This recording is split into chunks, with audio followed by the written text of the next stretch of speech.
conflicts have shaped the course of history, leaving deep scars on societies and affecting the lives of millions. From civil wars to international struggles, from genocides to territorial disputes, these conflicts have devastated communities, displaced populations, and often redefined national identities. Some conflicts were short-lived, while others dragged on for decades. In many cases, they changed the global power dynamics and caused ripple effects that are still felt today. These stories are not just about wars and battles. They are about the human cost, lives lost, futures destroyed, and the resilience of those who survive. The First World War, often described as the war to end all wars, was a conflict that engulfed much of Europe and beyond, from 1914 to 1918. The war's origins lay in the complex web of alliances, nationalism, and imperialism that had built up over decades. What began as a local dispute between Austria-Hungary and Serbia quickly escalated into a global war involving the major powers of the time, including the British Empire, Germany, France, Russia, and later the United States. The war was fought primarily in Europe, but its effects reverberated worldwide, leaving an estimated 16 million dead and many more wounded. The war was marked by its unprecedented scale, with the use of new military technologies, including machine guns, poison gas, tanks, and airplanes. Trench warfare became the defining characteristic of the Western Front, leading to horrific conditions for soldiers who endured constant bombardment, disease, and death. Entire generations of young men were lost in the mud and blood of the trenches, their lives extinguished for political reasons they could scarcely understand. The aftermath of the war saw the dismantling of empires, most notably the Russian, Ottoman, Austro-Hungarian and German empires, leading to the creation of new nations and shifting borders. The Treaty of Versailles, signed in 1919, formally ended the war but imposed harsh penalties on Germany, which would have lasting consequences, contributing to the conditions that led to the outbreak of the Second World War 2 decades later. The war also led to the rise of new ideologies, including communism, fascism, and nationalism, that would dominate the 20th century. The Second World War, which began in 1939, is considered the deadliest conflict in history, involving over 30 countries and resulting in an estimated 70 to 85 million deaths. The war had its roots in the unresolved issues of the First World War, including the harsh conditions imposed on Germany in the Treaty of Versailles. This, coupled with the rise of Adolf Hitler and his Nazi regime, led to the outbreak of the most catastrophic war the world had ever seen. The war's early years were marked by rapid German victories across Europe as Hitler's forces invaded Poland, France, the Low Countries, and eventually launched an invasion of the Soviet Union. Meanwhile, Japan sought to expand its empire in Asia, leading to brutal conflicts across China and the Pacific. The Axis powers, Germany, Italy and Japan, fought against the Allied powers, which included the United States, the Soviet Union, the United Kingdom, and China. The war's horrors were compounded by the Holocaust, in which the Nazi regime systematically murdered 6 million Jews, along with millions of others, including Roma, disabled individuals, political dissidents, and others deemed undesirable by the regime. The genocide, carried out through mass shootings, gas chambers, and other brutal methods, remains one of the darkest chapters in human history. The war saw devastating battles across Europe, Africa, and the Pacific, with civilians bearing the brunt of the suffering. The bombing of cities such as London, Dresden, and Hiroshima led to the deaths of thousands of innocent people.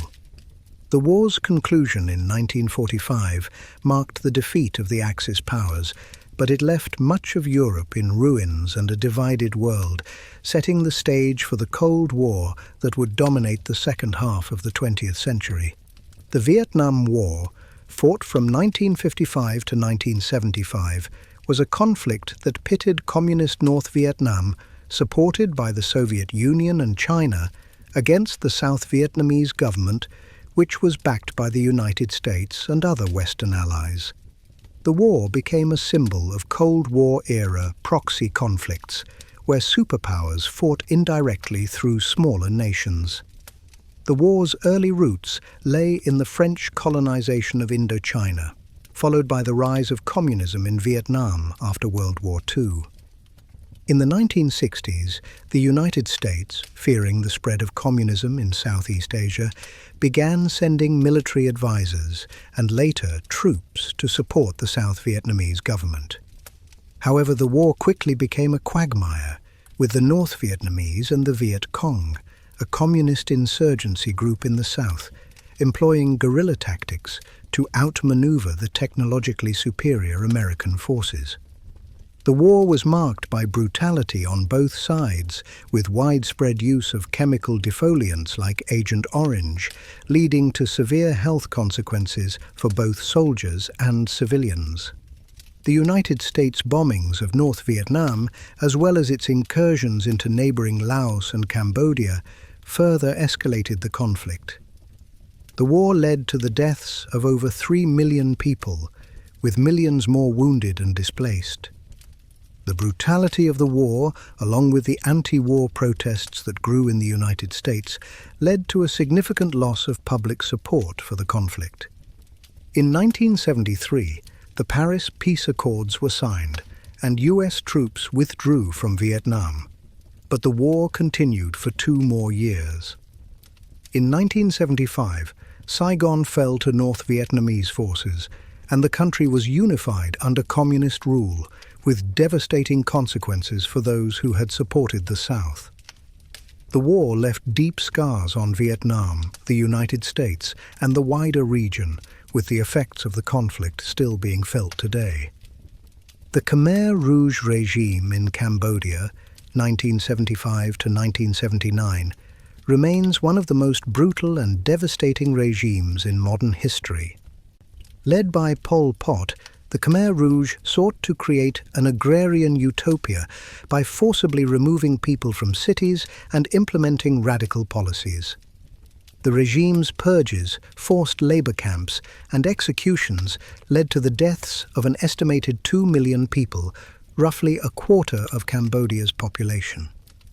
The Khmer Rouge's policies of social engineering targeted intellectuals, professionals, ethnic minorities, and perceived political enemies who were either executed or sent to labor camps to die from starvation, disease, or exhaustion.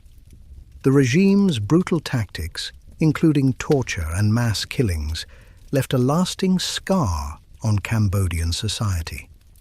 The Cambodian genocide is often overshadowed by the larger-scale atrocities of the Holocaust or the Vietnam War, but it remains one of the most horrific examples of mass violence in the 20th century.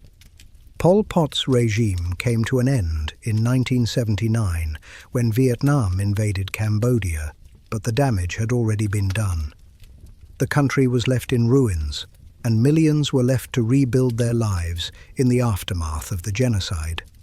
The Khmer Rouge's reign of terror remains a painful chapter in Southeast Asian history, and the legacy of their brutality continues to haunt Cambodia to this day.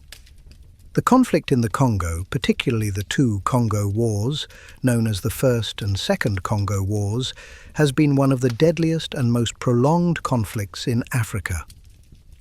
The First Congo War, 1996 to 1997, began with the overthrow of the longtime dictator Mobutu Sese Seko, who was replaced by Laurent Désiré Kabila.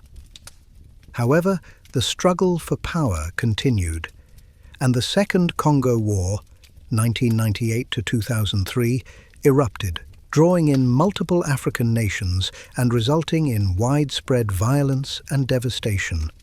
The war resulted in the deaths of an estimated 5.4 million people, making it the deadliest conflict since World War II. The war's causes were deeply rooted in ethnic and political tensions, as well as the spillover effects of the Rwandan genocide, which had destabilized the region. The war saw atrocities committed by various armed groups, including mass killings, sexual violence, and the use of child soldiers. Despite a peace agreement signed in 2003, the conflict has continued in various forms with ongoing violence, human rights abuses, and instability in the region. The war has been described as Africa's World War due to its scale and complexity, and its impact on the people of the Congo is still being felt today. The lasting effects of the Congo wars, refugee crises, environmental destruction, and the continued exploitation of natural resources have contributed to ongoing instability in the region. The Algerian War of Independence, 1954 to 1962, was a brutal conflict fought between the French colonial forces and the Algerian National Liberation Front, FLN. It started as a rebellion against French colonial rule, which had dominated Algeria for over 130 years. The FLN waged a bloody guerrilla war, and France responded with extreme measures, including mass torture, executions, and other repressive tactics. The war ultimately led to the independence of Algeria, but not without tremendous loss of life, estimated at over 1 million Algerians. The conflict left deep scars on both Algerian and French societies, and the legacy of colonialism continues to shape their relationship to this day. In addition to the military combat, the war was marked by vicious political repression. Both sides employed terror tactics to suppress opposition, and the Algerian civilians found themselves trapped between the French military and the FLN's insurgents. After nearly 8 years of violence, the French were forced to negotiate, culminating in the Evian Accords and Algeria gaining independence. However, the cost was immense. Algeria's infrastructure was decimated, and the trauma of the war affected generations of citizens. The war also had a profound impact on French society, with thousands of settlers, colons, fleeing Algeria and the political instability leading to the collapse of the Fourth French Republic. The Vietnam War, 1955 to 1975, one of the most controversial and divisive conflicts in modern history, remains a symbol of Cold War tensions and the struggle for ideological dominance. The conflict, initially a battle between Communist North Vietnam, led by Ho Chi Minh, and the US-backed South Vietnam, eventually escalated into a proxy war between the Communist Soviet Union and China and the capitalist United States. The war's impact was catastrophic, with estimates of civilian deaths ranging from 2 to 3 million and millions more wounded or displaced. The US's intervention in Vietnam was motivated by the desire to prevent the spread of communism, which was seen as a direct threat to Western interests.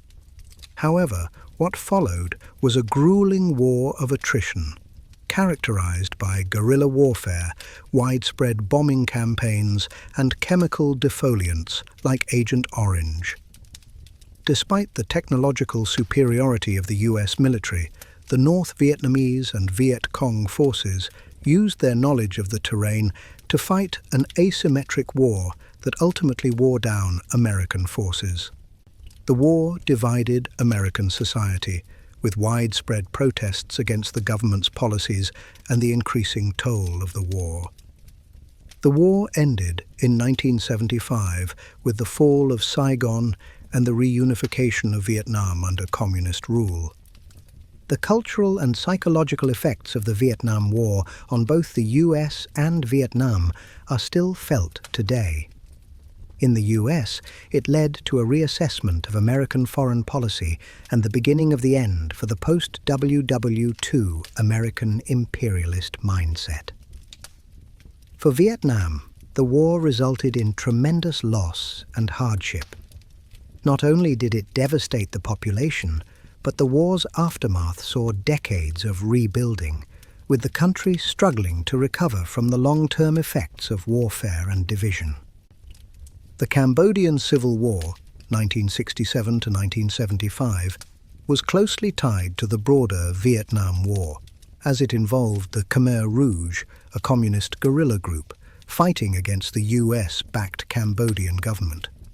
The Khmer Rouge, under Pol Pot, sought to radically transform Cambodian society by eliminating all traces of Western influence and creating an agrarian utopia. The war, however, turned into one of the most horrific genocides in history. When the Khmer Rouge took control of Cambodia in 1975, they began a brutal campaign to purge the country of intellectuals, city dwellers, and ethnic minorities. The Khmer Rouge's regime led to the deaths of approximately 2 million people, about a quarter of Cambodia's population, through execution, forced labor, and starvation. This period, from 1975 to 1979, is known as the Cambodian Genocide. The regime targeted anyone they considered a threat to their vision of an agrarian society. Doctors, teachers, and anyone with ties to the former government were systematically executed in what became known as the killing fields. When the Vietnamese invaded Cambodia and ousted the Khmer Rouge in 1979, the country was left in ruin. The genocide's effects are still deeply felt today, with ongoing efforts to bring those responsible for the atrocities to justice. The Nigerian Civil War, Biafra War, 1967 to 1970, was a brutal conflict in which the southeastern region of Nigeria, known as Biafra, attempted to secede from the federal government. The war, sparked by ethnic and political tensions, particularly between the Igbo ethnic group in Biafra and the rest of Nigeria, quickly escalated into a full-scale conflict. The Nigerian government imposed a blockade on Biafra, leading to widespread starvation. The Biafran famine, coupled with the ongoing fighting, resulted in the deaths of an estimated 1 million people. The war caused profound damage to Nigeria's political, social, and economic landscape. The secessionist effort was crushed, and Biafra was reintegrated into Nigeria, but the war left lasting scars. The use of starvation as a weapon, the role of foreign powers, and the humanitarian crisis that followed are some of the defining elements of the conflict. The legacy of the war continues to affect Nigeria today, with tensions between different ethnic and regional groups persisting. The Eritrean War of Independence, 1961 to 1991, was a long and brutal struggle against Ethiopian rule. Eritrea, a small country in the Horn of Africa, had been annexed by Ethiopia in the 1960s. The Eritrean independence movement, spearheaded by groups like the Eritrean People's Liberation Front, EPLF, fought for decades to free Eritrea from Ethiopian control. The war, which lasted nearly 30 years, saw widespread atrocities committed by both sides, including forced conscription, mass executions, and displacement of civilians. By the time Eritrea gained its independence in 1991, more than 100,000 people had died, and the country had been left in ruins. The post-independence period saw the rise of a one-party state under Isaias Afwerki, and the country has remained one of the most repressive regimes in Africa. The war left Eritrea with unresolved tensions, as well as a devastated population that had borne the brunt of the prolonged conflict. The legacy of the war has been deeply intertwined with Eritrea's political landscape, leading to an ongoing struggle for peace and stability. The Cambodian genocide under Pol Pot's Khmer Rouge regime remains one of the most horrific periods in modern history. From 1975 to 1979, the Khmer Rouge sought to create a communist agrarian utopia by eliminating all perceived enemies of the state, including intellectuals, ethnic minorities, and urban populations. Pol Pot's brutal policies of forced labor, mass executions, and starvation led to the deaths of an estimated 2 million Cambodians, about a quarter of the country's population. The genocide, which came to be known as the Killing Fields, remains a haunting reminder of the capacity for cruelty in the name of ideology. Even after the regime fell, Cambodia struggled with its recovery, and the scars of the genocide remain visible today, especially as the international community continues to hold trials for the surviving leaders of the Khmer Rouge. In a similar vein, the Rwandan genocide of 1994 stands as one of the most tragic chapters in African history. What began as political instability and long-standing ethnic tensions between the Hutu and Tutsi populations escalated into a brutal massacre. In just 100 days, an estimated 800,000 Tutsis and moderate Hutus were killed by Hutu extremists. The genocide was marked by brutal acts of violence, including mass executions, torture, and sexual violence. The world watched in horror as the international community failed to intervene effectively, with peacekeepers unable to prevent the atrocities. The aftermath of the genocide devastated Rwanda, leaving survivors to rebuild their lives amidst trauma. The conflict and its aftermath continue to shape the nation's political and social fabric. Meanwhile, in the heart of Africa, the Second Congo War, 1998 to 2003, became one of the deadliest and most complex conflicts in modern history. Also known as the African World War, it involved 9 African countries and over 20 armed groups, with the war deeply entrenched in the ongoing tensions caused by the collapse of the Rwandan genocide and the resulting refugee crises. The war resulted in approximately 5.4 million deaths, mostly due to disease and starvation, making it the deadliest conflict since World War II. The war saw widespread atrocities, including massacres, child soldier recruitment, and systematic rape. The Congolese people, caught between warring factions and foreign interests, were subjected to unimaginable suffering. Despite the signing of peace accords, violence continues to plague the region, and the effects of the war are still felt across the Democratic Republic of Congo today. The Sudanese Civil War, which ultimately led to the secession of South Sudan in 2011, is another example of the devastating consequences of ethnic and political conflict. The war began in 1955 and spanned several decades, with 2 main phases of intense fighting, one from 1955 to 1972, and the other from 1983 to 2005. The conflict, primarily between the Arab-Muslim North and the African Christian and animist South, was fueled by deep-rooted ethnic, religious, and economic divisions. The war resulted in the deaths of approximately 2 million people, with millions more displaced from their homes.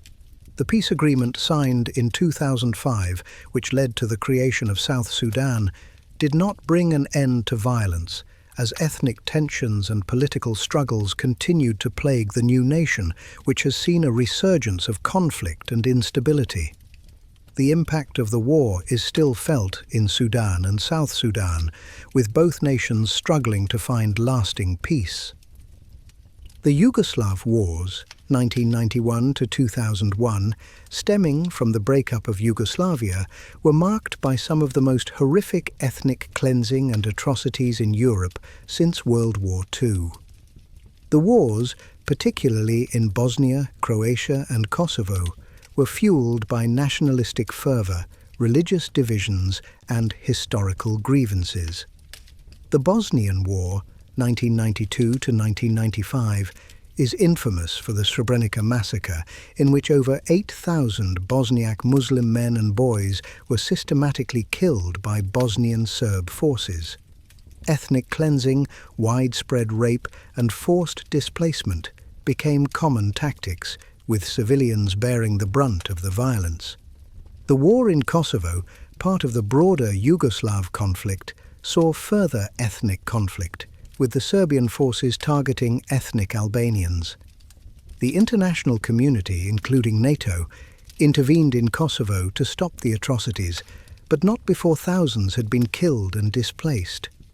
The wars left deep scars on the Balkans, and while peace agreements were eventually signed, the region continues to grapple with ethnic tensions and the legacy of the violence. In the Middle East, the Iraq War, 2003 to 2011, stands as one of the most controversial conflicts in modern history. The United States, along with a coalition of allies, invaded Iraq, claiming that Saddam Hussein's regime had weapons of mass destruction, to WMDs, and was a threat to international security. Despite the lack of evidence for WMDs, the invasion led to the toppling of Saddam Hussein's brutal regime. However, the war plunged Iraq into chaos, with sectarian violence between Sunni and Shia Muslims, insurgencies, and the eventual rise of ISIS. The war, which resulted in hundreds of thousands of deaths and the displacement of millions, left Iraq fractured and struggling to rebuild. The long-term consequences of the war continue to impact Iraq, with the country still mired in instability and violence. The Syrian civil war, which began in 2011, is another example of a conflict fueled by political, religious, and ethnic divides. What started as a peaceful protest against the authoritarian regime of Bashar al-Assad quickly escalated into a full-scale civil war, with various factions vying for control of the country. The involvement of foreign powers, such as the United States, Russia, Iran, and Turkey, has further complicated the conflict. The war has led to the deaths of over 500,000 people, and millions more have been displaced. The use of chemical weapons, barrel bombs, and siege tactics by the Assad regime has resulted in widespread human rights violations. The rise of extremist groups like ISIS has further destabilized the region. The war has also caused one of the worst refugee crises in modern history, with millions fleeing the violence to neighboring countries and Europe. In Yemen, a conflict that began in 2014 between the Houthi rebels and the internationally recognized Yemeni government has spiraled into a humanitarian disaster. Saudi Arabia and other Gulf states have intervened militarily in support of the Yemeni government, while Iran is accused of backing the Houthi rebels. The war has led to widespread famine, disease outbreaks, and over 250,000 deaths. The civilian toll has been devastating, with infrastructure destroyed and millions facing starvation. The ongoing conflict has entrenched Yemen's political instability and turned the country into a battleground for regional powers, leaving the Yemeni people to suffer the consequences. The conflicts in Sudan and South Sudan have been driven by a complex web of ethnic, religious, and political tensions. Sudan, a country divided between a mostly Muslim Arab north and a predominantly Christian and animist south, saw decades of civil war. The Darfur region in particular became the focus of international attention due to the genocide carried out by the Sudanese government-backed Janjaweed militia. Beginning in 2003, the conflict resulted in hundreds of thousands of deaths and millions of displaced persons. The violence and atrocities committed in Darfur were classified by the United Nations as a genocide. The International Criminal Court even issued arrest warrants for Sudanese President Omar al-Bashir, though he remained in power until 2019. In 2011, South Sudan gained independence after decades of fighting for self-determination, But the struggles did not end. The newly formed country was plunged into a civil war in 2013, sparked by political infighting between President Salva Kiir and his former deputy, Riek Machar. The conflict quickly took on an ethnic dimension, with Kiir's Dinka people fighting against Machar's newer ethnic group. What followed was a brutal civil war characterized by ethnic cleansing, massacres, and the recruitment of child soldiers. The humanitarian crisis in South Sudan has led to famine, displacement, and widespread suffering. Despite a peace agreement being signed in 2018, South Sudan continues to struggle with ongoing violence, and the war's impact on the civilian population remains devastating. The Israeli-Palestinian conflict is one of the most enduring and complicated conflicts in the modern world. Rooted in religious, territorial, and nationalistic disputes, the conflict has persisted for over a century, with the roots stretching back to the early 20th century. Following the collapse of the Ottoman Empire and the British Mandate over Palestine, tensions between Jewish and Arab communities grew. After the establishment of Israel in 1948, the Arab states launched an attack, marking the beginning of a series of wars and uprisings. The ongoing conflict between Israelis and Palestinians centers on the territorial disputes, particularly over the West Bank and Gaza Strip, and the right of Palestinian refugees to return to lands they fled in 1948. In 1967, Israel captured the West Bank, East Jerusalem, and Gaza during the Six-Day War, further exacerbating tensions. Over the years, the violence has escalated, with bombings, military incursions, and heavy civilian casualties on both sides. Attempts at peace, such as the Oslo Accords in the 1990s, have failed to bring lasting solutions. The situation remains a source of immense suffering for the Palestinian people, who endure occupation, limited freedoms, and an uncertain future. Meanwhile, Israel has struggled with security concerns, with frequent rocket attacks from Gaza and attacks from militant groups. The conflict is deeply entrenched, with religious, political, and historical factors making compromise difficult. The conflict in Myanmar, formerly Burma, between the Burmese military and various ethnic groups, most notably the Rohingya Muslims, has escalated into one of the most significant humanitarian crises in recent years.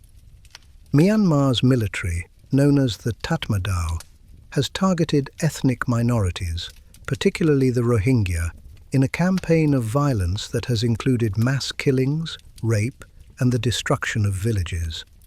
The Rohingya, who are predominantly Muslim, have faced discrimination and exclusion in Myanmar for decades, with the government refusing to grant them citizenship.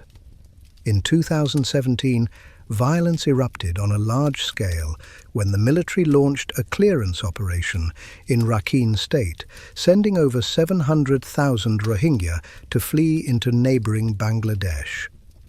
The international community has condemned the violence, but Myanmar's government, led by Aung San Suu Kyi at the time, has largely denied the scale of the atrocities, and the military has refused to grant accountability for the crimes committed. The Rohingya crisis has drawn attention to the deep-seated ethnic and religious tensions in Myanmar and the failure of the country to reconcile with its ethnic minorities. The conflict is ongoing, and the plight of the Rohingya remains a symbol of the broader struggle for ethnic and religious rights in the country. The Kashmir conflict is another long-standing territorial dispute, this time between India and Pakistan. Both countries claim the region of Kashmir, which is divided into Indian-administered Jammu and Kashmir, and Pakistan-administered Azad Kashmir, with China also laying claim to parts of the region. The conflict began in 1947 when the British partitioned India, dividing the subcontinent into India and Pakistan. The princely state of Jammu and Kashmir, which had a Muslim majority but a Hindu ruler, became the focal point of dispute. When the ruler of Kashmir decided to accede to India, Pakistan launched its first military attack on the region, leading to the First Kashmir War. This conflict was followed by several more wars, including the 1965 and 1971 Indo-Pakistani Wars, and the issue of Kashmir remains unresolved. In recent years, the situation has become more volatile, with increased militarization, human rights abuses, and violence. The region has seen a significant rise in insurgent movements and violent crackdowns by Indian security forces. The revocation of Article 370 of the Indian Constitution in 2019, which granted Jammu and Kashmir special autonomy, has further inflamed tensions. The situation in Kashmir remains one of the most sensitive and explosive in South Asia, with both India and Pakistan maintaining large military presences in the region. The potential for conflict between these nuclear-armed nations remains a real and ongoing threat. The civil war in Sri Lanka, 1983 to 2009, was a protracted ethnic conflict that pitted the Sri Lankan government against the Tamil Tigers, LTTE, a separatist group seeking an independent Tamil Eelam in the north and east of Sri Lanka. The war, which lasted for over 26 years, was marked by brutal tactics, including suicide bombings, child soldier recruitment, and widespread civilian casualties. The Sri Lankan government's forces were also accused of committing war crimes, including the killing of civilians and the targeting of Tamil civilians in the final stages of the war. The conflict ended in 2009 with the defeat of the Tamil Tigers, but the war left tens of thousands dead and hundreds of thousands displaced. The aftermath of the war remains highly contentious, with the Sri Lankan government accused of failing to address the needs of the Tamil population and the survivors of the war. The civil war in Sudan, which lasted from 1983 to 2005, was rooted in the deep divisions between the Muslim Arab North and the Christian and animist South. The war was marked by ethnic violence, slave trading, and famine, leading to an estimated 2 million deaths. The Comprehensive Peace Agreement in 2005 brought an end to the civil war, but Sudan was soon torn apart again with the Darfur conflict. The conflict in Darfur, which began in 2003, involved government-backed militias committing genocide against ethnic African groups. The Sudanese government was accused of orchestrating a campaign of ethnic cleansing, which resulted in over 300,000 deaths and millions of displaced persons. The African continent has been riddled with conflicts stemming from struggles for independence, ethnic tensions, and political instability. The Nigerian Civil War, Biafra War, 1967 to 1970, is one of the most tragic examples of a country torn apart by these tensions. After the British colonial powers left Nigeria in 1960, the newly independent country struggled with its multi-ethnic makeup, with divisions between the predominantly Muslim North and the Christian and animist South. The most significant rift emerged when the eastern region of Biafra, led by Colonel Odumegwu Ojukwu, declared independence in 1967, seeking to form its own nation. The Nigerian government, led by General Yakubu Gowon, refused to let Biafra go, and the two sides entered into a brutal civil war. The conflict was marked by severe famine in Biafra, which became a symbol of the devastating human toll of the war. The Nigerian government's blockade of the region exacerbated the famine, causing over 1 million deaths due to starvation and disease. Despite international efforts to provide aid, the war ended in 1970 with the defeat of Biafra. But the legacy of the conflict still haunts Nigeria today, with ethnic and political tensions continuing to affect the country. The Eritrean War of Independence, (1961 to 1991), was another conflict rooted in the struggle for sovereignty. Eritrea, a small but strategically located country on the Horn of Africa, had been under Ethiopian control since the 19th century. Eritrean independence movements had been active since the 1940s, but it was in 1961 that the Eritrean Liberation Front, ELF, and later the Eritrean People's Liberation Front, EPLF, began a full-scale war against Ethiopia. The conflict was a long and bloody struggle, marked by guerrilla warfare, massacres, and widespread suffering. After nearly 30 years of fighting, Eritrea achieved its independence in 1991. But the war had claimed tens of thousands of lives and left a legacy of bitterness between Eritrea and Ethiopia. The struggles of these nations for self-determination were not unique to Africa. The Palestinian-Israeli conflict has its roots in the contested history of territorial claims in the Middle East. The birth of Israel in 1948 led to a series of wars with neighboring Arab states who rejected the idea of a Jewish state in what they considered their ancestral homeland. The displacement of Palestinian Arabs and the refusal of many countries to recognize Israel led to decades of conflict. The division of Palestine into Israeli and Palestinian territories, particularly the West Bank and Gaza Strip, remains a flashpoint of violence and political instability. In the modern era, the conflict between Israel and Palestine has become symbolic of the broader struggle for independence and self-determination in the Middle East.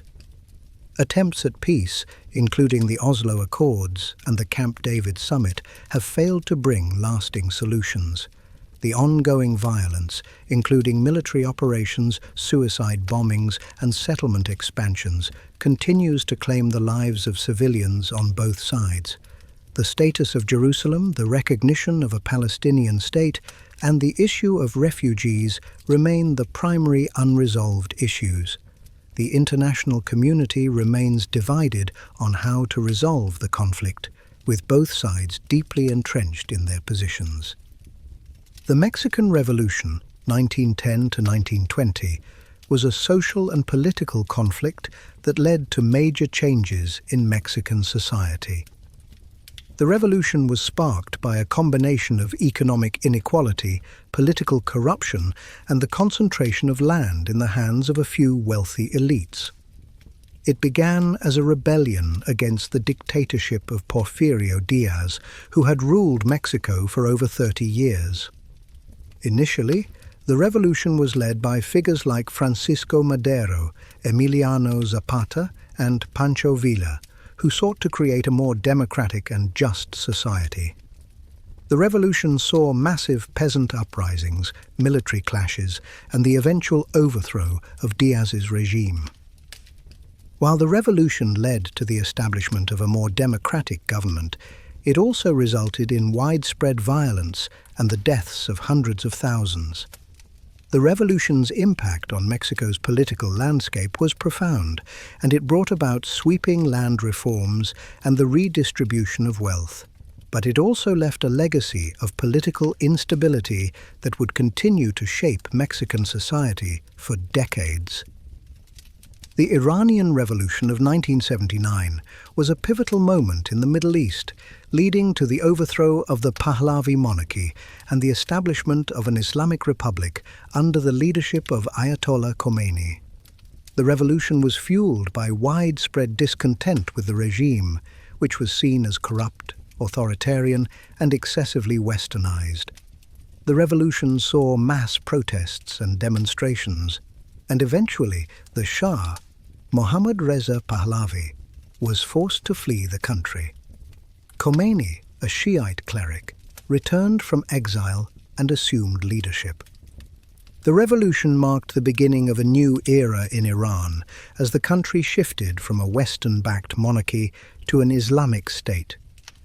The Iranian Revolution had far-reaching consequences for the region, sparking a wave of Islamic movements and inspiring uprisings against authoritarian regimes.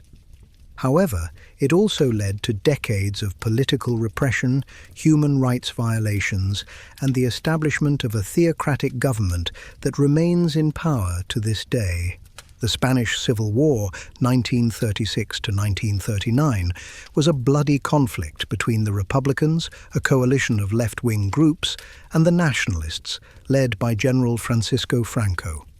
The war broke out after a military coup by Franco and his allies against the Republican government. The conflict saw extensive use of propaganda, mass executions, and bombings of civilian targets, most notably the bombing of the Basque town of Guernica, immortalized by Picasso's famous painting. The Nationalists eventually triumphed, and Franco ruled Spain as a dictator for nearly 40 years, until his death in 1975. The war had a lasting impact on Spain, not only due to the loss of life, estimated at over 500,000, but also because of the profound political and social changes it brought about. The nationalist victory led to the establishment of a fascist regime, which suppressed political opposition and regional autonomy, particularly in Catalonia and the Basque Country. Even today, the legacy of Franco's rule remains a subject of controversy, with debates over the memory of the war and the dictator's legacy continuing to affect Spanish politics.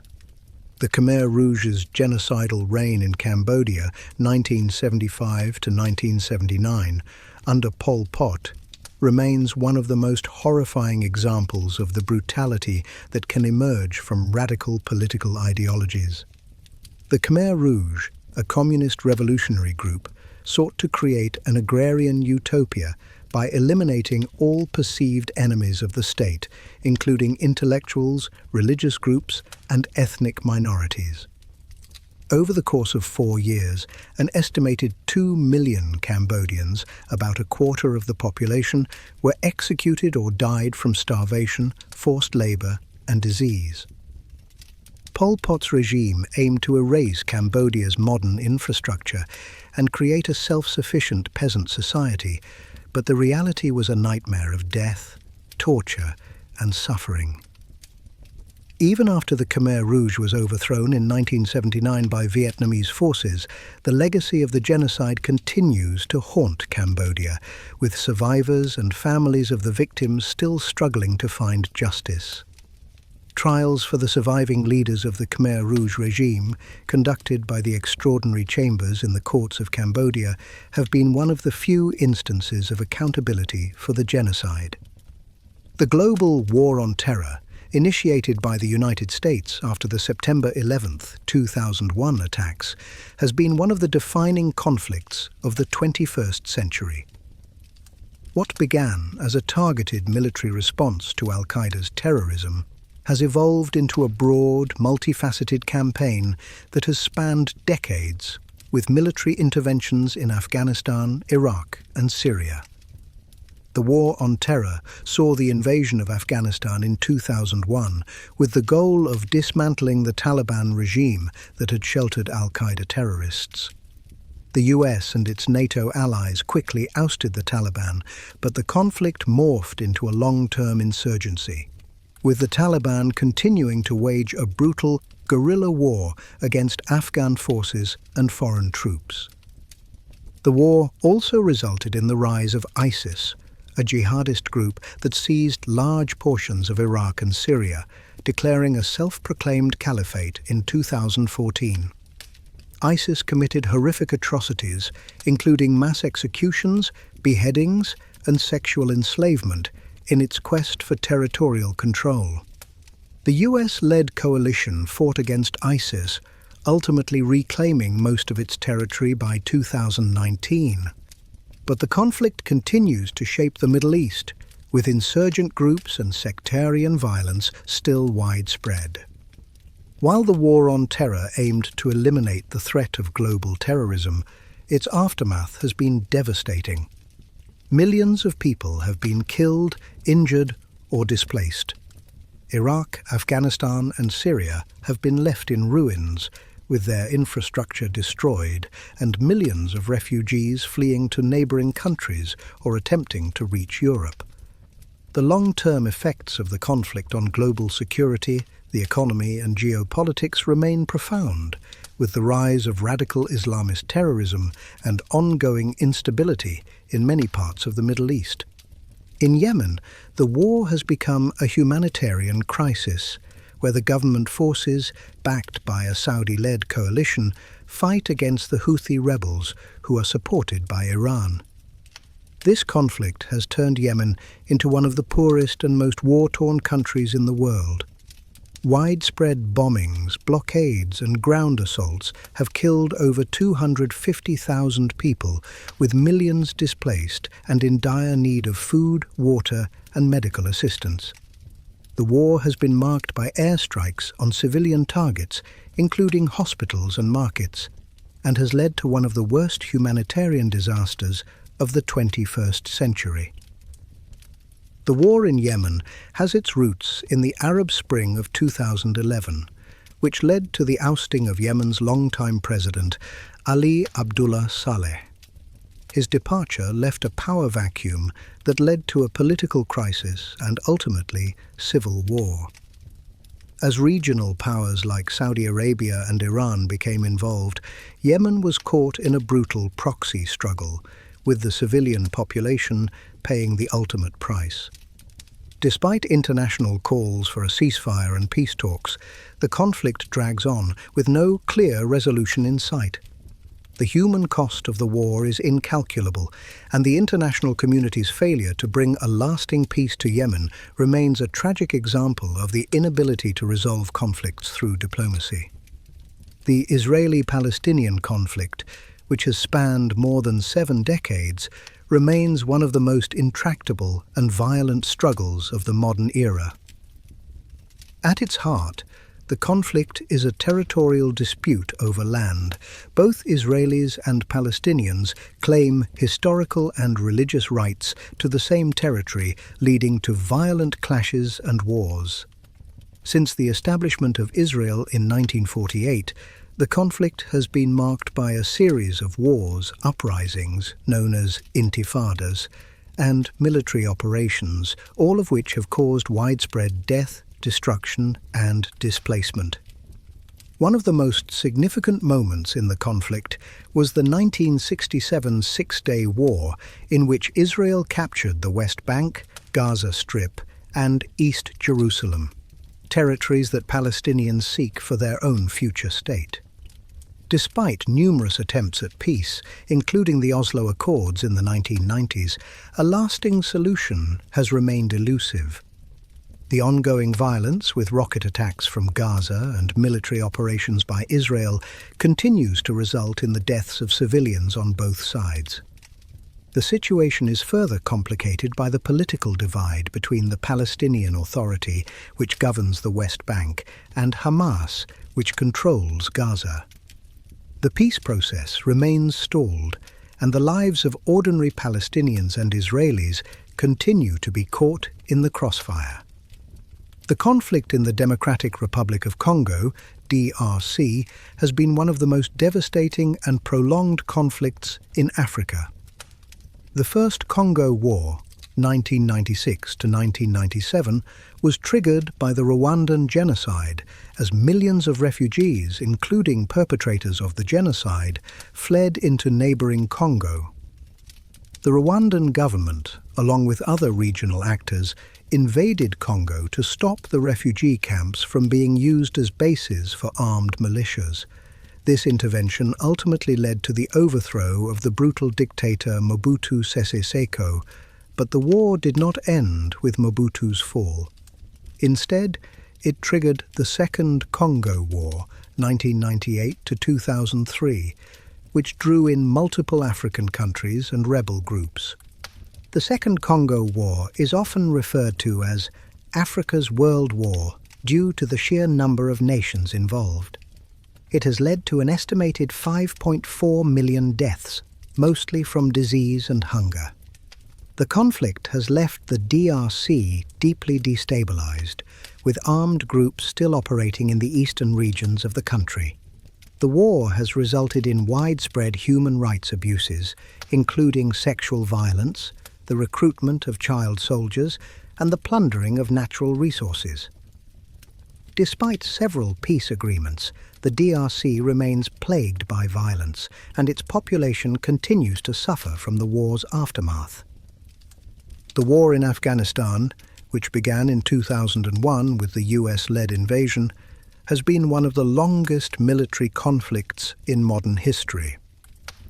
The initial goal was to dismantle the Taliban regime and eliminate al-Qaeda's presence in the country after the September 11th attacks. However, the war quickly turned into a prolonged counterinsurgency campaign as the Taliban regrouped and launched a guerrilla war against NATO forces. The US and its allies spent nearly 2 decades attempting to stabilize Afghanistan, only for the Taliban to seize control of the country once again in 2021 after the US withdrawal. The war caused significant casualties on both sides, with the US alone losing over 2,400 soldiers. Afghanistan's civilian population bore the brunt of the fighting, with over 100,000 killed and millions more displaced. The country's infrastructure was destroyed, and the collapse of the Afghan government in 2021 resulted in a chaotic evacuation of US and allied forces, leaving behind a country in turmoil. The rise of the Taliban has led to widespread human rights abuses, particularly against women, and the future of Afghanistan remains uncertain. The Syrian civil war, which began in 2011, has led to one of the most devastating humanitarian crises of the 21st century. What started as a peaceful uprising against the Assad regime escalated into a full-scale civil war, drawing in international powers like the United States, Russia, Turkey, and Iran. The conflict has caused the deaths of over 500,000 people, with millions more wounded and displaced. Syrian civilians have been subjected to barrel bombings, chemical weapon attacks, and siege warfare, leading to widespread destruction. Cities like Aleppo, once vibrant and historic, have been reduced to rubble, and the war has fractured the country into competing factions. The rise of extremist groups like ISIS during the conflict further complicated the situation. ISIS seized large territories in Iraq and Syria, committing horrific acts of violence, including mass executions, sexual slavery, and the destruction of cultural heritage sites. While the US-led coalition managed to reclaim most of ISIS's territory by 2019, the group's presence in Syria continues to be felt, particularly in the form of insurgent attacks. The war has left Syria in ruins, and the country's future remains uncertain. The millions of refugees fleeing to neighboring countries, particularly Lebanon, Turkey, and Jordan, have placed immense strain on the region's resources, and the international community continues to struggle with how to provide relief to those displaced by the war. In Iraq, the legacy of the US-led invasion in 2003 and the subsequent fall of Saddam Hussein's regime continues to haunt the country. The invasion led to the collapse of Iraq's state institutions, plunging the nation into years of violence, sectarian conflict, and instability. Following the invasion, Iraq was embroiled in a vicious insurgency, with Sunni insurgents, Shia militias, and Kurdish forces fighting for control. The rise of ISIS, which seized large portions of Iraq in 2014, further exacerbated the crisis. The city of Mosul, Iraq's second-largest city, was the site of a brutal battle between ISIS and Iraqi forces, leaving the city in ruins. While Iraq has been able to regain much of its territory from ISIS, the scars of war, both physical and psychological, remain. The war in Iraq has also contributed to the displacement of millions of people. Many Iraqis fled to neighboring countries, while others were forced into refugee camps in Iraq itself. The country's infrastructure has been severely damaged, and political instability continues to be a major problem. Corruption, economic instability, and ongoing violence make it difficult for Iraq to rebuild and recover. The lasting effects of the war are felt not only in Iraq, but throughout the Middle East, where the rise of ISIS and other extremist groups has created a ripple effect that continues to affect global security. The war in Afghanistan, which began in 2001 as a response to the September 11th attacks, has also left a devastating legacy. The Taliban's return to power in 2021 after the US withdrawal marked a tragic conclusion to the conflict. Over the course of the war, more than 2,400 US military personnel were killed, and over 100,000 Afghan civilians died, with millions more displaced. The US and its allies spent 2 decades trying to stabilize the country, but the Taliban's resurgence revealed the fragility of the Afghan government and military. The chaotic withdrawal from Afghanistan in 2021, which saw the rapid fall of Kabul to the Taliban, led to the collapse of the democratic system and the return of harsh rule, especially against women and minorities. The Taliban's takeover has had devastating consequences for human rights, particularly for Afghan women. Under the Taliban, women have been forced to stay at home, denied access to education, and subjected to extreme forms of repression. The international community faces challenges in determining how to engage with the Taliban while addressing the severe human rights violations occurring in the country. The withdrawal of foreign forces left Afghanistan vulnerable to a brutal regime, and the future of the country remains uncertain as it faces an ongoing humanitarian crisis. In Sudan, the conflict in Darfur, which began in 2003, has caused a catastrophic humanitarian disaster. The Darfur conflict was driven by tensions between ethnic groups, with the Sudanese government backing Arab militias, known as the Janjaweed, to attack and suppress African ethnic groups in the region. The government's actions led to widespread genocide, including mass killings, sexual violence, and the displacement of millions of people. The conflict has been marked by its extreme brutality, with the government targeting civilians in an effort to crush any opposition. Despite international condemnation and the involvement of peacekeeping forces, the conflict in Darfur continues to this day, with sporadic violence and human rights abuses. The Sudanese government, led by Omar al-Bashir, who was indicted by the International Criminal Court for his role in the genocide, has faced years of sanctions and isolation. While al-Bashir was eventually ousted in 2019 after months of protests, Sudan's political situation remains unstable. The Darfur conflict is not over, and Sudan's path to peace and reconciliation is uncertain. In South Sudan, the world's youngest nation, a civil war that broke out in 2013 between President Salva Kiir's government and former Vice President Riek Machar's forces led to widespread ethnic violence, famine, and a refugee crisis. The conflict, fueled by ethnic divisions between the Dinka and Nuer populations, has resulted in over 400,000 deaths and displaced millions more. The war saw atrocities committed by both sides, including mass killings, sexual violence, and the recruitment of child soldiers. Peace agreements have been signed, but the conflict remains unresolved, and South Sudan's political instability continues to fuel violence. The country remains one of the poorest in the world, and the war's toll on the people of South Sudan will be felt for generations. The ongoing crisis in Myanmar, which escalated in 2021 after a military coup ousted the democratically elected government of Aung San Suu Kyi, has led to violent repression and widespread suffering. Myanmar's military, which had ruled the country for decades, returned to power in a coup that sparked mass protests and a violent crackdown on dissent. The military has targeted pro-democracy activists, ethnic minorities and civilians, leading to the deaths of thousands and the displacement of hundreds of thousands more. The military junta's violent response to protests and its ongoing attacks on ethnic groups in Myanmar, particularly the Rohingya Muslims, have drawn widespread international condemnation.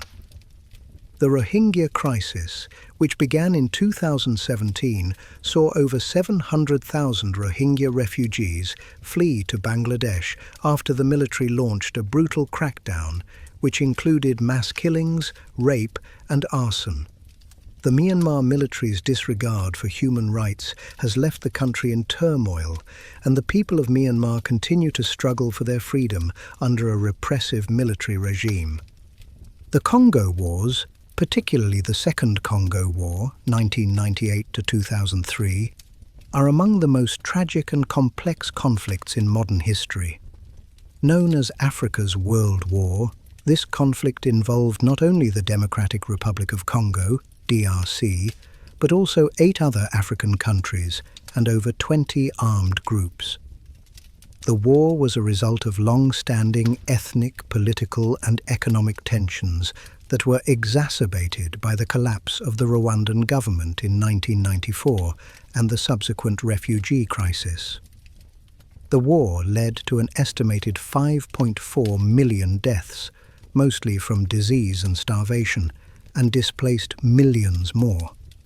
The international community, despite its efforts to intervene, was largely unable to stop the violence, and the DRC remains deeply destabilized to this day. The conflict saw widespread atrocities, including the mass recruitment of child soldiers, ethnic cleansing, and the use of rape as a weapon of war. It also fueled the exploitation of the country's natural resources, particularly minerals like coltan, which are critical to the global tech industry. The wars and their aftermath have contributed to a long-lasting humanitarian crisis, with ongoing violence in the eastern part of the Democratic Republic of the Congo. The country's government remains weak, and armed groups continue to operate in the region, creating a sense of insecurity for the civilian population. The Rwandan genocide, 1994, stands as one of the most horrific genocides in history. In a span of just 100 days, an estimated 800,000 Tutsi and moderate Hutu people were murdered by Hutu extremists. The violence was part of a broader political struggle between the Hutu and Tutsi ethnic groups, which had been simmering for decades. The genocide began after the assassination of the Rwandan president, Juvenal Habyarimana, in a plane crash, which was blamed on Tutsi rebels. This sparked a systematic campaign of mass killings where civilians were rounded up and murdered in brutal ways. The international community, particularly the United Nations, failed to intervene effectively during the genocide.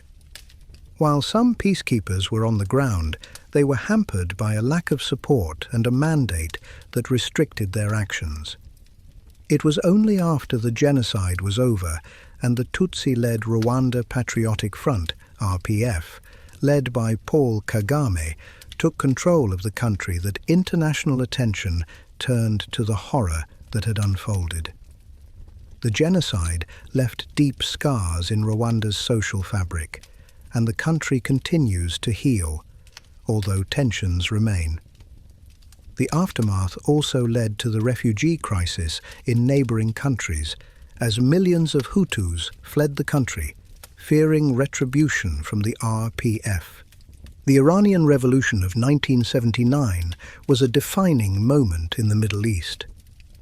The overthrow of the Pahlavi monarchy, led by Mohammad Reza Shah, and the rise of the Islamic Republic under Ayatollah Khomeini had profound political, social, and cultural repercussions. The revolution was driven by widespread discontent with the Shah's regime, which was seen as corrupt, authoritarian, and excessively influenced by Western powers. In the months leading up to the revolution, millions of Iranians took to the streets to demand political and social change. The revolution ultimately resulted in the establishment of an Islamic theocracy, fundamentally altering Iran's political landscape. Khomeini's regime imposed strict Islamic laws, significantly reducing the rights of women and minorities. The revolution also led to the severing of ties with Western powers, especially the United States. In the years following the revolution, Iran became embroiled in numerous conflicts, including the Iran-Iraq War, and developed a reputation as a regional power in the Middle East. Despite the changes brought about by the revolution, Iran's internal political repression and involvement in regional conflicts continue to shape the nation's identity. The 1994 conflict in Bosnia, part of the broader Yugoslav wars, remains one of the most disturbing and tragic conflicts in Europe since World War II. The war was sparked by the breakup of Yugoslavia, with different ethnic groups, Serbs, Croats, and Bosniaks, fighting for control of the country's territories. Bosnia, with its mixed population of Muslims, Croats, and Serbs, became the epicenter of the conflict.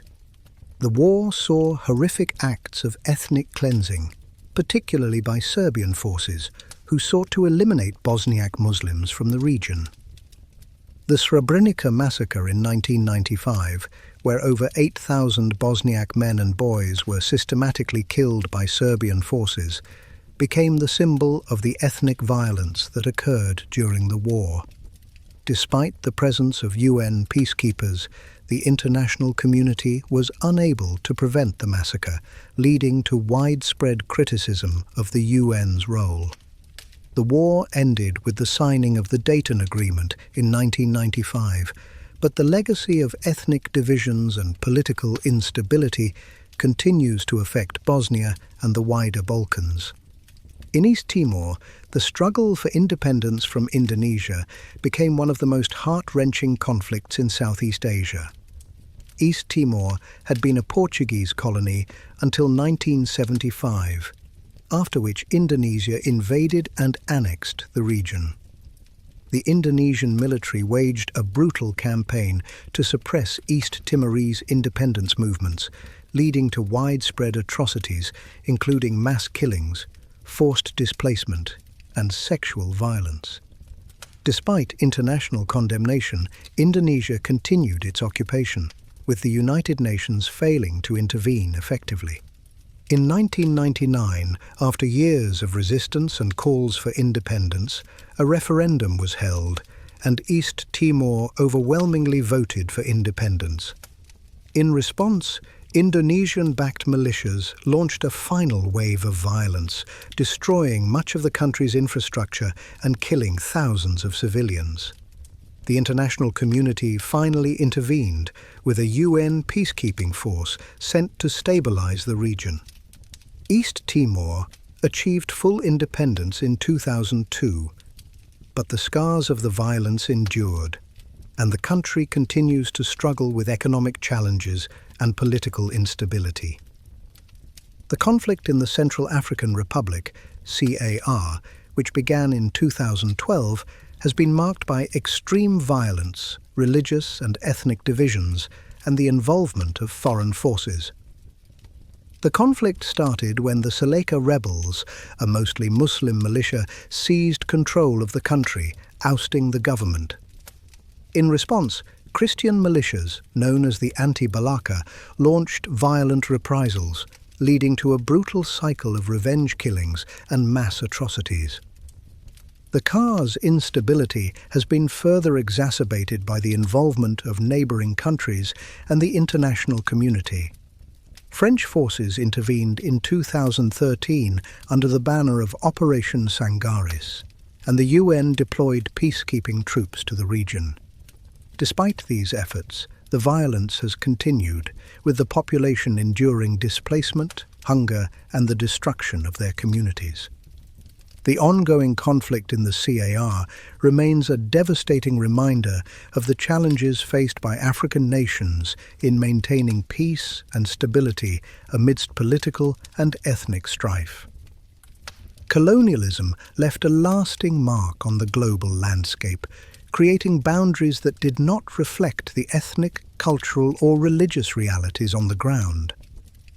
This artificial cartography, combined with the exploitation of natural resources and people, led to numerous struggles for independence, often accompanied by violent conflicts.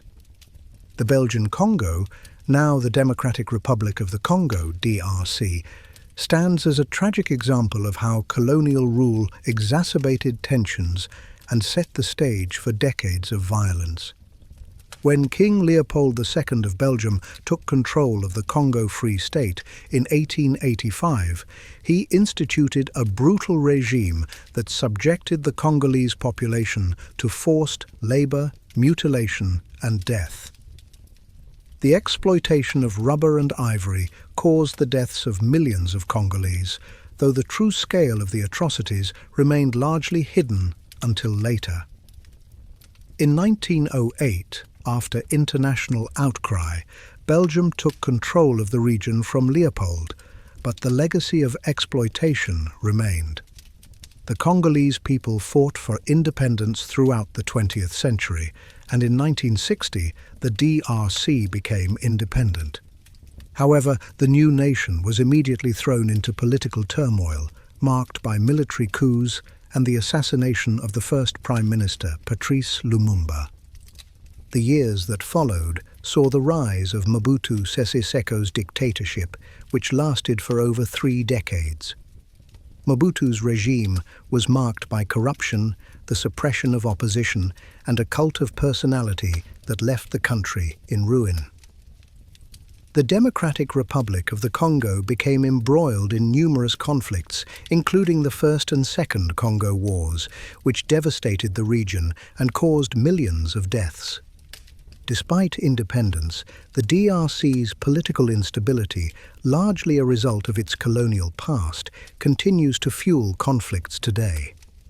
The Algerian War of Independence, 1954 to 1962, is another powerful example of how colonial rule led to violent struggles for sovereignty. Algeria had been a French colony for over 130 years, and during this period, the French exploited Algeria's resources and suppressed the indigenous Muslim population. By the 1950s, the Algerian National Liberation Front, FLN, launched a guerrilla war against French forces seeking independence. The war was marked by horrific acts of violence on both sides, including the use of torture, assassinations, and mass killings. The French military, desperate to maintain control, resorted to brutal tactics, including the systematic torture of prisoners. The conflict became a major point of contention in France, with public opinion divided over the war. Ultimately, the war ended in 1962 with the signing of the Evian Accords, which granted Algeria independence. However, the war's legacy is still felt in both countries, with tensions between the French government and Algerian migrants, particularly in the context of the ongoing issues of race, immigration, and colonial guilt. In the Middle East, the legacy of colonialism played a significant role in the ongoing conflict between Israel and Palestine. The Balfour Declaration of 1917, issued by the British government, supported the creation of a Jewish homeland in Palestine, which was then part of the Ottoman Empire. After the fall of the Ottoman Empire in World War I, Britain took control of Palestine under a League of Nations mandate. The growing Jewish immigration to Palestine, driven by the rise of Nazi Germany and the Holocaust, led to increasing tensions between Jews and the Arab population, who felt their land was being occupied by foreign settlers. The situation reached a boiling point in 1948 when Israel declared independence. and surrounding Arab nations launched an attack to prevent the establishment of the Jewish state. The resulting war led to the displacement of hundreds of thousands of Palestinian Arabs, many of whom fled to neighboring countries. The war also set the stage for decades of conflict, marked by military confrontations, uprisings, intifadas, and peace efforts that have largely failed to resolve the central issues, namely the recognition of Israel and the creation of a Palestinian state. In Asia, the legacy of British colonial rule contributed to the conflict between India and Pakistan. In 1947, British India was partitioned into two independent nations, India with a Hindu majority and Pakistan with a Muslim majority. The partition was accompanied by widespread violence, as millions of people were displaced in the largest mass migration in history. The violence between Hindus, Muslims, and Sikhs resulted in the deaths of hundreds of thousands, and the trauma of partition is still felt in both India and Pakistan today. The conflict over Kashmir, which began in 1947 and continues to this day, is rooted in the partition of India. The region of Jammu and Kashmir, which has a Muslim majority, was given to India despite its proximity to Pakistan, and this decision led to the first war between the two nations. Kashmir has since become a flashpoint for tensions, with both India and Pakistan claiming it as part of their territory. The region has witnessed numerous wars and military skirmishes, and the unresolved status of Kashmir remains one of the most contentious issues between the two countries. In Africa, the legacy of colonialism has had similar consequences, with numerous countries plagued by conflict after their independence. The Rwandan genocide of 1994 is a tragic example of how colonial-era divisions can fuel ethnic violence. Under Belgian colonial rule, the Tutsi minority was favored over the Hutu majority, leading to deep-seated divisions that were exacerbated after independence. In 1994, the assassination of Rwanda's Hutu president sparked a mass killing of Tutsis and moderate Hutus, resulting in an estimated 800,000 deaths in just 100 days. The genocide was a horrific example of how colonial powers' divide and rule tactics can have long-lasting and devastating consequences. In Sudan, the legacy of colonialism is also evident in the country's complex conflicts. Sudan was colonized by the British and Egyptians in the 19th century, and their policies of centralized control and neglect of the peripheries created tensions between the northern Arab Muslim population and the southern African Christian and animist groups. The First and Second Sudanese Civil Wars, 1955 to 1972 and 1983 to 2005, were fueled by these divisions, with the southern Sudanese fighting for autonomy from the northern government. The Second Civil War resulted in the deaths of over 2 million people and eventually led to the secession of South Sudan in 2011. However, the aftermath of the civil war has been marred by ongoing conflicts, such as the Darfur crisis, where ethnic violence has ravaged the region and led to thousands of deaths. The Eritrean War of Independence, 1961 to 1991, is another example of how colonial borders and the failure of post-colonial governments to address ethnic and regional differences can lead to prolonged conflict. Eritrea had been an Italian colony before being annexed by Ethiopia in the 1950s. The Eritrean people, primarily Christian and culturally distinct from the Ethiopian highland population, fought for independence from Ethiopia for nearly 30 years. The war was marked by brutal repression by the Ethiopian government, including mass executions, forced labor, and torture. Eritrea achieved its independence in 1991, but tensions with Ethiopia would continue, culminating in the border war of 1998 to 2000. The conflict remains unresolved, with both nations engaging in occasional skirmishes, and Eritrea remains one of the most repressive regimes in the world. The collapse of empires often leads to massive conflict, as new nations struggle to find their identity and resolve internal divisions. One of the most prominent examples of this is the disintegration of the Soviet Union in 1991. The Soviet Union had been a superpower for much of the 20th century, but by the late 1980s, internal economic struggles, political discontent, and nationalist movements in its constituent republics led to its eventual breakup. The fall of the Berlin Wall in 1989 marked the beginning of the end for Soviet dominance in Eastern Europe, and by December 1991, the Soviet Union was officially dissolved into 15 independent republics. The collapse of the Soviet Union created an unprecedented period of instability in many of its former territories. In Central Asia, the newly independent republics struggled with economic collapse, corruption, and the rise of ethnic tensions. In the Caucasus region, conflicts between Armenia and Azerbaijan over the Nagorno-Karabakh region and between Georgia and Russia erupted into war. These conflicts were marked by territorial disputes, ethnic violence, and massive displacement of civilians. The collapse of the Soviet Empire left a void in these regions, and the struggle for power often devolved into brutal and violent wars, many of which continue to affect the region today. The dissolution of Yugoslavia in the early 1990s is another example of how the collapse of an empire can lead to violent fragmentation. The breakup of Yugoslavia was caused by a combination of ethnic nationalism, political upheaval, and economic crises. The resulting wars, known collectively as the Yugoslav Wars, were some of the bloodiest in Europe since World War II.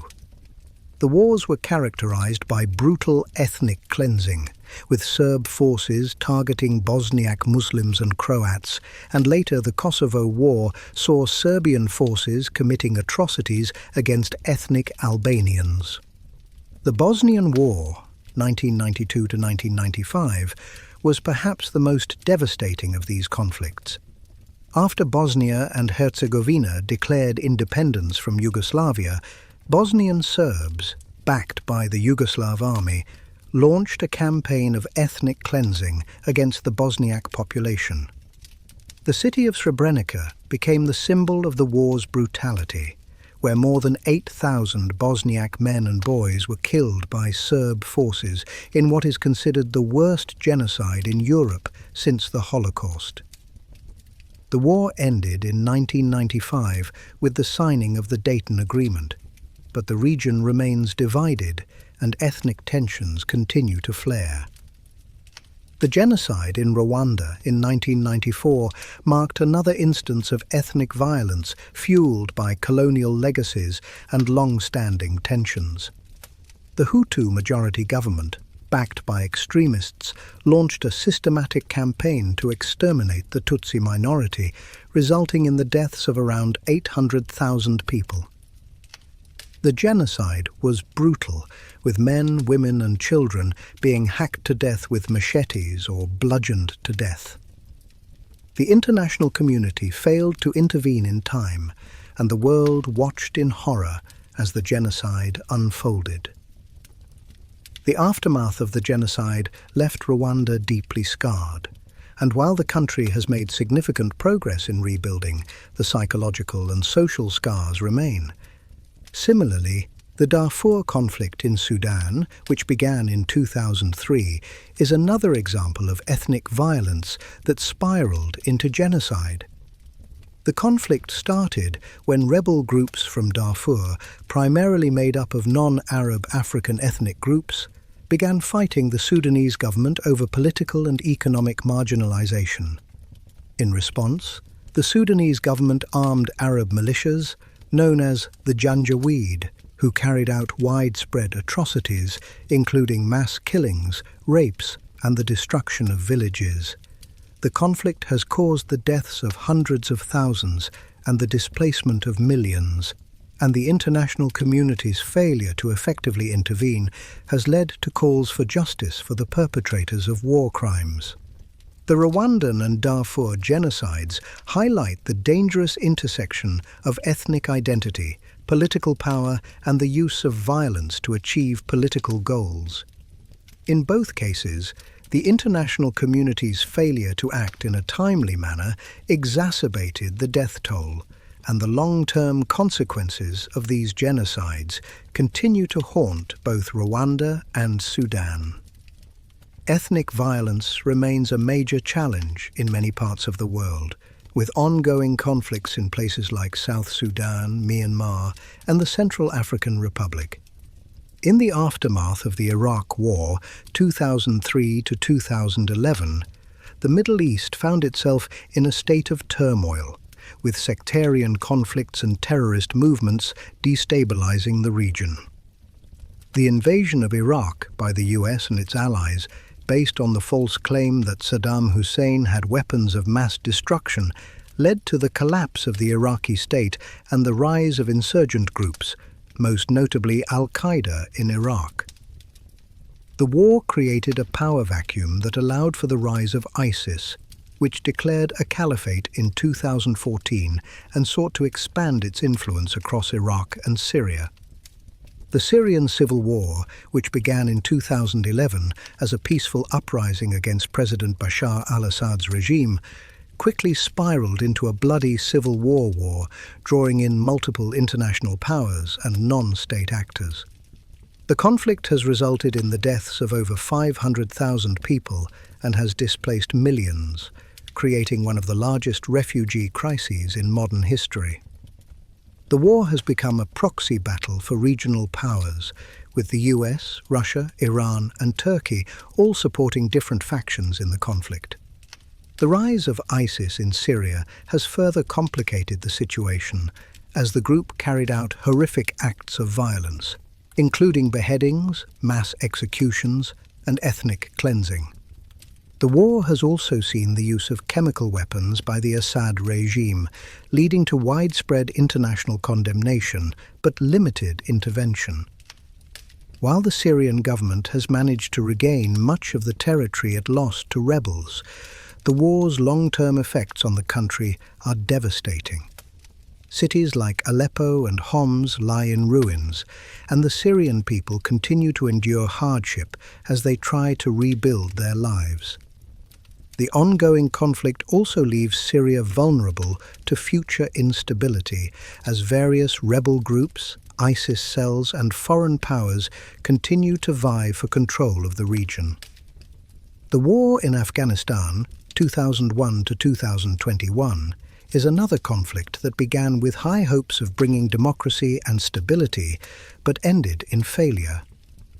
The US-led invasion, aimed at dismantling Al-Qaeda and removing the Taliban from power, initially succeeded in overthrowing the Taliban regime. However, the conflict soon became a quagmire, with the Taliban regrouping and waging a prolonged insurgency against US and NATO forces. Despite the billions of dollars spent on rebuilding the country and the establishment of a democratic government, Afghanistan remained plagued by corruption, instability, and violence. In 2021, the US and NATO forces withdrew from Afghanistan, and within weeks, the Taliban had retaken control of the country. The chaotic and rapid collapse of the Afghan government led to scenes of panic at Kabul's airport, as tens of thousands of Afghans tried to flee the country. The return of the Taliban to power raised fears of a return to the oppressive policies of the 1990s, particularly concerning the treatment of women and ethnic minorities. The conflict between India and Pakistan over the Kashmir region remains one of the most enduring territorial disputes in the world. Since the partition of British India in 1947, which divided the subcontinent into the independent nations of India and Pakistan, the issue of Kashmir has remained unresolved. The region, which is claimed by both India and Pakistan, has been the site of multiple wars and military skirmishes. The First War in 1947 to 1948, shortly after the partition, resulted in the division of Kashmir into areas controlled by India and Pakistan, with both sides laying claim to the entire region.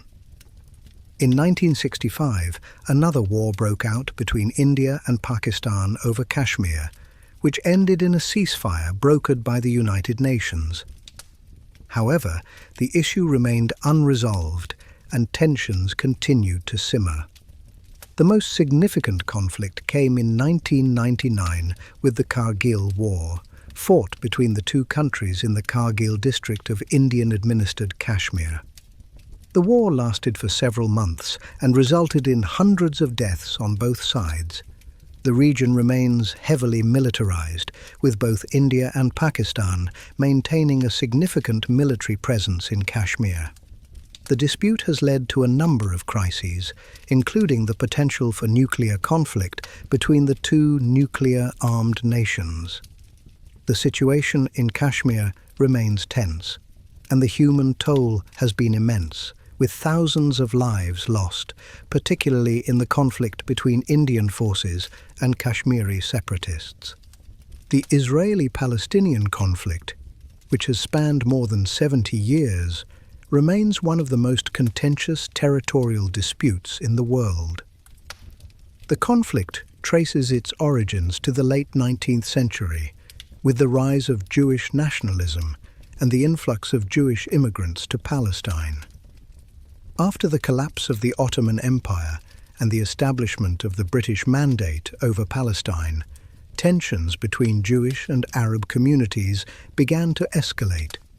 In 1947, the United Nations proposed a partition plan that would divide Palestine into separate Jewish and Arab states.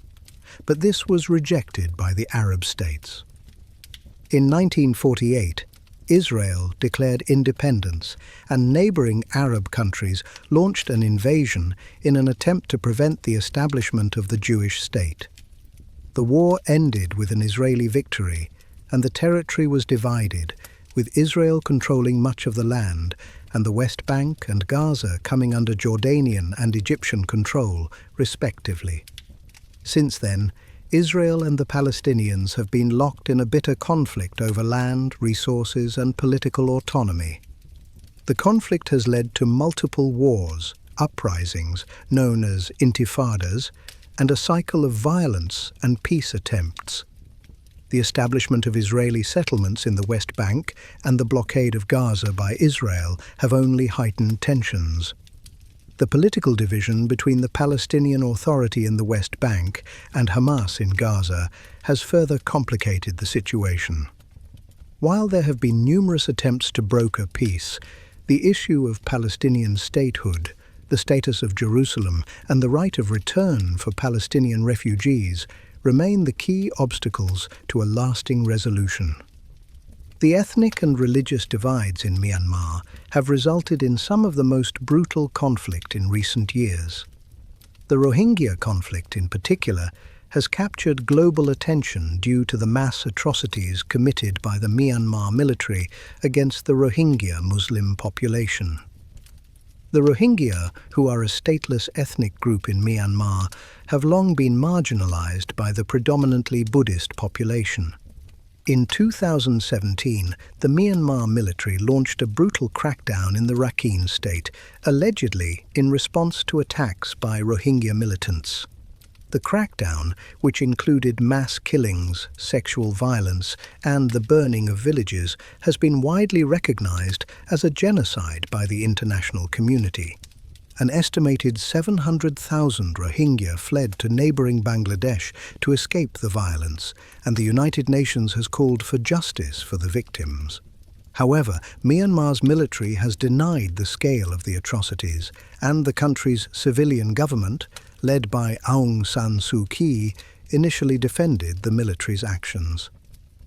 The conflict continues to have a devastating impact on the Rohingya people, who remain in refugee camps in Bangladesh with little hope of returning to Myanmar. In Africa, the ongoing civil war in South Sudan remains one of the most dire humanitarian crises of the 21st century. South Sudan gained independence from Sudan in 2011 after decades of conflict and struggle, but the new nation was quickly thrown into civil war.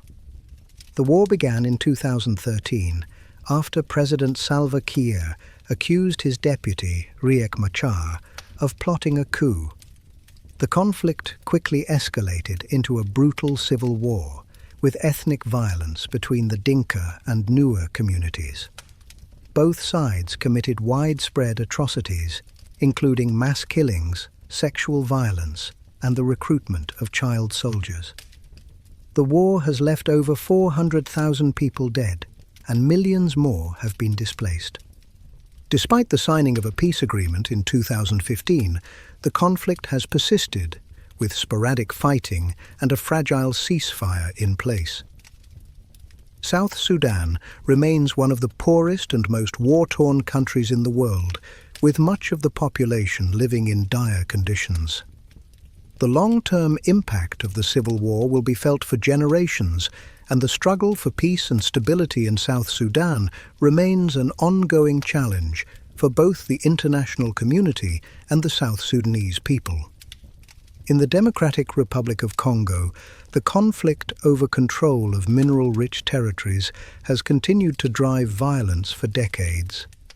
The DRC has been a battleground for numerous armed groups, both internal and external, as well as multinational corporations seeking to exploit the country's resources. The First and Second Congo Wars, which spanned from 1996 to 2003, resulted in millions of deaths, with most casualties caused by disease and starvation rather than direct combat. The violence in the eastern DRC has continued, as militias and foreign actors vie for control over valuable resources such as gold, diamonds, and coltan. The United Nations has deployed peacekeeping forces to the region, but their efforts have largely been ineffective in curbing the violence. The DRC remains one of the most unstable and dangerous places on Earth, with armed groups continuing to perpetrate atrocities against civilians, particularly women and children. The ongoing conflict has devastated the population and left the country in a perpetual state of crisis. The conflict between India and Pakistan over the Kashmir region remains one of the most enduring territorial disputes in the world. Since the partition of British India in 1947, which divided the subcontinent into the independent nations of India and Pakistan, the issue of Kashmir has remained unresolved. The region, which is claimed by both India and Pakistan, has been the site of multiple wars and military skirmishes. The First War in 1947 to 1948, shortly after the partition, resulted in the division of Kashmir into areas controlled by India and Pakistan, with both sides laying claim to the entire region. In 1965, another war broke out between India and Pakistan over Kashmir, which ended in a ceasefire brokered by the United Nations. However, the issue remained unresolved, and tensions continued to simmer. The most significant conflict came in 1999 with the Kargil War, fought between the two countries in the Kargil district of Indian-administered Kashmir. The war lasted for several months and resulted in hundreds of deaths on both sides. The region remains heavily militarized, with both India and Pakistan maintaining a significant military presence in Kashmir. The dispute has led to a number of crises, including the potential for nuclear conflict between the two nuclear-armed nations. The situation in Kashmir remains tense, and the human toll has been immense, with thousands of lives lost, particularly in the conflict between Indian forces and Kashmiri separatists.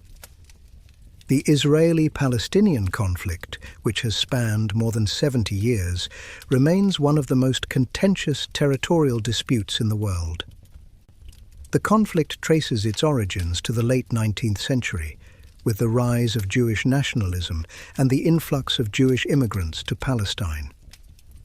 After the collapse of the Ottoman Empire and the establishment of the British Mandate over Palestine, tensions between Jewish and Arab communities began to escalate. In 1947, the United Nations proposed a partition plan that would divide Palestine into separate Jewish and Arab states, but this was rejected by the Arab states. In 1948, Israel declared independence, and neighboring Arab countries launched an invasion in an attempt to prevent the establishment of the Jewish state. The war ended with an Israeli victory, and the territory was divided, with Israel controlling much of the land and the West Bank and Gaza coming under Jordanian and Egyptian control, respectively. Since then, Israel and the Palestinians have been locked in a bitter conflict over land, resources and political autonomy. The conflict has led to multiple wars, uprisings known as intifadas, and a cycle of violence and peace attempts. The establishment of Israeli settlements in the West Bank and the blockade of Gaza by Israel have only heightened tensions. The political division between the Palestinian Authority in the West Bank and Hamas in Gaza has further complicated the situation. While there have been numerous attempts to broker peace, the issue of Palestinian statehood, the status of Jerusalem, and the right of return for Palestinian refugees remain the key obstacles to a lasting resolution. The ethnic and religious divides in Myanmar have resulted in some of the most brutal conflict in recent years. The Rohingya conflict, in particular, has captured global attention due to the mass atrocities committed by the Myanmar military against the Rohingya Muslim population. The Rohingya, who are a stateless ethnic group in Myanmar, have long been marginalized by the predominantly Buddhist population. In 2017, the Myanmar military launched a brutal crackdown in the Rakhine state, allegedly in response to attacks by Rohingya militants. The crackdown, which included mass killings, sexual violence, and the burning of villages, has been widely recognized as a genocide by the international community. An estimated 700,000 Rohingya fled to neighboring Bangladesh to escape the violence, and the United Nations has called for justice for the victims. However, Myanmar's military has denied the scale of the atrocities, and the country's civilian government, led by Aung San Suu Kyi, initially defended the military's actions. The conflict continues to have a devastating impact on the Rohingya people, who remain in refugee camps in Bangladesh with little hope of returning to Myanmar. In Africa, the ongoing civil war in South Sudan remains one of the most dire humanitarian crises of the 21st century. South Sudan gained independence from Sudan in 2011 after decades of conflict and struggle. But the new nation was quickly thrown into civil war. The war began in 2013 after President Salva Kiir accused his deputy Riek Machar of plotting a coup. The conflict quickly escalated into a brutal civil war with ethnic violence between the Dinka and Nuer communities. Both sides committed widespread atrocities, including mass killings, sexual violence, and the recruitment of child soldiers. The war has left over 400,000 people dead, and millions more have been displaced.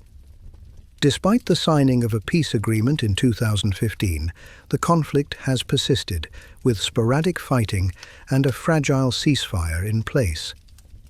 South Sudan remains one of the poorest and most war-torn countries in the world, with much of the population living in dire conditions. The long-term impact of the civil war will be felt for generations, and the struggle for peace and stability in South Sudan remains an ongoing challenge for both the international community and the South Sudanese people.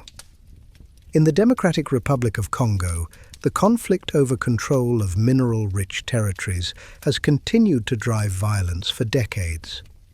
The DRC has been a battleground for numerous armed groups, both internal and external, as well as multinational corporations seeking to exploit the country's resources. The First and Second Congo Wars, which spanned from 1996 to 2003, resulted in millions of deaths, with most casualties caused by disease and starvation rather than direct combat. The violence in the eastern DRC has continued, as militias and foreign actors vie for control over valuable resources such as gold, diamonds, and coltan. The United Nations has deployed peacekeeping forces to the region, but their efforts have largely been ineffective in curbing the violence. The DRC remains one of the most unstable and dangerous places on Earth, with armed groups continuing to perpetrate atrocities against civilians, particularly women and children. The ongoing conflict has devastated the population and left the country in a perpetual state of crisis. The rise of revolutionary movements throughout history has often been spurred by political oppression, social inequality, and the desire for self-determination. These movements, though rooted in idealism, frequently devolve into violent and protracted conflicts.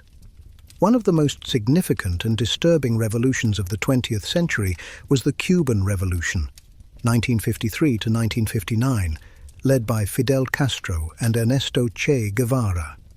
The revolution, which overthrew the US-backed dictator Fulgencio Batista, was initially viewed as a victory for the people of Cuba. Castro's promises of equality, land reform, and social justice were widely embraced by the Cuban populace, and his initial reforms were praised by many. However, the revolution quickly turned authoritarian as Castro consolidated power, executing former government officials and suppressing dissent.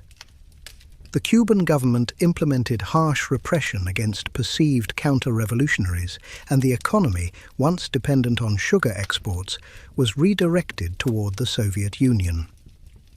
The US, viewing Cuba as a communist threat, attempted to overthrow the Cuban government through the failed Bay of Pigs invasion in 1961 and imposed economic sanctions that lasted for decades. Despite economic hardships and continued repression, Castro's regime remained intact until his retirement in 2008. His leadership and the revolution's aftermath have been the subject of global debate, with some viewing Castro as a hero of the oppressed, while others condemn his autocratic rule and human rights violations. In the same vein, the Iranian Revolution, 1979, transformed the political landscape of the Middle East. Overthrown was the Pahlavi monarchy, which had ruled Iran for over 30 years under the leadership of Mohammad Reza Shah. The Shah's regime was known for its repressive tactics, including censorship, torture, and the widespread corruption of the ruling elite. The Iranian Revolution was primarily led by Ayatollah Khomeini, who used religious ideology and the discontent of the masses to fuel the overthrow of the monarchy. The revolution attracted support from various political factions, including leftists, religious conservatives, and nationalists, all united in opposition to the Shah. Once in power, however, Khomeini quickly implemented a theocratic regime that imposed strict Islamic law, curbing civil liberties, suppressing political dissent, and executing thousands of political opponents. The revolution's promise of social justice was quickly overshadowed by authoritarian rule, leading to the creation of a deeply repressive state. The revolution also led to the downfall of Iran's close relationship with the West, especially the United States, which had supported the Shah. Iran's status as a regional power was solidified under Khomeini, but the legacy of the revolution is mixed. While it ended an oppressive monarchy, it replaced it with a repressive regime that continues to dominate Iranian politics today. The French Revolution, 1789 to 1799, is often viewed as a pivotal moment in the history of democratic ideals and revolutionary change. The revolution was sparked by widespread discontent with King Louis XVI's oppressive policies, heavy taxation, and the influence of the aristocracy. The economic hardships faced by the French population, particularly the poor, led to mass protests and demands for change. The storming of the Bastille on July 14, 1789, became a symbol of the revolution, and the National Assembly was formed to create a new constitution that would limit the power of the monarchy. However, the revolution quickly turned radical. The Reign of Terror, led by figures like Maximilien Robespierre, saw mass executions of perceived enemies of the revolution, including aristocrats, clergy, and political rivals. The revolution's shift from idealism to violence marked a dark chapter in its history, and it ultimately paved the way for the rise of Napoleon Bonaparte, who declared himself Emperor of France. The revolution's impact on global politics, however, was profound, inspiring movements for democracy and social justice across Europe and the Americas. Though it ended in violence and chaos, the French Revolution was a significant step toward the abolition of absolute monarchy and the promotion of individual rights. Similarly, the Chinese Revolution of 1949 marked a significant shift in global power. After decades of civil war, foreign intervention, and political instability, the Chinese Communist Party, led by Mao Zedong, defeated the nationalist government of Chiang Kai-shek and established the People's Republic of China. The revolution was fueled by a desire to end foreign exploitation, social inequality, and the corruption of the ruling class. Mao's vision for China was based on Marxist-Leninist ideology, and the revolution promised to redistribute land, improve the lives of peasants, and build a socialist society. However, the revolution's aftermath was marked by harsh authoritarian rule and disastrous policies. Mao's Great Leap Forward, aimed at rapidly industrializing China, led to one of the most catastrophic famines in history, causing the deaths of millions of people. The Cultural Revolution, which began in 1966, was another period of brutal repression, where intellectuals, teachers, and perceived counter-revolutionaries were persecuted, tortured, and killed. Mao's reign, though celebrated by some as a victory for the people, resulted in widespread suffering, and the legacy of the revolution remains a subject of intense debate in China today. In Latin America, the rise of revolutionary movements in the 20th century was often rooted in the deep inequality and exploitation of the region's poor populations. The Cuban Revolution, inspired by Marxist-Leninist ideology, influenced numerous left-wing movements throughout the region, including the Sandinista Revolution in Nicaragua, 1979. The Sandinistas, led by Daniel Ortega, overthrew the Somoza dictatorship, which had ruled Nicaragua for over 40 years with U.S. support. The Sandinista government promised land reform, social justice, and the redistribution of wealth. However, the revolution quickly became embroiled in the Cold War dynamics, with the U.S. backing Contra rebels in an attempt to overthrow the Sandinista government. The conflict led to widespread violence, including human rights abuses committed by both sides. The U.S. also imposed economic sanctions on Nicaragua, and the country struggled to rebuild after the revolution. While the Sandinistas managed to stay in power for a decade, their time in government was marked by political repression, economic difficulties, and the failure to fully achieve the promises of the revolution. After losing power in the 1990 elections, Ortega returned to power in 2007 and has since implemented policies that have led to a new form of authoritarianism, further complicating the legacy of the Nicaraguan Revolution. The Mexican Revolution, 1910 to 1920, was a social, political, and economic struggle that fundamentally changed Mexico's landscape. The revolution began as a protest against the dictatorship of Porfirio Diaz, who had ruled Mexico for nearly 30 years. Diaz's regime was marked by land consolidation, the exploitation of workers, and the suppression of political opposition. The revolution, led by figures like Emiliano Zapata and Pancho Villa, sought to overthrow the existing power structures and address the deep inequalities in Mexican society. The revolution saw peasant uprisings, military campaigns, and social reforms, including the redistribution of land and the establishment of workers' rights. However, the revolution's outcome was complicated.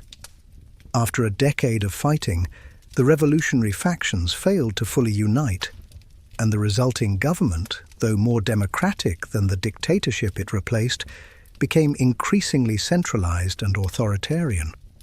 The legacy of the revolution is mixed, with some celebrating its gains in land reform and labor rights, while others criticize its failure to fully address the needs of the poor and the indigenous population. The collapse of colonial empires in the mid-20th century saw an explosion of nationalist movements across the world, as newly independent nations sought to establish their sovereignty. The struggle for independence in countries like India, Algeria, and Vietnam highlighted the deep tensions between colonizers and the colonized, leading to bloody and protracted conflicts. The path to independence was often violent, as indigenous populations fought back against colonial rule, seeking self-determination and the chance to define their own future. The Indian independence movement, led by figures like Mahatma Gandhi and Jawaharlal Nehru, was primarily non-violent, utilizing methods such as civil disobedience and non-cooperation disobedience and non-cooperation. However, the fight for freedom from British rule was anything but peaceful. The British Raj's response to uprisings, such as the 1857 rebellion and the Jallianwala Bagh massacre in 1919, where British soldiers killed hundreds of unarmed civilians, only deepened resentment and the desire for independence. The movement was further complicated by religious and ethnic divisions, particularly between Hindus and Muslims. The partition of India in 1947, which created the separate states of India and Pakistan, was marked by extreme violence, with millions of people displaced and hundreds of thousands killed in sectarian clashes. In Algeria, the struggle for independence from France turned into a brutal and bloody war that lasted from 1954 to 1962. The war began as a guerrilla movement by the National Liberation Front, FLN, against French colonial forces. The French response was violent and oppressive, using torture, summary executions, and other brutal tactics to suppress the rebellion. The war reached a fever pitch in the late 1950s, with both sides committing atrocities. The conflict was not only about gaining independence, but also about the future of the Algerian identity, as the French had established a settler community in Algeria, and many in the colonial government were determined to keep Algeria French. The war ended with the signing of the Evian Accords, granting Algeria independence, but the wounds of the conflict and the impact of decolonization were felt for years afterward. The Vietnamese struggle for independence, which began under French colonial rule and continued through the conflict with the United States, was similarly complex and devastating. The First Indochina War, 1946 to 1954, was fought between the French and the Viet Minh, a communist-led resistance movement under Ho Chi Minh. After the French defeat at Dien Bien Phu in 1954, Vietnam was divided into North and South, setting the stage for the Vietnam War. The United States entered the conflict to prevent the spread of communism in Southeast Asia, but the war escalated into a brutal, prolonged struggle that resulted in the deaths of an estimated 3 million people. The war's aftermath left Vietnam devastated, with millions of people killed or injured, and the country remains divided over the legacies of the war.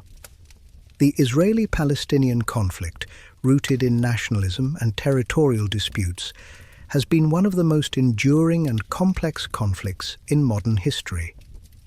The conflict began in the late 19th century with the rise of Jewish nationalism and the establishment of Zionism, which sought to create a Jewish homeland in Palestine, then part of the Ottoman Empire. The collapse of the Ottoman Empire after World War I and the British mandate over Palestine set the stage for tensions between Jews and Arabs in the region. The 1947 UN partition plan, which proposed dividing Palestine into separate Jewish and Arab states, was rejected by the Arab states, and in 1948, Israel declared its independence. The subsequent war led to the displacement of hundreds of thousands of Palestinian Arabs and the establishment of Israel as a Jewish state. Over the decades, the conflict has been marked by multiple wars, uprisings, intifadas, and peace efforts. The Oslo Accords in the 1990s offered a glimmer of hope for a two-state solution, but the conflict remains unresolved. The continuing occupation of Palestinian territories, the expansion of Israeli settlements in the West Bank, and the blockade of Gaza have perpetuated a cycle of violence. Despite efforts by various international bodies to mediate peace, the deep-rooted political, religious, and territorial issues remain a barrier to a lasting resolution. The Kurdish struggle for autonomy has been one of the longest-running nationalist conflicts in modern history. The Kurds, an ethnic group spread across Turkey, Iraq, Iran, and Syria, have long sought an independent homeland or autonomy within the countries they inhabit. The Kurdish population has faced repression and persecution by the governments of the countries they reside in, particularly in Turkey, where the Kurdish Workers' Party, PKK, has waged an insurgency for decades. The Turkish government has responded with military force, and the conflict has led to tens of thousands of deaths and the displacement of many more. In Iraq, the Kurds have gained a degree of autonomy with the establishment of the Kurdistan Regional Government, KRG, following the Gulf War and the fall of Saddam Hussein's regime in 2003. However, tensions remain between the KRG and the central Iraqi government, particularly over the status of the oil-rich region of Kirkuk. The Kurdish struggle for independence has been further complicated by the Syrian civil war, where the Kurdish YPG, People's Defense Units, has played a key role in fighting against ISIS.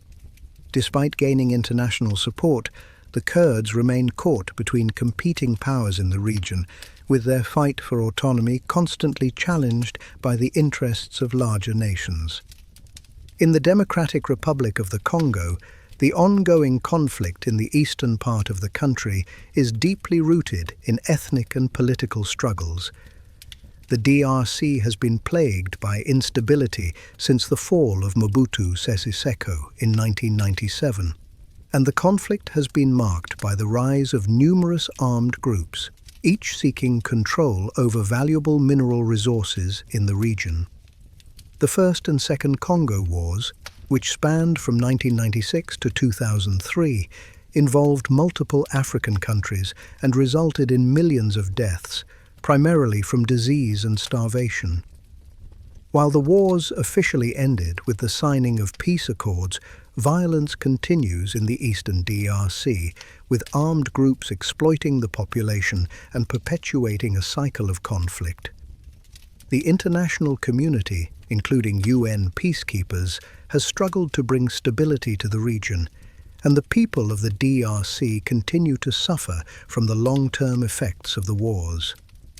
The Tamil Tigers, Liberation Tigers of Tamil Eelam, LTTE, and the Sri Lankan Civil War, 1983 to 2009, were driven by ethnic and political divisions between the Tamil minority and the Sinhalese majority in Sri Lanka.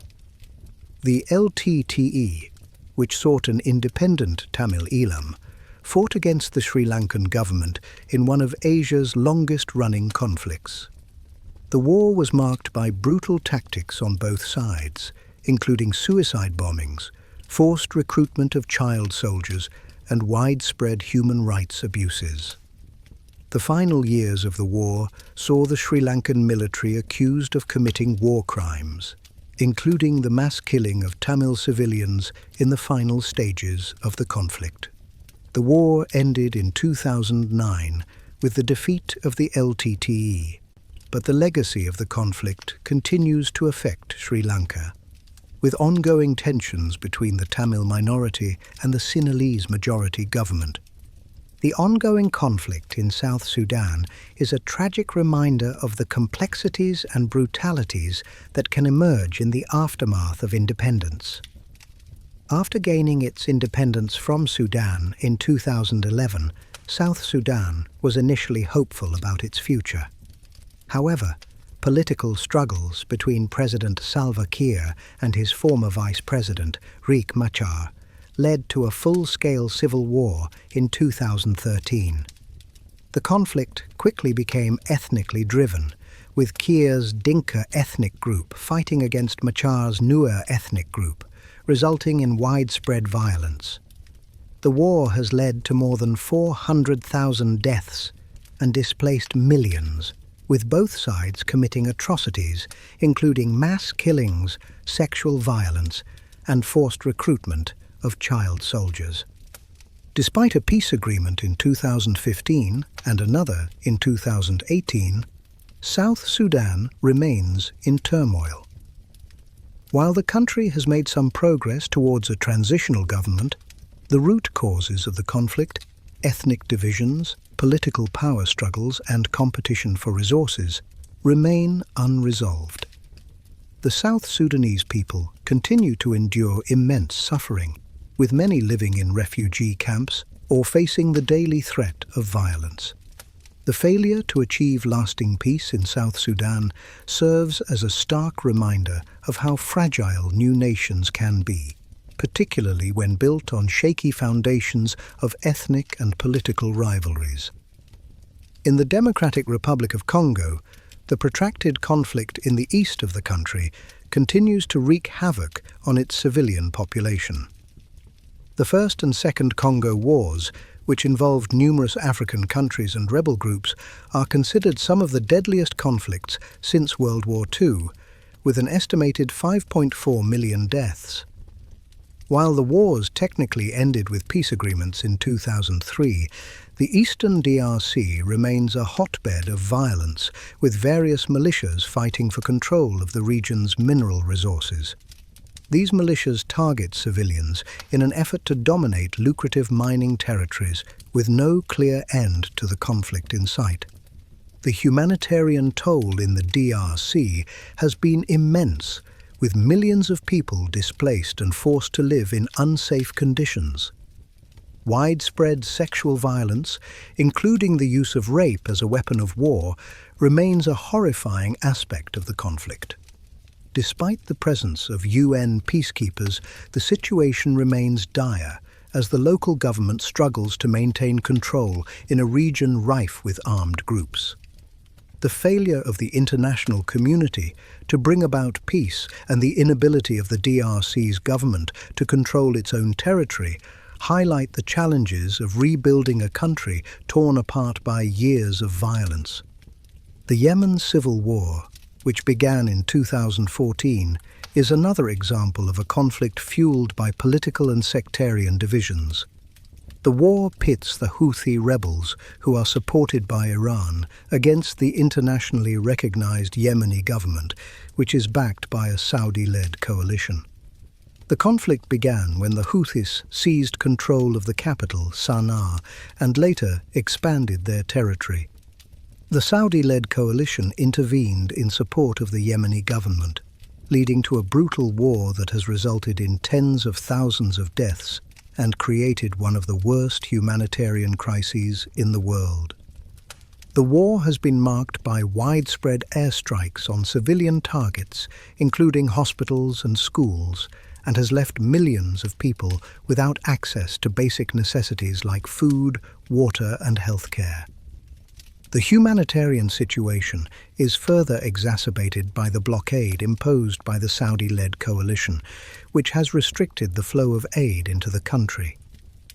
The conflict has also given rise to extremist groups like Al-Qaeda in the Arabian Peninsula, AQAP, and ISIS, further complicating efforts to achieve peace.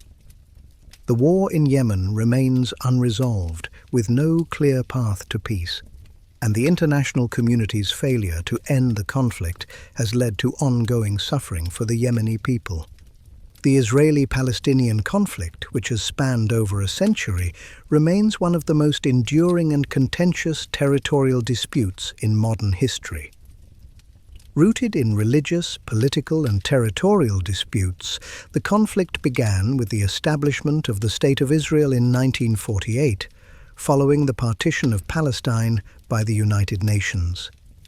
This decision led to violent clashes between Jewish and Arab populations, resulting in the displacement of hundreds of thousands of Palestinian Arabs and the creation of the State of Israel. The subsequent wars, including the 1948 Arab-Israeli War, the 1967 Six-Day War, and the 1973 Yom Kippur War, further entrenched the division between Israelis and Palestinians. The occupation of the West Bank and Gaza by Israel following the 1967 war has remained a flashpoint of tension. In recent years, the expansion of Israeli settlements in the West Bank and the continued blockade of Gaza have led to violent clashes, with both sides suffering casualties. The failure of numerous peace attempts, including the Oslo Accords and the Camp David Summit, has left the situation unresolved. The two-state solution, which has been advocated by many international actors, remains elusive as both Israelis and Palestinians continue to seek control over Jerusalem, which they both claim as their capital. The conflict has led to the deaths of thousands of civilians, the displacement of millions, and a growing sense of hopelessness for both peoples. The Kashmir conflict, which involves India, Pakistan, and China, remains one of the most contentious and dangerous territorial disputes in the world. Kashmir has been a disputed region since the partition of British India in 1947, when the princely state of Jammu and Kashmir, with a Muslim-majority population, was given the option to join either India or Pakistan. The ruler of Kashmir chose to accede to India, leading to a war between India and Pakistan. Since then, the region has been divided into Indian-administered Jammu and Kashmir, Pakistani-administered Azad Kashmir, and the Chinese-controlled Aksai Chin. The conflict has been marked by 3 wars between India and Pakistan, numerous skirmishes, and ongoing insurgencies by separatist groups.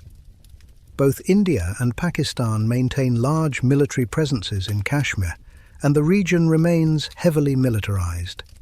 The 1998 nuclear tests by both countries have raised concerns about the potential for nuclear conflict, making Kashmir one of the most volatile areas in the world.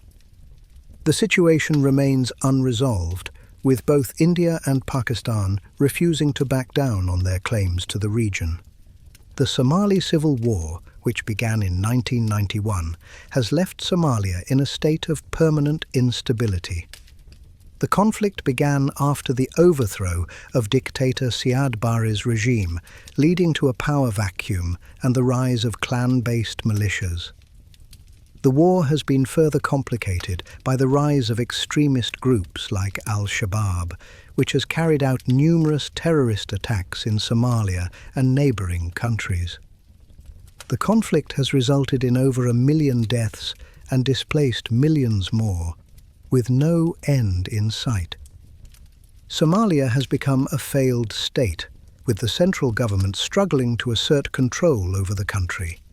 International peacekeeping forces have been deployed, but the situation remains dire, with ongoing violence, famine, and instability.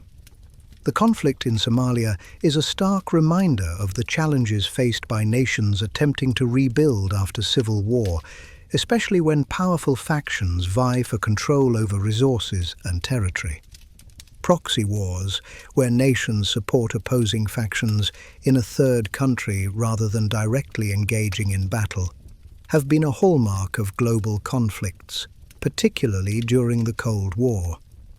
These wars have shaped the political landscape of numerous regions, often leaving behind a legacy of destruction, instability, and deepened ideological divides. One of the most significant proxy wars of the Cold War era was the Vietnam War, 1955 to 1975. The war was not only a direct struggle between communist North Vietnam, supported by the Soviet Union and China, and the non-communist South Vietnam, backed by the United States, but also a broader ideological conflict between global superpowers. The US viewed the spread of communism in Southeast Asia as a threat to democracy, leading to its deep involvement in Vietnam. While the war began as a civil conflict, it quickly became a battleground for Cold War superpowers, with each side seeking to expand its influence in the region. The war was marked by heavy US bombing campaigns, the use of chemical defoliants like Agent Orange, and a protracted guerrilla war waged by the North Vietnamese Army and the Viet Cong. The United States, despite its technological superiority and the vast resources it poured into the war, was unable to defeat the determined communist forces. The war ended in 1975 with the fall of Saigon and the reunification of Vietnam under communist rule. The toll of the war was staggering, with over 3 million Vietnamese and 58,000 US soldiers killed. The Vietnam War had lasting effects on the global political landscape, contributing to the erosion of US influence in Southeast Asia and leading to widespread disillusionment with American foreign policy. The Korean War, 1950 to 1953, is another prime example of a proxy war fueled by Cold War tensions. The conflict began when North Korea, backed by the Soviet Union and China, invaded South Korea in an attempt to unify the country under a communist government.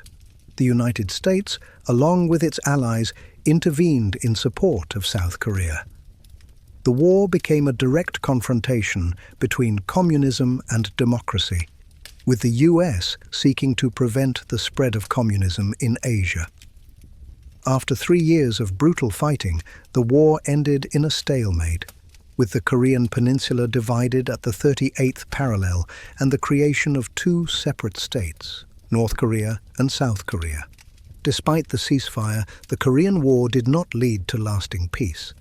The 2 Koreas remained divided, with tensions between them still high. The US maintains a significant military presence in South Korea, while North Korea, under the leadership of the Kim dynasty, has become one of the most isolated and repressive regimes in the world. The legacy of the Korean War is felt today, as the region remains a flashpoint for international tensions, particularly with the growing nuclear ambitions of North Korea. The Afghan-Soviet War, 1979 to 1989, was another key Cold War proxy conflict in which the Soviet Union sought to prop up the communist government in Afghanistan, which was facing a growing insurgency from Islamist rebels known as the Mujahideen. The US saw the Soviet intervention as a direct threat to the balance of power in Central Asia and began to support the Afghan rebels with weapons, training and funding through the CIA's Operation Cyclone. The war quickly became a brutal and costly conflict, with both sides committing atrocities. The Mujahideen received support from a variety of countries, including Pakistan, Saudi Arabia, and the United States, while the Soviet Union struggled to maintain control in the rugged Afghan terrain. The war had devastating effects on Afghanistan, with an estimated 1 million people killed and millions more displaced. The Soviet Union, despite its military might, was unable to defeat the Afghan resistance, and the war contributed to the eventual collapse of the Soviet Union in 1991. The withdrawal of Soviet forces in 1989 left Afghanistan in a state of chaos, with various factions vying for power. This vacuum of power allowed the Taliban to emerge in the 1990s, leading to a new phase of conflict that continues to this day. The US intervention in Afghanistan in 2001, following the September 11th attacks, can be traced back to the events of the Soviet-Afghan War, which laid the foundation for the modern conflict. The Iran-Iraq War, 1980 to 1988, was another brutal proxy war in the Middle East, driven by a combination of territorial disputes, sectarianism, and regional power struggles. The war began when Iraq, led by President Saddam Hussein, invaded Iran following the Iranian Revolution of 1979, which had brought the Islamic Republic to power under Ayatollah Khomeini. Hussein hoped to capitalize on the instability in Iran to seize control of the Shatt al-Arab waterway and weaken the revolutionary government. The war quickly became a brutal, attritional conflict, with both sides suffering heavy casualties. The US and other Western countries supported Iraq, while Iran was backed by Syria and other Shia factions in the region. The war saw the extensive use of chemical weapons, as both sides employed brutal tactics against each other, including the targeting of civilian populations and the destruction of oil facilities. Despite the immense loss of life, an estimated 1 million people died. The war ended in a stalemate, with neither side achieving its objectives. The war left a legacy of destruction in both Iran and Iraq, with long-term consequences for the region, including the rise of Saddam Hussein as a regional power and the eventual US invasion of Iraq in 2003. In Angola, the Cold War proxy conflict reached its peak during the Angolan Civil War, 1975 to 2002. After Angola gained independence from Portugal in 1975, the country quickly descended into a civil war between the MPLA, People's Movement for the Liberation of Angola, supported by the Soviet Union and Cuba, and the UNITA, National Union for the Total Independence of Angola, which was backed by the United States and South Africa. The war was a brutal struggle for control of Angola's rich natural resources, particularly its oil and diamonds. The war lasted for over 2 decades, with both sides committing extensive human rights abuses. The US and Soviet Union provided military aid and advisors to their respective allies, turning Angola into a battleground for Cold War rivalries. The conflict ended with a peace agreement in 2002, but the war left a legacy of devastation, with hundreds of thousands of people killed and millions more displaced.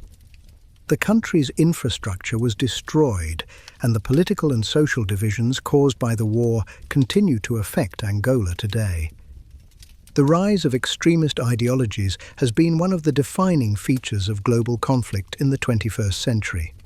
The Iraq War, 2003 to 2011, which began with the invasion of Iraq by the United States and its allies, is a stark example of how military intervention can unintentionally fuel extremism and lead to years of conflict. Initially, the invasion aimed to dismantle Saddam Hussein's regime, based on the claim that Iraq possessed weapons of mass destruction, WMDs. However, no such weapons were found, and the aftermath of the invasion plunged Iraq into chaos. The power vacuum created by the toppling of Hussein's government allowed insurgent groups to gain ground, and the country soon became a battleground for sectarian violence between Sunni and Shia Muslims. This instability provided fertile ground for the rise of extremist groups like Al-Qaeda in Iraq, which later evolved into the Islamic State, ISIS. The brutal tactics used by ISIS, including mass executions, sexual slavery, and the destruction of cultural heritage sites, shocked the world and led to an international military response. Despite the defeat of ISIS in Iraq, the group remains active in the region, and its impact on global security continues to be felt. The War on Terror, which was launched by the United States after the September 11, 2001 attacks, also contributed to the rise of extremism. The US invasion of Afghanistan targeted al-Qaeda, the terrorist group responsible for the attacks. However, the conflict quickly escalated into a protracted war, with the Taliban, a radical Islamist militia, resisting US forces and eventually regaining control of much of the country. The war led to the deaths of thousands of civilians and military personnel, and despite the US spending billions on rebuilding efforts, Afghanistan remained politically unstable. In 2021, after nearly 2 decades of military presence, the US withdrew from Afghanistan and the Taliban swiftly took control, marking the end of one of the longest wars in American history. The consequences of the War on Terror have been far-reaching, with the rise of extremist ideologies not only in the Middle East but also in other parts of the world. The US invasions of Iraq and Afghanistan have sparked anti-Western sentiments and radicalization among various militant groups, leading to the rise of ISIS, al-Qaeda, and other extremist factions. These groups have carried out devastating attacks in the Middle East, North Africa, and Europe, contributing to the global spread of terrorism and violent extremism. In Africa, the spread of jihadist ideology has fueled conflicts across the Sahel and the Horn of Africa. The Boko Haram insurgency in Nigeria, which began in 2009, is one of the most prominent examples of extremist violence in the region. Boko Haram, a militant Islamist group, has carried out numerous attacks on civilians, schools, and military targets, seeking to establish an Islamic State in northeastern Nigeria. The group has been responsible for mass kidnappings, including the abduction of 276 schoolgirls in 2014, which drew international outrage. Boko Haram has since pledged allegiance to ISIS, and the insurgency continues to destabilize Nigeria and neighboring countries. In Mali, extremist groups linked to al-Qaeda have waged an insurgency against the Malian government, exploiting political instability and ethnic divisions in the country. The conflict began in 2012 when Tuareg separatists, with support from Islamist militants, seized control of northern Mali. France intervened militarily in 2013, launching Operation Serval to push back the insurgents. Despite the intervention, the conflict has continued, with extremist groups controlling large swaths of territory in northern Mali and other Sahelian countries. The war in Mali has created a humanitarian crisis, with thousands killed and hundreds of thousands displaced. In Somalia, the extremist group Al-Shabaab has waged an ongoing insurgency against the central government since 2006. The group, which emerged from the chaos of the Somali civil war, has sought to establish an Islamic State in Somalia and has carried out numerous attacks on civilians, including bombings and massacres. The African Union has deployed peacekeeping forces to Somalia, but the conflict remains unresolved, with al-Shabaab continuing to control significant territory in the country's south.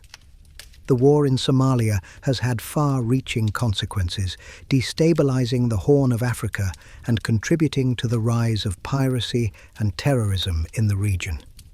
The Syrian civil war, 2011 to present, has been another significant breeding ground for extremism.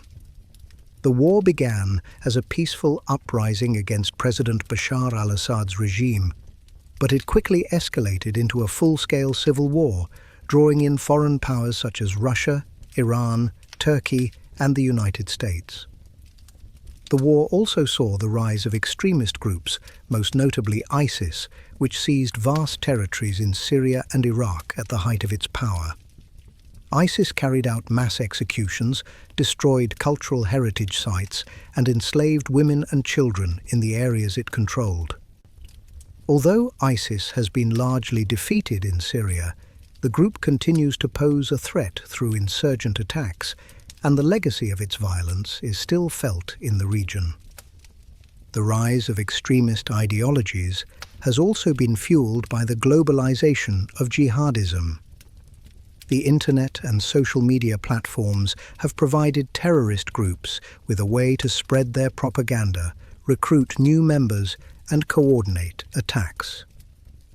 The use of the internet by groups like ISIS and Al-Qaeda has made it more difficult for governments and intelligence agencies to track and prevent terrorist activities. The spread of extremist ideologies has not been limited to the Middle East and Africa. It has also affected Europe and North America, where lone wolf attackers inspired by jihadist propaganda have carried out deadly attacks. In Europe, the rise of jihadist terrorism has led to a series of high-profile attacks. In 2015, the Paris attacks carried out by ISIS militants shocked the world. The attackers targeted the Bataclan Concert Hall, cafes, and the Stade de France stadium, killing 130 people and injuring hundreds more. The attacks were followed by other terrorist acts across Europe, including the Brussels bombings in 2016 and the Manchester Arena bombing in 2017. These attacks were carried out by individuals or small groups who were inspired by jihadist ideology and sought to strike fear into European populations. In response, European governments have ramped up counter-terrorism efforts, but the threat of extremism remains. The global war on drugs, which began in the 1980s with the US leading the charge, has been marked by violent confrontations between governments, drug cartels, and law enforcement agencies. The battle against drug trafficking and abuse has had devastating consequences in many parts of the world, resulting in significant loss of life, widespread corruption, and the destabilization of entire regions. While intended to curb the illegal drug trade, the war on drugs has often exacerbated the very issues it sought to solve, fueling a vicious cycle of violence and human suffering. In Mexico, the war on drugs has caused a significant escalation in violence since the Mexican government launched a militarized offensive against drug cartels in 2006. The country became a battleground for rival drug cartels, including the Sinaloa, Zetas, and the Gulf Cartel, who fought for control over the lucrative drug trade routes into the United States. The Mexican government's heavy-handed approach, which included deploying the military to combat drug cartels, led to a dramatic increase in violence, resulting in tens of thousands of deaths. The cartels not only engaged in turf wars, but also waged campaigns of terror against civilians, law enforcement, and politicians, using extreme violence to maintain control. Mexico's war on drugs has claimed over 200,000 lives, and many of these deaths are attributed to cartel violence, including executions, beheadings, and massacres. In addition to the killings, the drug cartels also control various illegal activities, such as human trafficking, extortion, and arms smuggling. The violence has caused widespread displacement, with families fleeing cartel-controlled areas in search of safety. The Mexican government has been criticized for its inability to curb the power of drug cartels and restore order to the country. Many people believe that the war on drugs has created an environment of lawlessness, where cartels hold more power than the state itself. In Colombia, the war on drugs has been similarly devastating. Colombia has long been one of the world's leading producers of cocaine, and the drug trade has fueled violent conflict between the government, left-wing guerrilla groups, and right-wing paramilitaries. The Colombian government has spent decades fighting the Revolutionary Armed Forces of Colombia, FARC, an armed Marxist group that has financed its operations through the drug trade. The US has played a central role in supporting the Colombian government's efforts to combat drug cartels and insurgents, providing military aid and training to Colombian forces under the Plan Colombia initiative, which began in the late 1990s. The war on drugs in Colombia led to a significant increase in violence and human rights violations, including the forced displacement of millions of people. Both the FARC and paramilitary groups used terror tactics, including bombings, assassinations, and massacres of civilians. The Colombian military was also accused of committing war crimes, including extrajudicial killings of suspected guerrilla sympathizers. While the Colombian government has made progress in reducing the power of the FARC and other insurgent groups, the drug trade continues to fuel violence, with cartels and armed groups still operating in rural areas.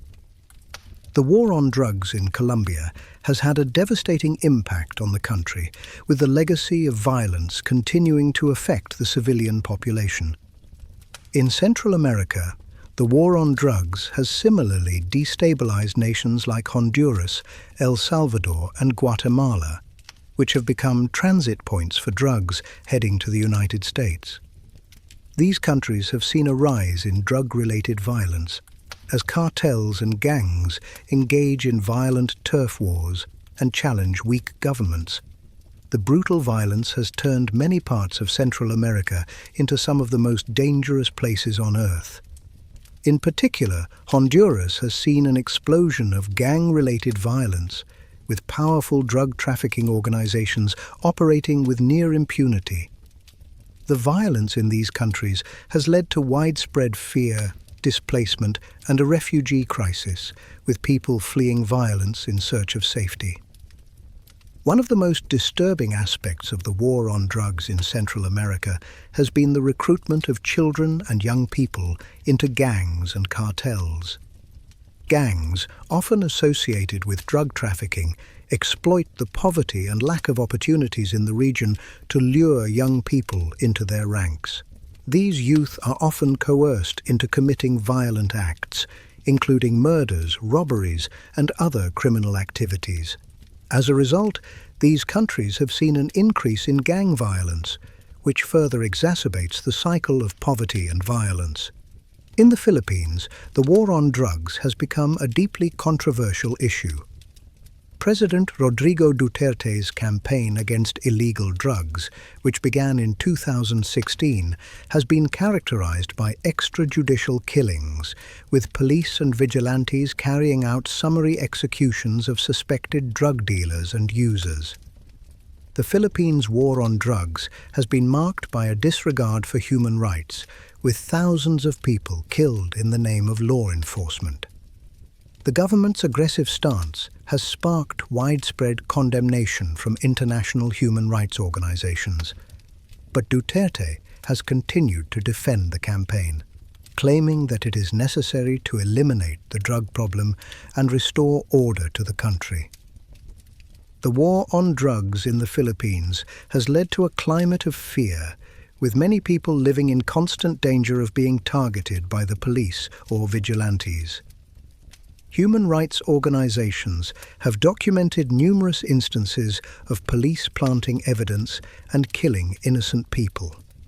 The campaign has also been criticized for disproportionately targeting the poor and marginalized communities, while powerful drug lords and traffickers have largely remained untouched. The Philippines has seen a rise in impunity and corruption within the police force, with accusations of police involvement in the drug trade. Despite the growing number of deaths, the war on drugs continues to be a central pillar of Duterte's presidency. The war on drugs in the United States, particularly in the 1980s and 1990s, was another example of how the fight against drugs can lead to violence and long-lasting social consequences.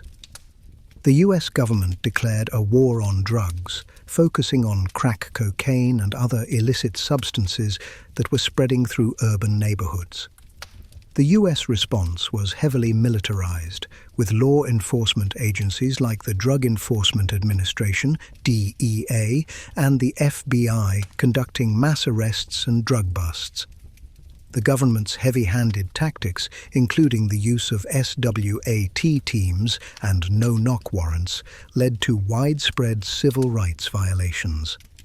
The war on drugs disproportionately affected African American and Latino communities, with high incarceration rates for drug-related offenses. This policy created a cycle of mass incarceration, which continues to affect these communities today. The war on drugs also fueled the rise of violent drug cartels and gangs, particularly in cities like Los Angeles and New York, where crack cocaine became a significant issue. While the US has made some strides in addressing criminal justice reform, the war on drugs has left a lasting legacy of racial inequality, over-policing, and the destruction of countless lives. The global fight for civil rights and equality has been one of the most profound and enduring struggles in human history. Across the world, marginalized groups have fought for justice, equal rights, and an end to systemic discrimination. These movements have sparked social, political, and even violent upheavals, leading to significant shifts in the course of nations. In the United States, the civil rights movement of the 1950s and 1960s was a pivotal moment in the nation's history. African Americans, long oppressed under segregation laws in the South and widespread discrimination across the country, demanded equality and an end to institutional racism. Leaders like Martin Luther King Jr., Rosa Parks, and Malcolm X became symbols of the fight for civil rights, employing various strategies from peaceful protest to militant resistance.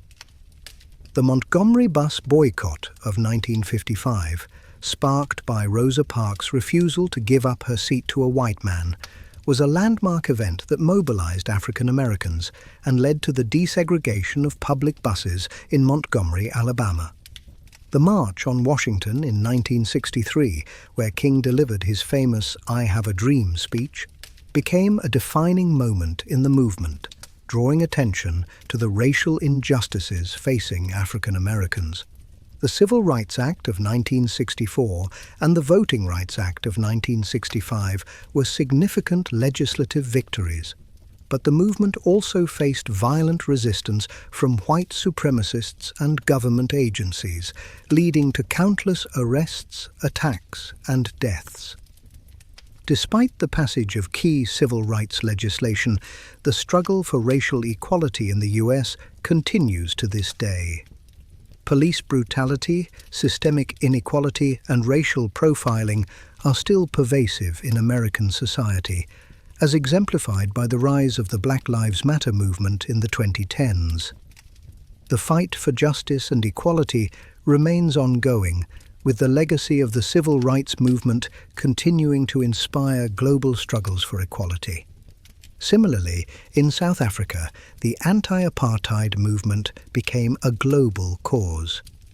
Apartheid, the system of institutionalized racial segregation and discrimination, was enforced by the South African government from 1948 to 1994. Under apartheid, non-white South Africans were subjected to extreme racial segregation, denied basic rights, and forced into impoverished areas. The African National Congress, ANC, led by figures such as Nelson Mandela and Oliver Tambo, became the central force in the resistance to apartheid. The Sharpeville massacre of 1960, where South African police opened fire on unarmed protesters, marked a turning point in the struggle, bringing international attention to the brutal policies of the apartheid regime.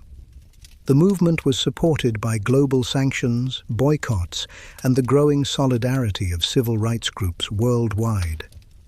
Despite years of resistance and many acts of violence by the apartheid regime, the system was eventually dismantled, and Nelson Mandela became the first black president of South Africa in 1994, marking the end of apartheid. However, the legacy of apartheid still haunts South Africa. Economic disparities, high unemployment rates, and a high level of crime in predominantly black areas continue to be a problem. While the country has made strides in reconciliation, issues of inequality and racial tension remain a challenge. The fight for true equality and justice for South Africa's black population continues to this day. The Indian independence movement was another example of a struggle for equality and freedom against colonial oppression. British colonial rule in India, which lasted from the mid-18th century until 1947, was characterized by exploitation, discrimination, and brutal control over the Indian population. The Indian National Congress, led by figures such as Mahatma Gandhi, Jawaharlal Nehru, and Subhas Chandra Bose, began to push for greater autonomy, eventually calling for full independence. Gandhi's philosophy of non-violent resistance, or satyagraha, became the cornerstone of the independence movement. Through peaceful protests, boycotts of British goods, and civil disobedience, the Indian people forced the British government to grant independence in 1947. However, this victory was marred by the violence of partition, where India was divided into two nations, India and Pakistan, leading to widespread communal riots, displacement, and the deaths of millions.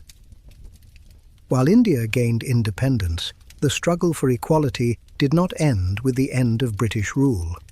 The caste system, which perpetuated inequality and discrimination against the Dalits, formerly known as untouchables, continued to be a major issue in Indian society. The Dalit rights movement, led by figures such as Dr. B.R. Ambedkar, who was instrumental in drafting India's constitution, continues to advocate for the rights of marginalized groups. The fight for social justice, affirmative action, and economic equality remains an ongoing challenge in India. In China, the Tiananmen Square massacre of 1989 is a stark reminder of the violent repression of civil rights movements. The Chinese government, under the leadership of the Communist Party, responded to widespread student protests in Beijing, calling for political reform, freedom of speech, and greater democracy, with force. The Chinese military was ordered to clear Tiananmen Square, where the protesters had gathered for weeks. The violent crackdown led to the deaths of hundreds, if not thousands, of protesters. The Tiananmen Square massacre, though heavily censored in China, remains a symbol of the struggle for democratic rights and freedoms in the face of authoritarianism. In the years since, China has maintained its strict control over political dissent, and the government continues to suppress freedom of expression, freedom of the press, and other civil liberties. The legacy of Tiananmen Square continues to affect China's relationship with the international community, and the demand for greater civil rights and freedoms persists, despite the repression. In the Middle East, the Arab Spring of 2010 to 2012 was a series of uprisings, protests, and civil wars that sought to overthrow authoritarian regimes across the region. The movement began in Tunisia, where the self-immolation of Mohamed Bouazizi, a street vendor who was harassed by police, sparked protests against government corruption and economic hardship. The success of these protests led to similar uprisings in Egypt, Libya, Yemen, and Syria. In Egypt, President Hosni Mubarak, who had ruled for nearly 30 years, was forced to resign in 2011 after massive protests in Cairo's Tahrir Square. The Egyptian revolution was hailed as a victory for the people, but it was followed by political instability, the rise of the Muslim Brotherhood, and the eventual return of military rule under Abdel Fattah el-Sisi. Despite the initial optimism, the Arab Spring largely failed to deliver the promised political reforms in many countries, and in some cases it led to more violence, repression, and authoritarian rule. In Syria, what began as peaceful protests against President Bashar al-Assad's regime quickly escalated into a full-scale civil war. The Syrian government's brutal crackdown on protesters led to the involvement of multiple foreign powers, including Russia, Iran, the United States, and Turkey. The war has claimed over 500,000 lives, displaced millions, and created one of the worst refugee crises in modern history. While Assad's regime has managed to regain much of the territory, the country remains in ruins, and the Syrian people continue to endure immense suffering.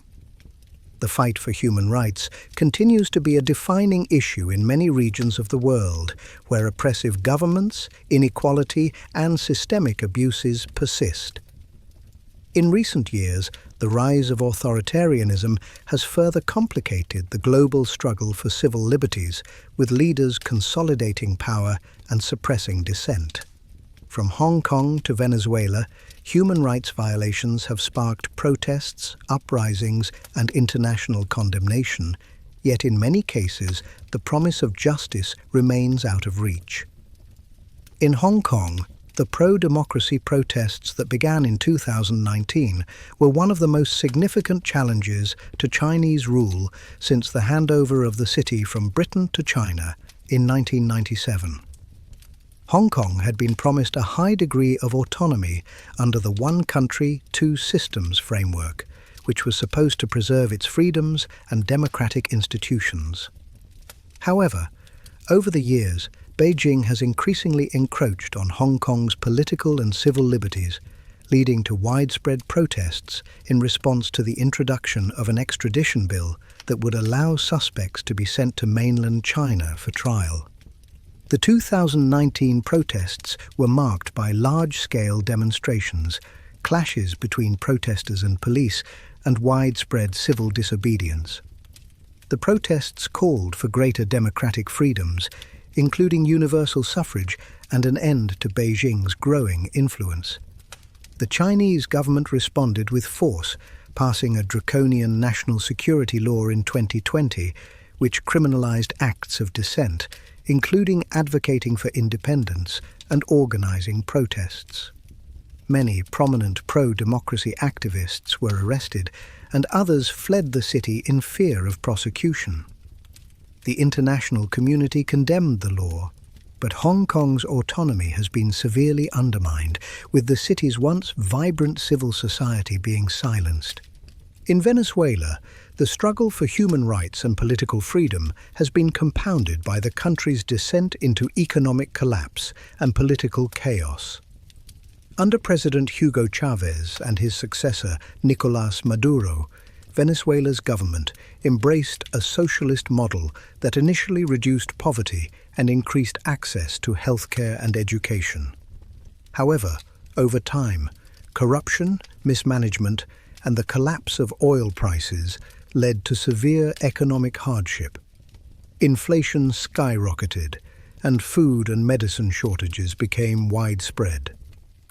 The crisis led to mass protests against Maduro's government, which was accused of authoritarianism and human rights violations. The government responded with violence, using military and police forces to crack down on dissent. Opposition leaders were imprisoned, and thousands of people were forced to flee the country in search of a better life. The Venezuelan refugee crisis became one of the largest in the Americas, with millions of Venezuelans seeking asylum in neighboring countries like Colombia, Brazil, and even the United States. Maduro's regime has become increasingly repressive, with opposition figures and journalists being silenced and electoral processes being rigged to maintain power. Despite international condemnation and sanctions, Venezuela remains in a state of political and economic collapse, with no resolution in sight. In Myanmar, the military's coup in February 2021 marked a dark return to authoritarian rule after a decade-long experiment with semi-democracy. The military, known as the Tatmadaw, seized control of the government, arresting civilian leaders, including Aung San Suu Kyi, who had led Myanmar's transition to democracy.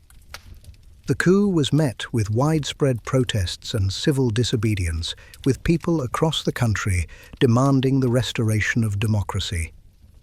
The military's response was violent, using live ammunition, rubber bullets and tear gas to disperse crowds, leading to the deaths of hundreds of protesters.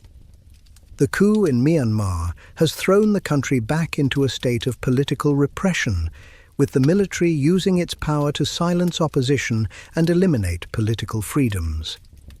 The country has been plunged into a civil conflict, with ethnic militias and armed resistance groups, including the People's Defence Force, PDF, fighting against the military junta. The situation has led to a worsening humanitarian crisis, with thousands killed, injured or displaced, and many people living under constant threat. The international community has condemned the coup, but efforts to restore democracy have so far failed. The Saudi Arabian government's treatment of dissidents and political prisoners has drawn increasing scrutiny in recent years, particularly in light of the murder of journalist Jamal Khashoggi in 2018. Khashoggi, a prominent Saudi journalist and critic of the regime, was killed in the Saudi consulate in Istanbul in what has been widely regarded as a state-sponsored assassination. The murder sparked outrage around the world, with many questioning the extent of Saudi Arabia's repression and its disregard for international human rights standards. Saudi Arabia, under the leadership of Crown Prince Mohammed bin Salman, MBS, has been accused of repressing political opposition, curbing freedom of expression, and using its vast wealth and influence to suppress criticism. Many activists, journalists, and human rights defenders have been imprisoned or subjected to harassment and torture. The Saudi government's response to the murder of Khashoggi further deepened international concerns about the state's treatment of dissent and its increasing use of authoritarian methods to maintain control. The Uyghur genocide in Xinjiang, China, has been one of the most chilling human rights crises in recent years. The Chinese government has been accused of committing widespread atrocities against the Uyghur Muslim minority, including mass internment in so-called re-education camps. Reports from former detainees and human rights organizations have documented forced labor, forced sterilizations, indoctrination, and systematic torture in these camps, where over 1 million Uyghurs are believed to be held. The Chinese government has denied the allegations, calling the camps vocational training centers aimed at combating extremism. The crackdown on the Uyghurs is part of the Chinese government's broader campaign to suppress ethnic and religious minorities, particularly in regions like Tibet and Inner Mongolia. The international community has condemned the treatment of the Uyghurs, with some countries labeling it a genocide. However, China's economic and political influence has allowed it to deflect significant pressure, and the situation in Xinjiang remains dire. The Kashmir conflict, a territorial dispute between India and Pakistan, continues to be one of the most dangerous and politically sensitive conflicts in the world. Both countries claim the region of Kashmir as their own, leading to several wars and ongoing skirmishes along the Line of Control, LOC, the de facto border between Indian-administered and Pakistani-administered Kashmir. In 2019, India's government, led by Prime Minister Narendra Modi, revoked the special autonomy of Jammu and Kashmir, a move that was met with strong opposition from Pakistan and protests from Kashmiris. India's decision to alter the region's status has led to increased violence and human rights abuses. The Indian government has deployed tens of thousands of soldiers to the region, and the population of Kashmir has faced curfews, mass arrests, and media blackouts. The move has deepened the sense of alienation among Kashmiris, many of whom seek greater autonomy or independence. The situation in Kashmir remains tense, with the potential for conflict between India and Pakistan, both nuclear-armed countries, ever present. Across the world, many have risked and lost their lives in the fight for freedom, justice, and human rights. From the Arab Spring to the Hong Kong protests, citizens have risen up against authoritarian regimes, entrenched corruption, and systemic oppression. The stories of resistance, while inspiring, often end in violence, imprisonment, or death, and the struggle for freedom continues in many parts of the world today. The Arab Spring, which began in 2010, was a series of protests and uprisings across the Arab world that sought to overthrow long-standing autocratic regimes. The movement was ignited by the self-immolation of Mohamed Bouazizi, a Tunisian street vendor who was harassed by police. Bouazizi's act of protest sparked mass demonstrations that led to the overthrow of the Tunisian president, Zine El Abidine Ben Ali, who had ruled for over 20 years. The success of the Tunisian revolution inspired similar uprisings in countries like Egypt, Libya, Yemen, and Syria. In Egypt, protesters gathered in Cairo's Tahrir Square, demanding the resignation of President Hosni Mubarak, who had ruled the country for nearly 30 years. After 18 days of protests, Mubarak was forced to step down in February 2011, and the world watched as the country seemed to embrace the promise of democracy. However, the hope of the revolution was quickly overshadowed by political instability. The rise of the Muslim Brotherhood, followed by a military coup led by General Abdel Fattah el-Sisi in 2013, led to the reassertion of military rule. El-Sisi's government has been accused of widespread human rights abuses, including the suppression of political opposition, the imprisonment of journalists, and the use of military courts to try civilians. In Syria, the Arab Spring protests were met with brutal violence by President Bashar al-Assad's regime. What began as peaceful demonstrations calling for political reform quickly escalated into a full-scale civil war as the government responded with mass arrests, torture, and violent crackdowns. The conflict has drawn in multiple foreign powers, including the US, Russia, and Iran, and has resulted in the deaths of over 500,000 people, with millions more displaced both internally and as refugees abroad. While the Assad regime has managed to regain control of much of the country, the war has left Syria in ruins, and the hopes of the early protests for freedom and democracy have been replaced by the horrors of war and destruction. In Libya, the overthrow of Colonel Muammar Gaddafi's 42-year rule in 2011 seemed to promise a new era of freedom and democracy. Gaddafi, who had ruled the country with an iron fist since 1969, was overthrown after NATO-backed rebels captured the capital, Tripoli. However, Libya quickly descended into chaos as rival factions fought for control of the country. The civil war has been marked by a breakdown of state institutions, the rise of extremist groups like ISIS, and the collapse of the country's oil industry. The conflict has led to widespread human suffering, with thousands killed and millions displaced. In Hong Kong, the struggle for freedom and autonomy has been ongoing since the 1997 handover of the territory from Britain to China. Under the one country, two systems arrangement, Hong Kong was promised a high degree of autonomy and the preservation of its political freedoms for 50 years. However, in recent years, Beijing has increasingly undermined Hong Kong's autonomy, leading to large-scale protests. The 2014 Umbrella Movement saw students and activists demanding universal suffrage and greater political freedoms.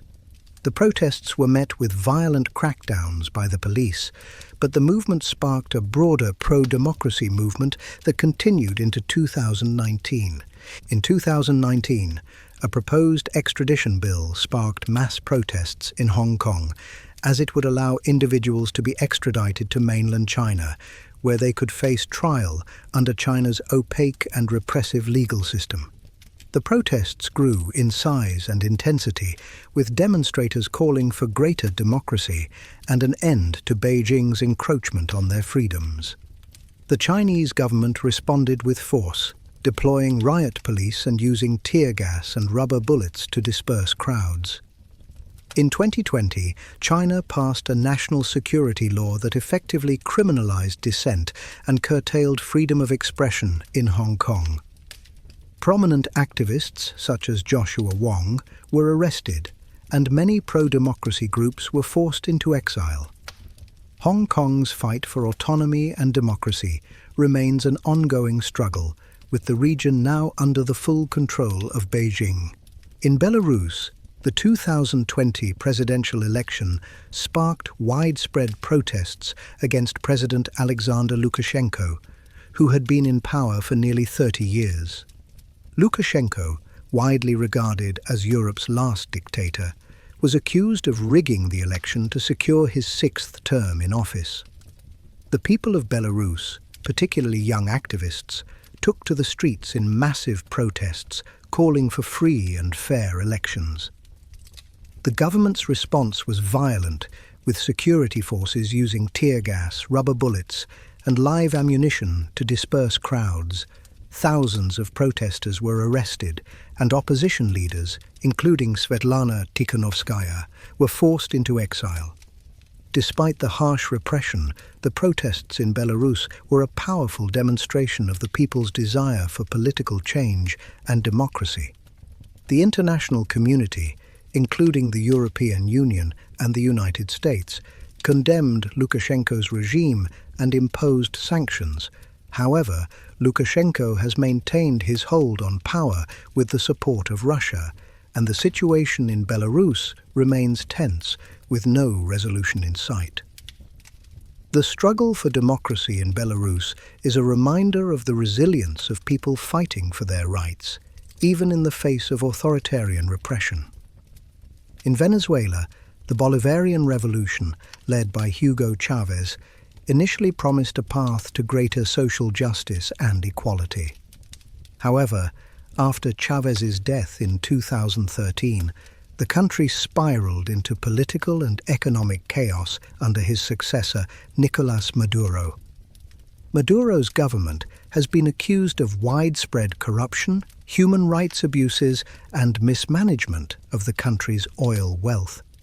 Venezuela's economic collapse, fueled by falling oil prices and government policies, has led to hyperinflation, food and medicine shortages, and the displacement of millions of Venezuelans. The government has cracked down on opposition, imprisoning political rivals and using violence to suppress protests. Venezuela's struggle for democracy and freedom has become a symbol of the dangers of authoritarianism and the collapse of democratic institutions. The international community, led by the US and the European Union, has imposed sanctions on Venezuela, but the country remains entrenched in a political crisis with no clear path to resolution. The situation in Venezuela continues to worsen, and millions of people have fled the country, seeking refuge in neighboring countries. Ethnic and sectarian violence has been a constant throughout human history, with many of the world's most devastating conflicts rooted in deep-seated divisions between different ethnic, religious, or cultural groups. The effects of such conflicts often extend beyond national borders, leading to widespread displacement and forced migration. These struggles often leave societies fractured, and the scars of such violence can persist for generations. The Bosnian War, 1992 to 1995, which followed the breakup of Yugoslavia, is one of the most infamous examples of ethnic conflict. The war saw ethnic Croats, Bosniaks and Serbs fighting for control of the newly independent Bosnia and Herzegovina. The Bosnian Serbs, supported by the Yugoslav army, sought to establish an ethnically pure Serbian state, which resulted in the systematic ethnic cleansing of the non-Serbian population, cleansing of Bosniaks and Croats. The siege of Sarajevo, which lasted for over 3 years, saw the city and its residents subjected to relentless bombardment and sniper attacks. The Srebrenica massacre in 1995, where over 8,000 Bosniak Muslim men and boys were killed by Bosnian Serb forces, is considered one of the worst atrocities in Europe since World War II. The war in Bosnia led to the deaths of an estimated 100,000 people, with millions more displaced from their homes. The Dayton Agreement, signed in 1995, ended the war, but the ethnic divisions in Bosnia remain a lasting issue. The country is still struggling with political instability and ethnic tensions, with Bosniaks, Croats and Serbs living in separate entities. The international community's efforts to bring peace and reconciliation have been slow, and the legacy of the war continues to affect the region today. In Rwanda, the 1994 genocide, driven by the long-standing ethnic divide between the Hutu majority and the Tutsi minority, remains one of the most horrific and tragic examples of ethnic violence in modern history. The genocide was sparked by the assassination of Rwanda's Hutu president, which triggered a systematic campaign of mass killings by Hutu extremists against the Tutsi population. Over the course of 100 days, an estimated 800,000 Tutsis and moderate Hutus were killed by militias and civilians. The international community's failure to intervene in a timely manner only allowed the genocide to escalate, and the aftermath left Rwanda devastated. The genocide in Rwanda not only left a horrific death toll, but also caused the displacement of millions of people, many of whom fled to neighboring countries. The refugee crisis further destabilized the region, contributing to conflicts in neighboring countries like Uganda, Burundi, and the Democratic Republic of Congo. Despite Rwanda's remarkable recovery in the years following the genocide, the trauma and divisions left by the violence remain evident. The international community has since made strides in addressing the issue of genocide prevention, but the Rwandan genocide remains a painful reminder of the dangers of ethnic hatred and the consequences of inaction. The Darfur conflict in Sudan, which began in 2003, is another example of ethnic violence that has led to widespread suffering and displacement. The conflict erupted when rebel groups from the non-Arab African ethnic groups of Darfur took up arms against the Sudanese government, which was dominated by Arab elites. In response, the Sudanese government supported Arab militias known as the Janjaweed, who launched a campaign of ethnic cleansing against the non-Arab population. The violence led to an estimated 300,000 deaths and displaced over 2 million people. The Darfur conflict has become a symbol of the international community's failure to prevent genocide. While the UN and other international bodies have condemned the violence and provided humanitarian assistance, the conflict remains unresolved, and the Sudanese government's role in the atrocities has gone largely unpunished. The legacy of the Darfur conflict continues to affect Sudan, with ongoing violence in the region and the wider instability that has plagued the country for decades. The Rohingya crisis in Myanmar has emerged as one of the most significant ethnic conflicts of the 21st century. The Rohingya, a Muslim minority group in Myanmar's predominantly Buddhist population, have faced decades of discrimination, exclusion, and violence at the hands of the Myanmar government. In 2017, the Myanmar military launched a brutal crackdown in Rakhine State, where most of the Rohingya population lives. The military's campaign, known as clearance operations, included mass killings, rapes, and the burning of villages. Over 700,000 Rohingya were forced to flee to neighboring Bangladesh, creating one of the largest refugee crises in recent history. The Myanmar government has denied the scale of the atrocities, and the country's civilian leadership under Aung San Suu Kyi initially defended the military's actions. However, the UN and international human rights organizations have condemned the violence as a form of ethnic cleansing and genocide. The Rohingya remain stateless and without rights, and their situation remains dire. The international community's response to the crisis has been insufficient, and Myanmar's military junta, which took power in a coup in 2021, continues to target ethnic and religious minorities. The plight of the Rohingya serves as a stark reminder of the ongoing challenges faced by ethnic minorities around the world. The Kurdish struggle for autonomy has been a long and complex issue, marked by violence and repression. The Kurds, an ethnic group spread across Turkey, Syria, Iraq, and Iran, have faced systemic discrimination and marginalization in each of these countries.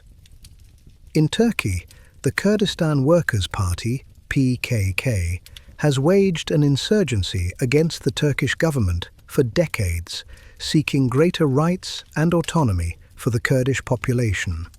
The conflict has resulted in tens of thousands of deaths, and the Turkish government has responded with brutal tactics, including airstrikes, arrests, and the use of military force against Kurdish fighters and civilians. In Iraq, the Kurds have achieved a degree of autonomy in the Kurdistan Regional Government, KRG, which was established following the 2003 US invasion of Iraq. The KRG has its own military, known as the Peshmerga, and has sought to expand its autonomy, particularly with regard to the disputed region of Kirkuk, which is rich in oil. However, tensions between the KRG and the central Iraqi government have led to clashes, and the Kurds continue to face threats from both the Iraqi government and extremist groups like ISIS.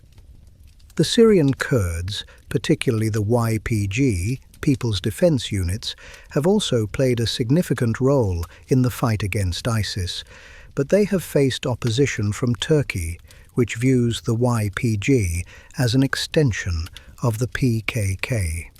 The Kurdish quest for independence or greater autonomy has been thwarted by the geopolitical interests of the larger powers in the region, including the US, Russia, and Turkey, leaving the Kurdish people divided and without a unified homeland. The struggle for control over valuable natural resources has been a key driver of conflict throughout history. From oil and minerals to land and water, the competition for resources can fuel wars, deepen political divisions, and exacerbate poverty. The blood diamond trade in Africa, the ongoing conflicts in the Middle East over oil, and the resource-driven violence in Central Africa are all examples of how natural resources can become both a blessing and a curse for nations. These conflicts often intersect with issues of poverty, governance, and human rights abuses, making them even more complex and difficult to resolve. One of the most well-known examples of resource-driven conflict is the blood diamond trade that fueled the civil war in Sierra Leone. From 1991 to 2002, the country was embroiled in a brutal civil war between the government and the Revolutionary United Front, RUF. The RUF, led by Foday Sanko, financed its operations by mining and trading diamonds, which were sold to international buyers. The diamonds were often mined under exploitative conditions, with workers, including children, being forced to work in dangerous conditions. The RUF's control over the diamond mines allowed the group to fund its campaign of violence, which included mass killings, mutilations, and the use of terror tactics against civilians. The war had devastating consequences for Sierra Leone, with an estimated 50,000 people killed and more than 2 million displaced. The use of blood diamonds as a source of funding for the war sparked international outrage, leading to the establishment of the Kimberley Process Certification Scheme in 2003, aimed at preventing the trade of conflict diamonds. However, despite efforts to control the trade, diamonds continue to be a source of exploitation and violence in certain regions. The Sierra Leone conflict is a reminder of how natural resources, if mismanaged and exploited, can fuel violence and instability, leaving long-lasting scars on a country's social and political fabric. In the Democratic Republic of Congo, the struggle for control over the country's vast natural wealth has been a key driver of conflict. The DRC is rich in minerals like cobalt, copper, and diamonds, as well as vast forests and fertile land. However, the country's wealth has not led to prosperity for its people. Instead, it has fueled decades of violent conflict. The DRC has experienced multiple wars, most notably the First and Second Congo Wars, which began in 1996 and lasted until 2003. These wars, involving multiple African countries and armed rebel groups, were driven in part by the desire to control the DRC's natural resources. During the wars, rebel groups exploited the country's mineral resources, including the illegal mining of gold, diamonds, and coltan, a mineral crucial for the production of electronic devices. The Democratic Republic of Congo's mineral wealth made the country a battleground for competing factions, including neighboring countries like Rwanda, Uganda, and Burundi, who sought to control the resources. The exploitation of these resources has contributed to a protracted humanitarian crisis, with millions of people killed and displaced. The country remains one of the poorest in the world, despite its vast natural wealth, due to ongoing conflict, corruption, and the failure of the government to manage its resources effectively. In Nigeria, the oil-rich Niger Delta region has been the site of one of the most significant resource-driven conflicts in the world. Nigeria is Africa's largest oil producer, and its oil reserves are among the most lucrative in the world. However, the wealth generated by oil production has not been shared equitably with the people of the Niger Delta. The region has long suffered from environmental degradation caused by oil spills, gas flaring, and deforestation, as well as social and economic marginalization. This disparity has led to the rise of militant groups like the Movement for the Emancipation of the Niger Delta, MEND, which has launched attacks on oil infrastructure and kidnapped oil workers in an effort to gain greater control over the region's resources. The Nigerian government and international oil companies, including Shell and Chevron, have been accused of complicity in the exploitation and destruction of the Niger Delta, and their operations have often been marked by corruption, human rights abuses, and violence. The conflict in the Niger Delta has caused thousands of deaths, and the region remains a volatile hotspot of insurgent activity. Despite efforts to address the situation, including the establishment of the Niger Delta Development Commission, NDDC, in 2000, the region remains impoverished and underdeveloped, while the country's oil wealth continues to enrich a small elite. In the Middle East, oil has been a driving force behind both geopolitical tensions and regional conflicts. The discovery of vast oil reserves in the region in the 20th century transformed the Middle East into a key player in global energy markets. However, The competition for control of oil resources has also fueled conflict, with both regional powers and global superpowers seeking to dominate the region's wealth. One of the most significant examples of oil-driven conflict is the Iraq War, 2003, where the United States, along with a coalition of allies, invaded Iraq under the premise of eliminating weapons of mass destruction, WMDs, and toppling dictator Saddam Hussein. While no WMDs were found, the conflict was fueled in part by Iraq's oil reserves, which are among the largest in the world. The invasion and subsequent occupation of Iraq led to widespread instability, the rise of insurgent groups like ISIS, and the displacement of millions of people. In addition to Iraq, the ongoing conflict in Syria has also been influenced by the region's oil and gas reserves. Syria, once a relatively stable country, became embroiled in a civil war in 2011, which involved multiple international actors with competing interests. The Assad regime, backed by Russia and Iran, has sought to maintain control over Syria's oil fields, while rebel groups, including Kurdish militias, have fought to gain access to these resources.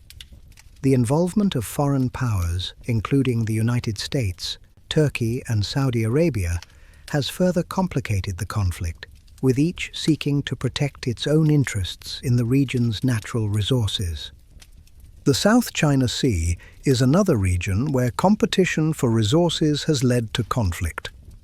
The sea is rich in oil, gas, and fisheries, and its strategic location makes it a critical point of contention between China, the Philippines, Vietnam, Malaysia, and Brunei. China has aggressively asserted its claim over nearly the entire South China Sea, building military outposts on artificial islands and conducting military drills in the area. This has led to tensions with neighboring countries, particularly the Philippines, which has challenged China's claims in international courts. The dispute over the South China Sea is not just about territorial claims, but also about the economic resources and shipping routes that pass through the region. The sea is vital for global trade, with a significant portion of the world's shipping passing through its waters. The conflict has led to naval confrontations, the militarization of disputed territories, and ongoing diplomatic standoffs. The struggle for control over the South China Sea's resources has the potential to escalate into a larger regional conflict involving global powers like the United States, which has conducted freedom of navigation operations to challenge China's expansive claims. While much of the world's attention has been focused on high-profile conflicts, there are numerous hidden wars that occur beneath the surface, often unnoticed by the international community. These conflicts are often fueled by political instability, economic disparity, and ethnic or religious tensions, and they are marked by brutal violence and widespread human suffering. From the insurgencies in the Philippines and Thailand to the civil war in South Sudan, these conflicts are often overshadowed by more prominent global crises, yet they are no less devastating for the populations caught in their grasp. One such hidden conflict is the Philippine drug war, which began under President Rodrigo Duterte in 2016. While not a traditional war, Duterte's war on drugs has claimed thousands of lives, with the Philippine National Police, PNP, conducting extrajudicial killings of suspected drug offenders. Duterte's rhetoric has been inflammatory, encouraging police officers and vigilantes to take matters into their own hands, leading to widespread abuses. Thousands of Filipinos have been killed, many of them without trial, and the victims are often from poor, marginalized communities. The international community has widely condemned the violence, but Duterte has remained defiant, rejecting calls for accountability and defending the killings as necessary for the country's safety. The Moro insurgency in the Philippines, which has lasted for decades, is another hidden conflict that has devastated the southern region of Mindanao. The Moro people, a predominantly Muslim ethnic group, have long sought autonomy from the Catholic-majority government in Manila. The conflict began in the 1960s with the creation of the Moro National Liberation Front, MNLF, which fought for an independent Islamic state. The insurgency escalated with the formation of Abu Sayyaf, a militant group known for its kidnappings, bombings, and links to international terrorism. The Philippine military has waged brutal campaigns against these insurgents, leading to widespread displacement and civilian casualties. In recent years, the Moro Islamic Liberation Front, MILF, has shifted toward peace negotiations, culminating in the creation of the Bangsamoro Autonomous Region in Muslim Mindanao, BRMM, in 2019. However, tensions remain, and other militant groups like Abu Sayyaf continue to operate in the region. The ongoing conflict has left thousands dead and has caused immense suffering for the civilian population, with many caught between government forces and insurgent groups. In Thailand, the southern insurgency has been an ongoing conflict for over 15 years. The insurgency, largely concentrated in the Muslim-majority provinces of Yala, Patani, and Narathiwat, stems from the region's long history of resistance to Thai rule. The insurgents, primarily ethnic Malay Muslims, seek greater autonomy or independence from the Buddhist-majority Thai government. The conflict has been marked by bombings, shootings, and assassinations. And while it is not a civil war on the scale of other global conflicts, it has still resulted in thousands of deaths. The Thai government has implemented heavy-handed security measures in response, including martial law and crackdowns on suspected insurgents, which have only fueled resentment and further violence. The insurgents have used asymmetric warfare tactics, including ambushes and attacks on civilian targets, and their tactics have led to widespread insecurity in the region. The situation has become a forgotten conflict on the global stage, despite the immense suffering it causes in southern Thailand. In South Sudan, the world's youngest country, the South Sudanese Civil War, 2013 to 2018, has left a profound impact.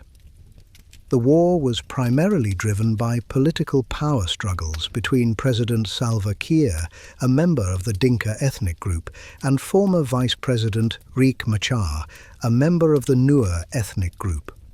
The war quickly became an ethnic conflict, with both sides committing atrocities against each other's populations. The fighting displaced millions and left hundreds of thousands dead. Despite a peace agreement signed in 2013 and again in 2018, South Sudan remains unstable, with tensions between Kiir and Machar still simmering. The conflict has also been fueled by competition for resources, particularly oil, which is the country's primary economic asset. Both government and rebel forces have fought for control of oil-producing regions, exacerbating the violence and prolonging the war. South Sudan's fragile peace process remains threatened by internal divisions and a lack of political will, and the humanitarian crisis persists, with millions of people living in camps or fleeing to neighboring countries.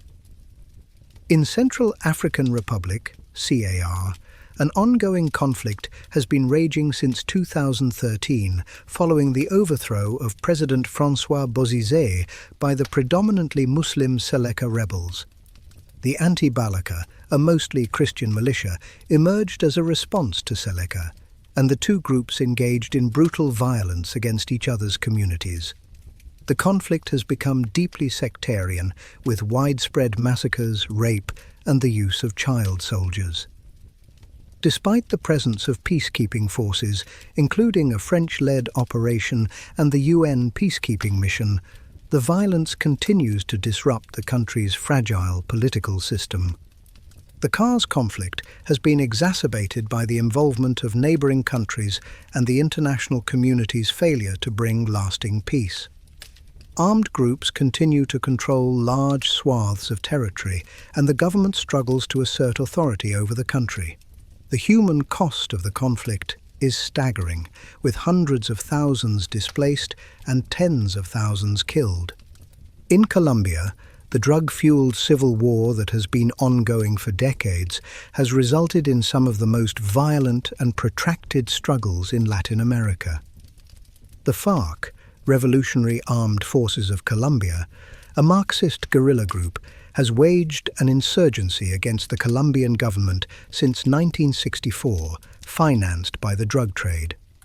The war has been characterized by brutal tactics, including bombings, assassinations, and kidnappings. The Colombian military has fought back with its own violent methods, including extrajudicial killings and the targeting of civilians. The Colombian government has spent billions trying to end the conflict, and in 2016, a peace agreement was signed with the FARC, leading to their disarmament and reintegration into political life.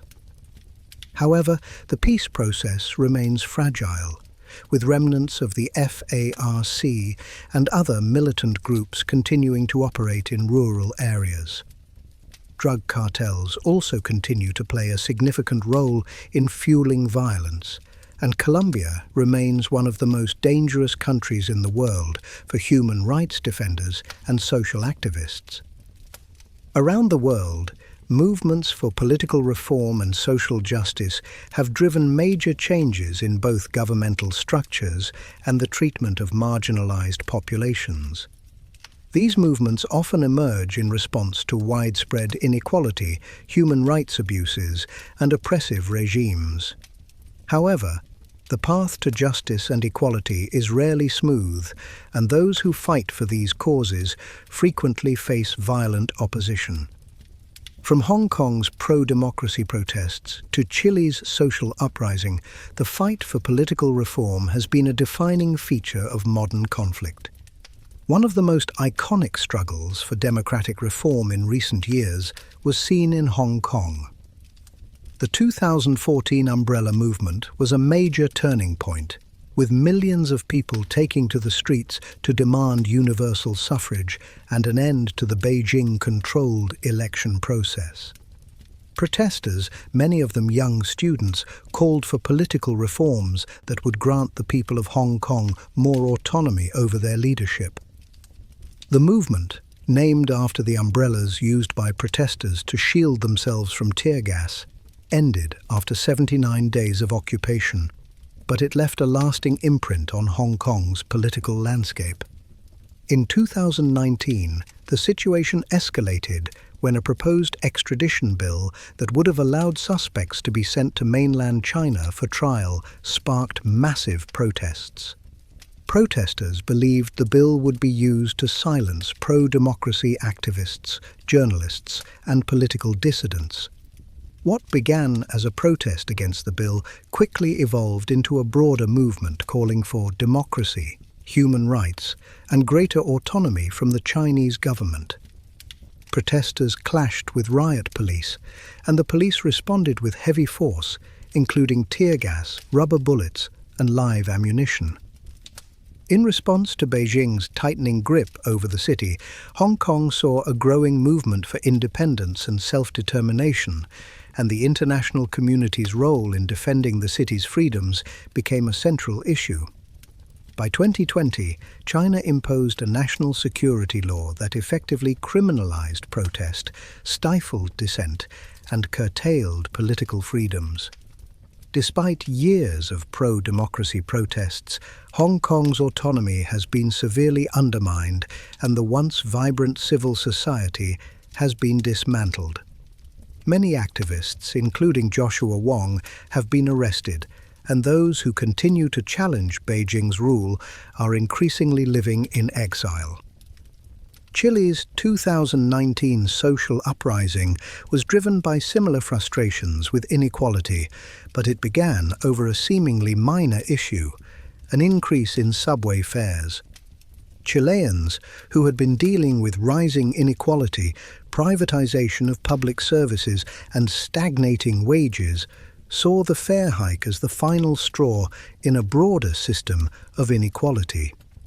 The protests quickly grew into nationwide demonstrations, with millions of people marching in cities across Chile.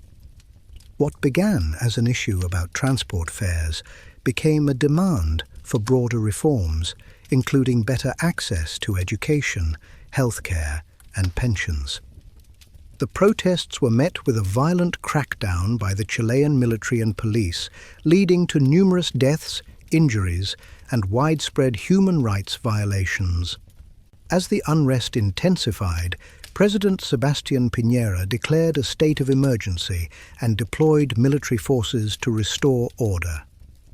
Despite the government's efforts to quell the protests, the movement's demands for reform only grew louder. The resulting political pressure forced Piñera to agree to hold a referendum on a new constitution, a process that would culminate in the drafting of a new, more democratic constitution in 2021. While the protests in Chile resulted in significant political change, the violent response from the government was a stark reminder of the lengths that those in power will go to maintain control. In Russia, the struggle for political reform has been centered around the leadership of Vladimir Putin, who has maintained power through a combination of political repression, legal manipulation, and control over the media. Opposition movements in Russia have been met with severe crackdowns, and prominent opposition leaders like Alexei Navalny have been arrested, poisoned, and subjected to harassment by the government. Navalny, who became one of Putin's most prominent critics, was poisoned with a nerve agent in 2020, an act widely attributed to the Russian state. After recovering in Germany, Navalny returned to Russia in early 2021, only to be arrested and imprisoned, sparking protests across the country. Navalny's imprisonment sparked mass protests in Russia, with thousands of people taking to the streets in opposition to the government's corruption, political repression, and lack of democratic freedoms. Despite the government's attempts to suppress these protests, including the use of riot police and the arrest of hundreds of demonstrators, the desire for political reform and greater freedoms remains strong. However, the political climate in Russia remains highly repressive, and the future of opposition movements is uncertain as Putin continues to consolidate power and suppress dissent. In Belarus, the struggle for democracy reached a boiling point in 2020, when President Alexander Lukashenko, who had been in power for over 26 years, claimed victory in a disputed election. The results were widely seen as fraudulent, with opposition leader Svetlana Tikhanovskaya emerging as the true winner. Thousands of people took to the streets in Belarusian cities to demand a fair election and an end to Lukashenko's autocratic rule. The protests were met with violent repression, with riot police using tear gas, rubber bullets, and live ammunition to disperse crowds. Lukashenko's government also engaged in widespread arrests, including the imprisonment of opposition leaders, journalists, and activists. Tikhanovskaya, who had fled the country after facing arrest, became a symbol of the pro-democracy movement. Despite the government's brutal crackdown, the protests continued, with many Belarusians refusing to accept Lukashenko's illegitimate rule. The international community, including the European Union and the United States, condemned the election and the repression of dissent. However, Lukashenko remains in power, and the struggle for democracy in Belarus continues. The Ukrainian Revolution of Dignity, 2014, also known as the Euromaidan protests, was a significant moment in the country's struggle for political reform and integration with Europe. The protests began when then-President Viktor Yanukovych abandoned an association agreement with the European Union in favor of closer ties with Russia, a decision that angered pro-European Ukrainians. The protests quickly grew in size and intensity, with demonstrators demanding democratic reforms, an end to government corruption, and greater alignment with the EU. Yanukovych's government responded with violence, using riot police to disperse crowds and arrest protest leaders. The government's violent tactics only intensified the protests, and by February 2014, the conflict reached its peak with the deaths of over 100 protesters in what became known as the Heavenly Hundred. In the wake of the violence, Yanukovych fled the country, and a new pro-European government took power. However, the revolution was not without consequences. Russia's subsequent annexation of Crimea and its support for separatist movements in eastern Ukraine led to the ongoing conflict between Ukraine and Russia, which continues to this day. The rise of populism and authoritarianism across the globe has further complicated the fight for political reform. In many countries, leaders have increasingly turned to tactics such as voter suppression, media manipulation, and the persecution of opposition figures to maintain their hold on power.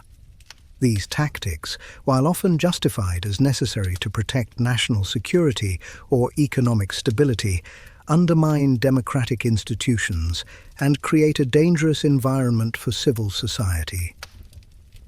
The growing trend of authoritarianism is evident in the rise of strongman leaders in countries like Turkey, Hungary, and Poland, who have undermined judicial independence, suppressed the media, and curtailed political freedoms. As the global population grows and the demand for resources intensifies, environmental conflicts have emerged as some of the most pressing issues in the modern world. Natural resources such as land, water, and fossil fuels are increasingly viewed as the key to economic survival and political power. However, the competition for these resources often results in violent confrontations, displacing communities, destroying ecosystems, and exacerbating global inequality. The Amazon rainforest, often referred to as the lungs of the earth, has become a central point of environmental conflict. Covering much of Brazil, Peru, and several other countries in South America, the Amazon has long been a source of biodiversity and climate regulation. However, it is also a target for logging, mining, and agriculture, especially the expansion of cattle ranching. The Brazilian government, under President Jair Bolsonaro, has come under criticism for promoting policies that allow the destruction of the Amazon for economic gain, weakening environmental protections and encouraging illegal deforestation. The effects of this deforestation are not limited to Brazil. The entire planet suffers as a result. The Amazon serves as a critical carbon sink, absorbing vast amounts of carbon dioxide from the atmosphere. As it is destroyed, carbon is released, contributing to climate change. Indigenous communities who have lived in the rainforest for centuries are also threatened as their lands are seized for commercial exploitation. These communities, who have fought for their land rights for generations, face violence and repression at the hands of both private interests and government forces. Environmental activists in Brazil and elsewhere in Latin America have become targets of violence as they stand up against illegal logging, land grabs, and pollution. In Mexico, environmental conflicts are also deeply intertwined with human rights struggles. The case of the Yaqui tribe provides an example of how natural resource extraction can displace indigenous communities. The Yaqui people, a native group living in northwestern Mexico, have faced displacement due to the construction of the Independence Aqueduct, which diverts water from the Yaqui River to the city of Hermosillo. The project, which was completed in the early 2000s, has severely impacted the Yaquis' agricultural livelihoods, leading to widespread protests and resistance. Despite their protests, the Mexican government has continued to support the aqueduct's construction, resulting in a long-standing legal and social struggle for the Yaqui. This environmental conflict in Mexico underscores the tensions between development, resource extraction, and indigenous rights. The struggle for water access, in particular, has become a flashpoint in many countries, especially in arid regions where water is a scarce commodity. As climate change exacerbates water scarcity, conflicts over this vital resource are expected to increase. The Mekong River, which flows through China, Myanmar, Laos, Thailand, Cambodia, and Vietnam, has also been the site of ongoing environmental conflicts. The river is crucial to the livelihoods of millions of people who rely on it for fishing, irrigation, and transportation. However, the construction of hydropower dams in upstream countries, particularly China, has caused severe ecological damage to the river's ecosystem. Dams reduce water flow, disrupt fish migration, and flood agricultural land. Communities downstream have been severely impacted, particularly in Cambodia and Vietnam, where millions depend on the river for food security. The impact of these dams extends beyond the immediate region. The Mekong River is one of the world's most biodiverse river systems, home to species such as the endangered Irrawaddy dolphin and the giant freshwater stingray. The destruction of these ecosystems threatens not only the livelihoods of people in the region, but also the health of the global environment. Countries along the river have called for better cooperation and more sustainable practices, but tensions between upstream and downstream nations remain unresolved. The construction of these dams is a symbol of the growing tensions between economic development and environmental sustainability, particularly in developing countries. In Africa, the exploitation of natural resources, particularly oil and minerals, has been a significant driver of conflict. The Niger Delta in Nigeria is one of the most striking examples of resource-driven conflict. Nigeria is one of the largest oil producers in the world, and the Niger Delta is home to the country's most valuable oil reserves. However, the extraction of oil has led to massive environmental destruction, including oil spills, gas flaring, and deforestation, which has poisoned the land and water. Local communities have long complained that the profits from oil extraction have not been shared with them, while they bear the brunt of environmental degradation. This inequality has fueled violent resistance movements such as the Movement for the Emancipation of the Niger Delta, MEND, which has attacked oil infrastructure and kidnapped foreign oil workers. The Nigerian government has responded with military force, leading to a deadly cycle of violence. The conflict has displaced thousands of people, disrupted the local economy, and further entrenched poverty in the region. The battle for control over oil resources has become a central issue in Nigerian politics, and the situation in the Niger Delta remains unresolved, with environmental devastation continuing to threaten the future of the region. Similarly, in Democratic Republic of Congo, DRC, the exploitation of natural resources has fueled the ongoing conflict in the eastern part of the country. The DRC is rich in minerals such as cobalt, gold, and diamonds, but the extraction of these resources has been marred by violence, corruption, and human rights abuses. Armed groups, often with the support of foreign corporations or neighboring countries, have fought for control of mining areas, using brutal tactics to exploit the region's wealth. The presence of these armed groups, combined with weak governance and corruption, has led to widespread violence and displacement of civilians. The resource-driven violence in the Democratic Republic of the Congo has been further exacerbated by the country's complex political landscape, where ethnic and political rivalries fuel the conflict. Despite international efforts to address the situation, including the deployment of peacekeeping forces by the United Nations, the situation remains dire, with millions of people still living in conflict zones. The exploitation of the DRC's natural wealth has become a symbol of the paradox of resource-rich countries, where abundant resources are often a curse rather than a blessing. In South America, the struggle for land and natural resources has sparked numerous conflicts. In Colombia, the long-standing FARC insurgency has been fueled in part by the desire to control land used for drug production, particularly coca. The Colombian government has fought a prolonged war against the FARC and other rebel groups, with both sides accused of committing atrocities. The use of land for illicit drug production has also fueled violence, with paramilitary groups and drug cartels engaged in brutal battles for control of rural areas.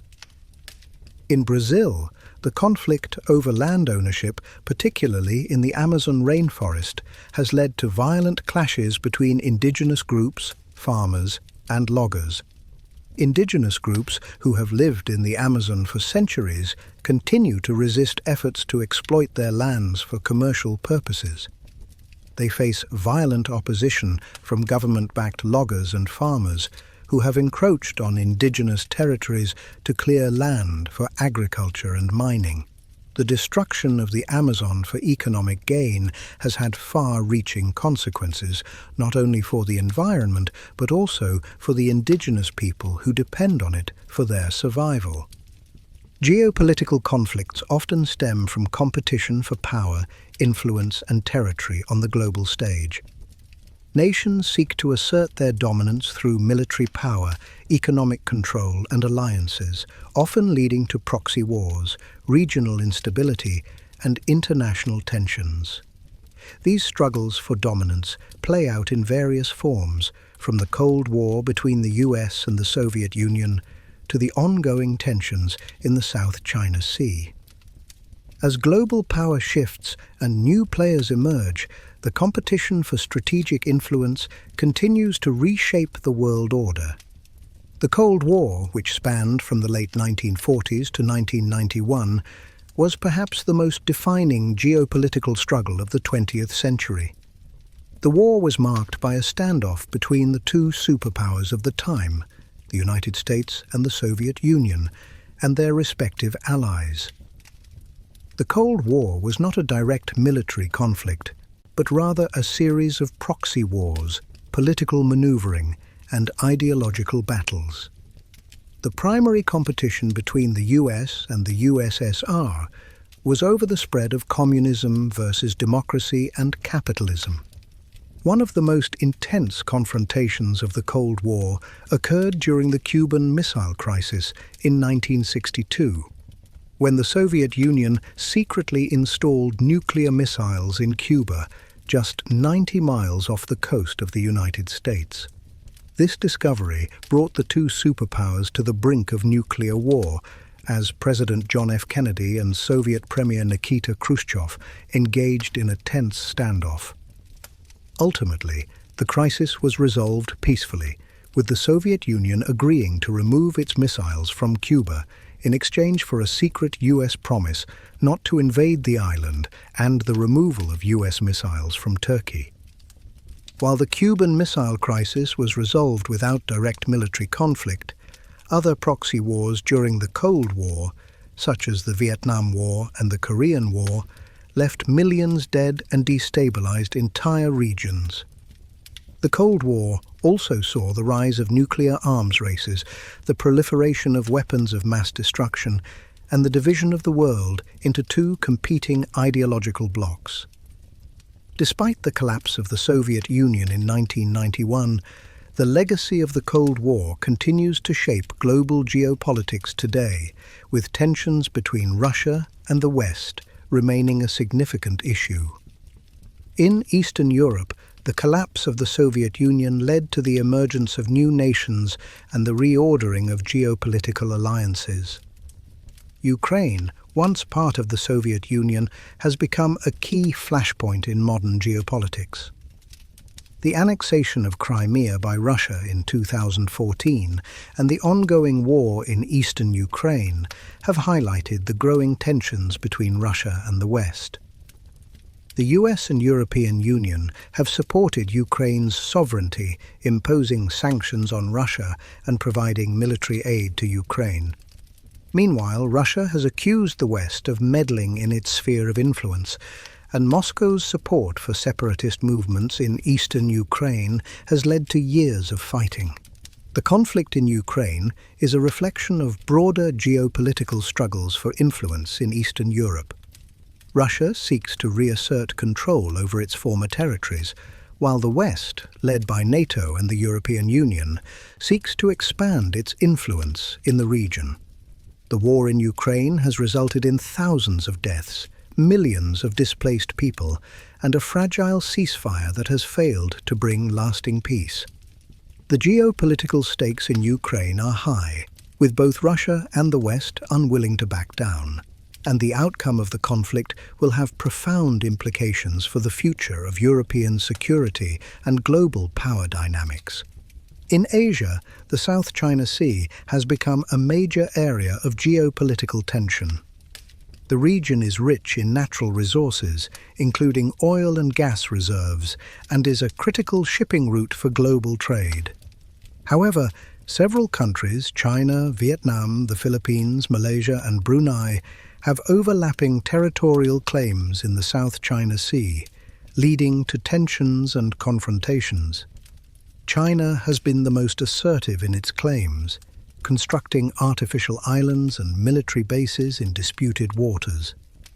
These actions have been met with resistance from other nations, particularly the Philippines, which filed a case against China at the Permanent Court of Arbitration in 2013. The court ruled in favor of the Philippines, stating that China's claims had no legal basis. However, China has rejected the ruling, and tensions continue to rise.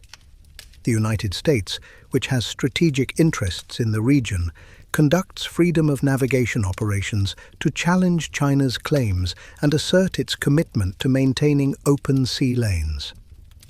The South China Sea has become a flashpoint for US-China rivalry, with both sides vying for influence over the region's resources and security. While the conflict has not yet escalated into full-scale military confrontation, the potential for a clash remains high, particularly as China continues to assert its dominance over the area. In Africa, the geopolitical struggle for influence is often intertwined with competition for natural resources and the legacy of colonialism. Countries like Sudan and South Sudan have faced intense struggles for control of oil-rich territories, leading to violent conflicts. In Sudan, the long-running civil war between the north and south of the country was fueled by ethnic, religious, and political divisions, as well as competition for the country's oil reserves. The conflict eventually led to the secession of South Sudan in 2011. However, tensions have persisted, and the region remains unstable, with both internal and external actors vying for control over the valuable resources. Similarly, the Democratic Republic of the Congo, DRC, has been plagued by resource-driven conflict. The DRC is home to some of the world's richest mineral deposits, including cobalt, copper, and diamonds. These resources have made the country a target for foreign interests and armed groups, who seek to control the mining operations and profits.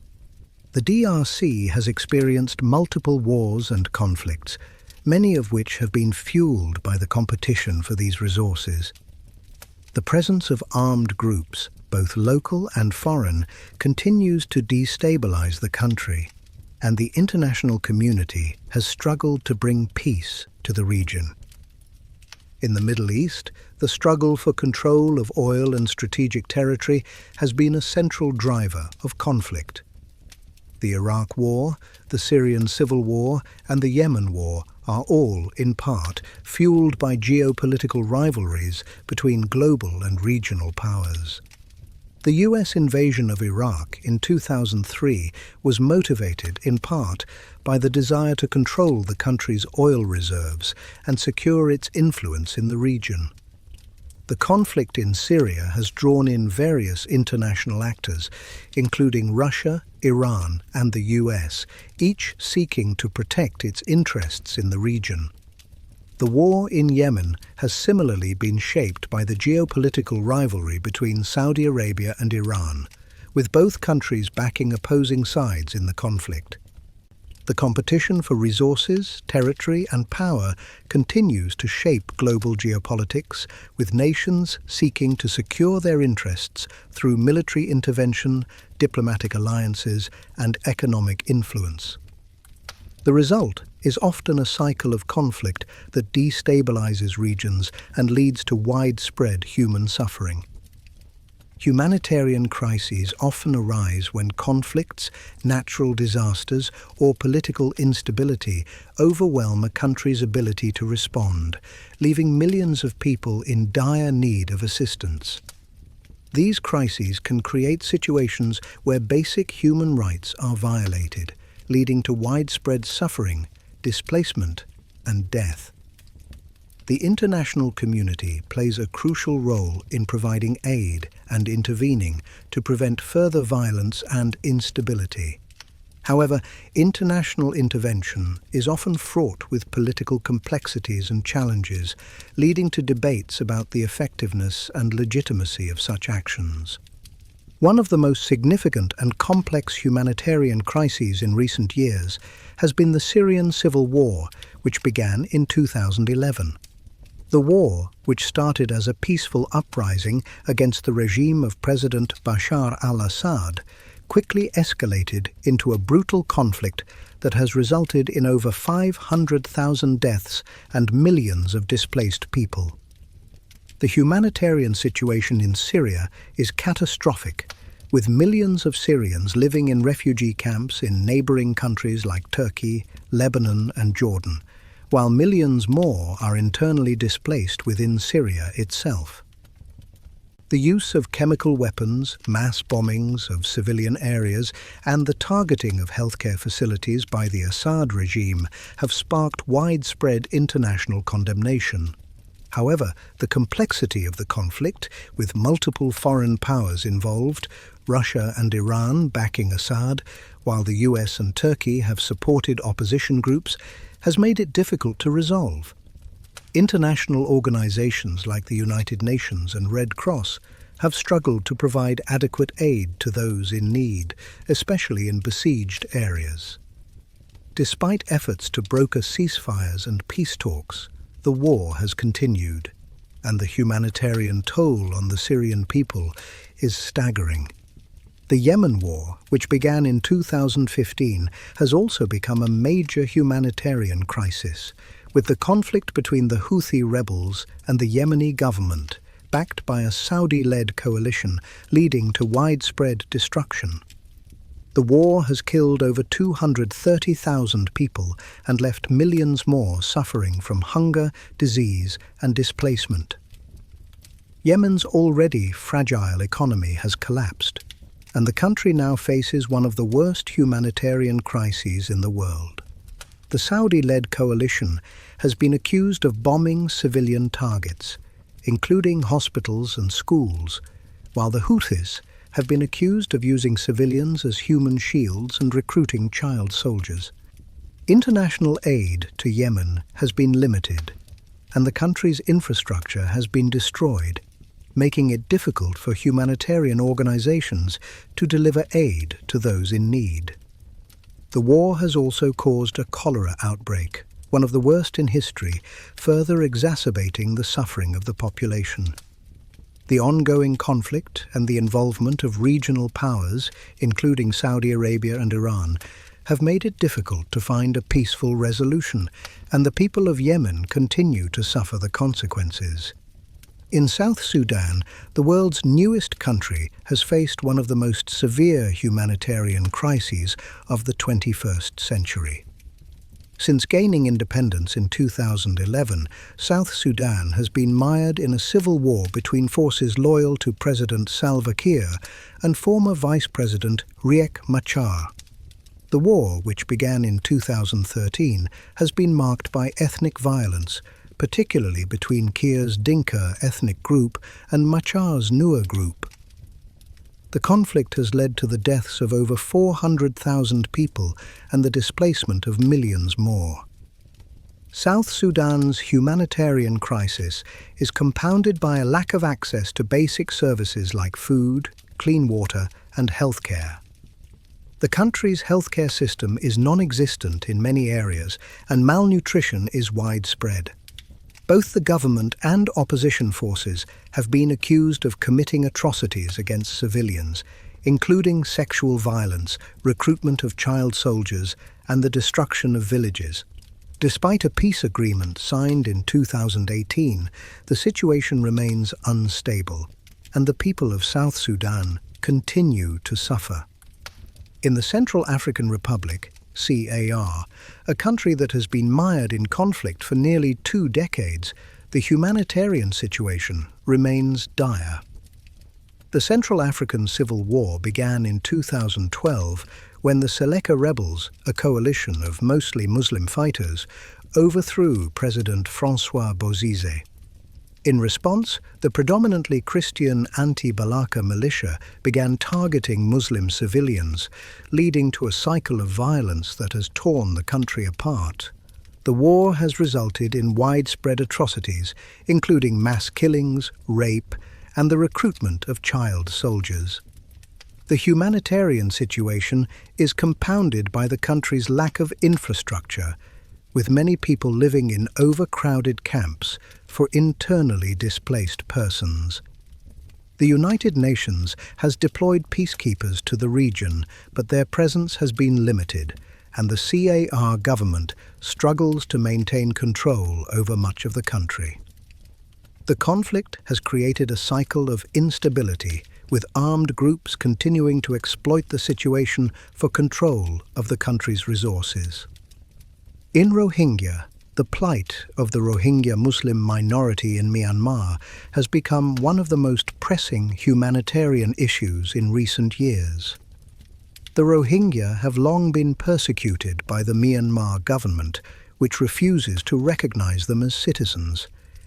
In 2017, the Myanmar military launched a brutal crackdown on the Rohingya in Rakhine State, which has been described as a genocidal campaign. The violence, including mass killings, rapes, and the burning of villages, forced over 700,000 Rohingya to flee to neighboring Bangladesh. The international community has condemned Myanmar's actions, with the United Nations describing the violence as ethnic cleansing. However, Myanmar's government has denied the accusations, and the military has remained in control of much of the country. The Rohingya refugees in Bangladesh live in overcrowded camps where they lack access to basic needs like food, clean water, and healthcare. Their situation remains precarious, with many Rohingya living in constant fear of being deported back to Myanmar, where they face persecution and violence. The Venezuelan refugee crisis has also emerged as one of the largest displacement crises in the world in recent years. Since the beginning of Nicolas Maduro's presidency in 2013, Venezuela has experienced economic collapse, hyperinflation, and political instability, which has driven millions of Venezuelans to flee the country in search of better prospects. Neighboring countries like Colombia, Brazil, and Ecuador have borne the brunt of the migration, with over 5 million Venezuelans having fled by 2021. Venezuelan migrants face many challenges, including exploitation, violence, and a lack of legal protection in host countries. The political and economic crisis in Venezuela continues to worsen, with the government's repression of opposition figures and the continued failure to address the country's dire needs. The Venezuelan crisis has become a test for the international community, as countries struggle to address the root causes of the migration and provide humanitarian assistance to those affected. Colonialism has left deep scars on the political, economic and social landscapes of many nations. The forced division of territories, exploitation of resources, and the systematic oppression of indigenous populations have had long-lasting effects that continue to fuel conflicts in post-colonial societies. While formal colonial rule has ended in most parts of the world, its legacy remains evident in the ethnic, religious, and political tensions that often lead to violent conflict. In Africa, the consequences of colonialism are particularly stark. The continent's borders, drawn by European powers at the Berlin Conference of 1884 to 1885, often ignored ethnic, cultural, and linguistic divisions, creating artificial states that were prone to internal conflict. After gaining independence in the 1950s and 1960s, many African nations struggled to establish stable governments and economies, leading to widespread violence. One of the most tragic examples of post-colonial conflict is the Rwandan genocide of 1994. The Hutu-led government, backed by extremist factions, launched a campaign of mass violence against the Tutsi population, leading to the deaths of an estimated 800,000 people in just 3 months. The roots of this violence can be traced back to the colonial period, when Belgium and other European powers favoured the Tutsi minority over the Hutu majority, creating deep-seated divisions between the two groups.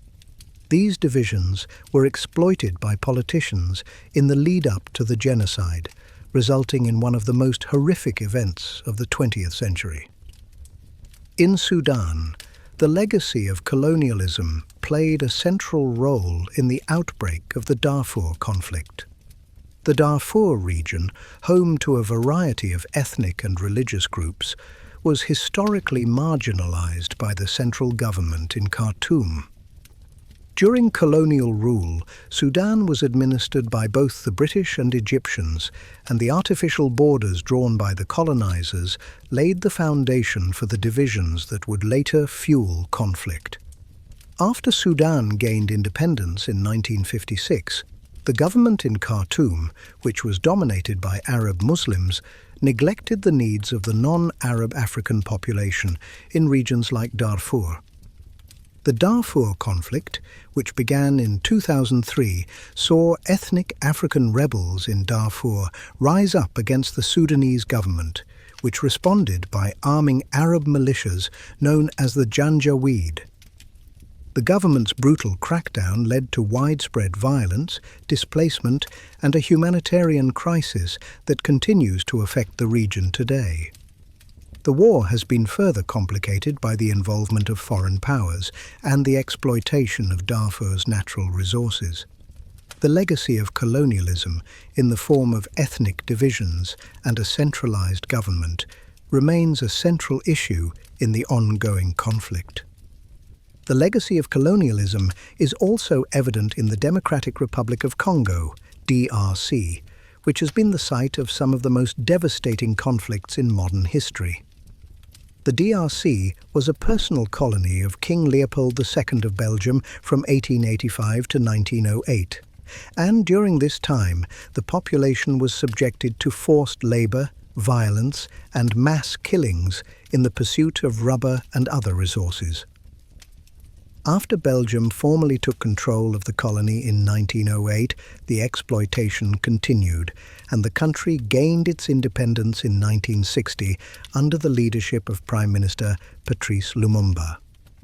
However, the legacy of colonialism left the DRC deeply divided, with various ethnic groups vying for power, and a lack of infrastructure and governance that set the stage for future instability. In the years following independence, the Democratic Republic of the Congo experienced a series of conflicts, including the First and Second Congo Wars, which resulted in the deaths of millions and the displacement of millions more. The wars were fueled by competition for the country's mineral wealth, as well as political and ethnic rivalries. The international community's failure to intervene effectively in the DRC has allowed the conflict to persist, and the legacy of colonialism continues to be a key factor in the country's ongoing instability. In Asia, colonialism has also played a significant role in shaping conflicts. One of the most well-known examples is the partition of India in 1947, when British colonial rulers divided the subcontinent into two separate nations, India and Pakistan.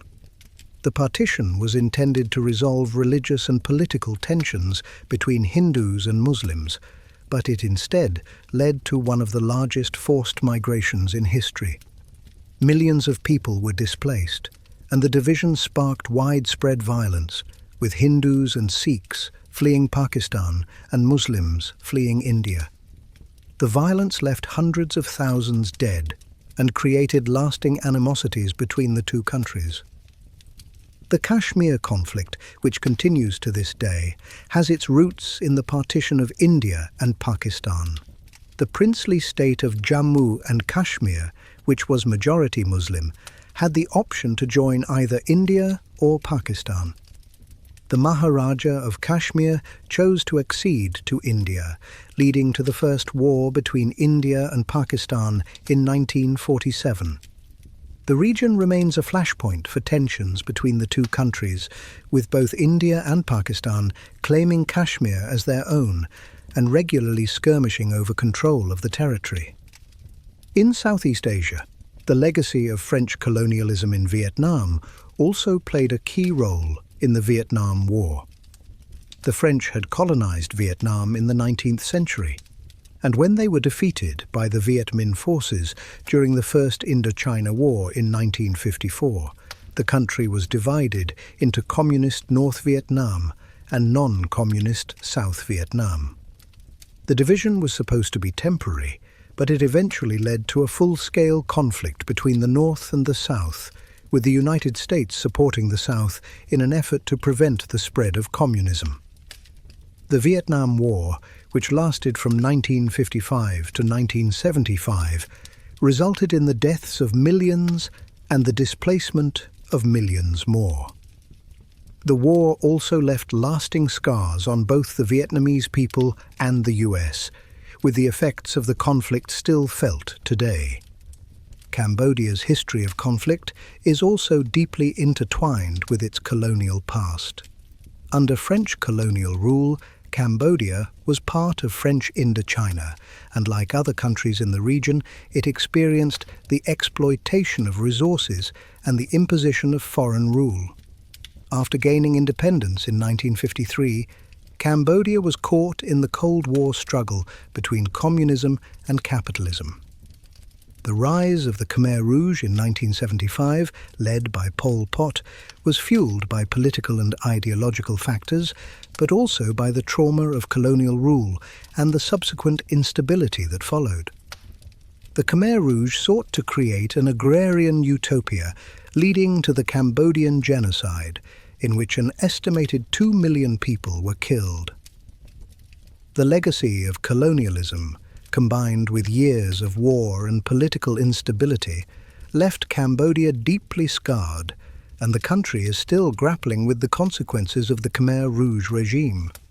In the 21st century, warfare has expanded beyond traditional battlefields, with cyber conflicts and information warfare emerging as significant threats to global security. The digital era has opened up new frontiers for conflict, where state and non-state actors engage in online attacks to disrupt economies, destabilize governments, and manipulate public opinion. This shift in the nature of conflict has had profound implications for international relations, security policies, and the protection of individual rights. The Russian interference in the 2016 US presidential election is one of the most notable examples of cyber warfare. Russian operatives, allegedly acting on behalf of the Russian government, used social media platforms to spread misinformation, sow division, and influence public opinion in favor of then-candidate Donald Trump. The Internet Research Agency, a Kremlin-backed troll farm, created fake social media accounts, spread divisive content, and even organized real-world rallies, all aimed at undermining trust in the democratic process. The attack was an unprecedented example of how digital tools could be used to manipulate the political landscape of another country, and it highlighted the vulnerabilities in global cybersecurity systems. The 2016 election interference was not an isolated incident. Russia has been accused of meddling in other democratic processes, including the Brexit referendum in the UK and elections in France, Germany, and other countries. In addition to misinformation campaigns, cyber attacks against political institutions, infrastructure, and electoral systems have become increasingly common. The NotPetya cyber attack in 2017, which originated from Russia, targeted Ukraine's government systems but also spread globally, affecting multinational companies and critical infrastructure. The attack, which is considered one of the most destructive cyber attacks in history, was designed to cause widespread chaos and economic disruption. In China, cyber warfare has also become an essential tool in the country's geopolitical strategy. The Chinese government is suspected of engaging in widespread cyber espionage, stealing intellectual property, and attacking foreign governments and corporations. One of the most prominent examples of this is the SolarWinds hack in 2020, attributed to Chinese hackers. This attack, which infiltrated US government agencies and private sector companies, was a sophisticated breach of cybersecurity that exposed vulnerabilities in US infrastructure. China's growing cyber capabilities have raised concerns about its ability to disrupt systems and access sensitive information, and it has prompted nations around the world to bolster their cyber defenses. China has also used cyber tactics in its domestic policies, including controlling information, censoring dissent, and surveilling its citizens. The Chinese social credit system, for example, uses digital surveillance to monitor the behavior of individuals and assign scores based on their actions. Those with low scores may face restrictions on travel, access to loans, or other forms of punishment. The system is part of a broader effort by the Chinese government to control information and suppress political opposition. The use of technology for mass surveillance and social control has sparked international criticism, with many calling it an affront to individual freedoms and privacy. In Iran, cyber warfare has become an increasingly important part of the country's military strategy, particularly as tensions with the West have escalated. The Stuxnet cyber attack, which was discovered in 2010, was a sophisticated malware program that targeted Iran's nuclear enrichment facilities, disrupting the country's nuclear program. Stuxnet is widely believed to have been a joint US-Israeli operation, though neither country has officially acknowledged responsibility. The attack was a significant escalation in the use of cyber tools in warfare, demonstrating how cyber attacks could be used to sabotage critical infrastructure without resorting to traditional military force. In response, Iran has developed its own cyber capabilities, launching attacks against US financial institutions, Saudi Arabia's oil infrastructure, and Israel's cyber systems. The 2012 Saudi Aramco hack, which resulted in the destruction of 35,000 computers at the state-owned oil company, was a major cyber attack attributed to Iranian hackers. While these attacks are often described as acts of cyber terrorism, they also reflect Iran's efforts to project power and influence through the digital realm, creating a new type of geopolitical struggle. The rise of non-state actors in cyber warfare is another significant development in the digital age. Hacktivist groups such as Anonymous have carried out high-profile cyber attacks against governments, corporations, and other organizations. In 2010, Anonymous launched a series of attacks against PayPal, MasterCard, and Visa, in response to their decision to cut off services to WikiLeaks, which had published classified US government documents. The attacks, known as Operation Payback, were a form of online protest against censorship and government overreach. Similarly, terrorist organizations like ISIS have utilized the internet to recruit members, spread propaganda, and even orchestrate attacks. The group's use of social media platforms and encrypted messaging apps allowed it to reach a global audience, spreading its extremist ideology and attracting foreign fighters to its cause. ISIS's online presence has made it one of the most dangerous and influential terrorist organizations in the digital age, highlighting the complex relationship between cyber capabilities and violent extremism. The rise of deepfake technology has added a new layer of complexity to the world of cyber warfare and information manipulation. Deepfakes use artificial intelligence to create realistic but entirely fake videos and audio recordings, making it increasingly difficult to discern truth from fiction. These technologies have been used to create misleading or defamatory content, with the potential to destroy reputations, manipulate elections, or incite violence. The ability to create fake media that appears legitimate poses a grave threat to global security, as it can undermine trust in institutions, manipulate public opinion, and exacerbate political divisions. As the world becomes more interconnected through digital technologies, the potential for cyber conflicts to escalate into larger political and military confrontations grows. The borderless nature of the internet makes it difficult to attribute attacks to specific actors, and the lack of international norms and regulations on cyber warfare further complicates efforts to address these threats. Nations are investing heavily in cybersecurity, with NATO and other international bodies attempting to establish frameworks for cooperation and response in the event of cyber attacks. However, the growing complexity of cyber threats and the difficulty in enforcing international cyber law means that the world is entering an era where conflict is no longer confined to traditional battlefields. Cyber attacks can now target critical infrastructure, financial systems, and even the very fabric of a nation's democracy, leading to a new type of global struggle for power and influence.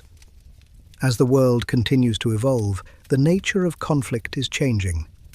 New forms of warfare, political struggles, and economic disparities are reshaping the way nations engage with one another. While military confrontations and violent uprisings remain prominent, there is a growing realization that sustainable peace requires more than just the cessation of hostilities. It requires addressing the root causes of conflict, such as inequality, access to resources, human rights violations, and political repression. One of the most pressing concerns of the modern era is the threat of nuclear conflict. The existence of nuclear weapons, particularly in the hands of rival powers like the United States, Russia, China, and North Korea, has created a precarious balance of power, often referred to as the nuclear deterrent. While the potential for nuclear war has diminished since the end of the Cold War, the risk remains, particularly as tensions flare over issues such as territorial disputes, military buildups, and geopolitical rivalries. The North Korean nuclear crisis is a clear example of how the threat of nuclear weapons can lead to international instability. North Korea's nuclear weapons program, which has been developed over several decades, has provoked a series of confrontations with the US, South Korea, Japan, and other countries in the region. Despite efforts to negotiate denuclearization, North Korea has continued to conduct nuclear tests and missile launches, leading to widespread condemnation from the international community. The situation remains unresolved, with ongoing sanctions and diplomatic efforts attempting to pressure the regime into compliance. The risk of conflict, however, remains high, and the potential for a catastrophic nuclear exchange in the Korean peninsula remains a very real threat. In the Middle East, the question of nuclear proliferation has also become a significant point of contention. The Iranian nuclear program has been a source of tension between Iran and the international community, particularly the US and its allies. While Iran has maintained that its nuclear ambitions are for peaceful purposes, there is widespread suspicion that the country is seeking to develop nuclear weapons. The 2015 Joint Comprehensive Plan of Action, JCPOA, commonly known as the Iran Nuclear Deal, was a landmark agreement aimed at curbing Iran's nuclear activities in exchange for the lifting of economic sanctions. However, the US withdrew from the deal in 2018 under President Donald Trump, and tensions between Iran and the US have escalated since. The future of global conflict will likely involve a combination of traditional warfare, cyber warfare, and proxy conflicts fueled by economic rivalries, ideological divides, and resource scarcity. As global power dynamics shift, new players are entering the fray. Nations like India, Brazil, Turkey, and Indonesia are growing in influence and challenging traditional powers, creating new opportunities for collaboration, but also for competition. Emerging technologies such as artificial intelligence, autonomous weapon systems, and space warfare are likely to play a greater role in future conflicts, raising questions about how international law and governance will adapt to these new challenges. Climate change is another critical factor shaping the future of conflict. As the planet's climate becomes increasingly unpredictable, the impact on resources, particularly water, food, and arable land, will create new tensions. Countries that depend on shared resources like rivers and lakes, such as those in Central Asia, the Middle East, and Africa, are particularly vulnerable to climate-related conflict. Water wars are already emerging as countries fight over access to water sources. In Africa, conflicts over the Nile River have escalated between Egypt, Sudan, and Ethiopia, as Ethiopia's construction of the Grand Ethiopian Renaissance Dam threatens Egypt's access to water. In Asia, water scarcity is becoming a critical issue in regions like the Himalayas, where glaciers are rapidly melting, threatening the water supply for millions of people in countries like India, Pakistan, and China. Similarly, in the Middle East, where many countries are already arid and reliant on scarce water resources, conflicts over water are exacerbated by climate change. The Tigris and Euphrates rivers, which flow through Iraq, Syria, and Turkey, are sources of life for millions, and the construction of dams along these rivers has caused disputes over water rights. Environmental migration will also become an increasingly important issue. As rising sea levels, extreme weather events, and desertification force millions from their homes, the global refugee crisis will expand, placing additional strain on nations already struggling to accommodate displaced populations. The Syria refugee crisis, which has seen millions of Syrians flee their country due to the ongoing civil war, is just one example of how conflict and environmental disasters can exacerbate the movement of people. The Pacific Islands are particularly vulnerable to the effects of climate change, with countries like Kiribati, Maldives, and Tuvalu facing the threat of disappearing under rising sea levels.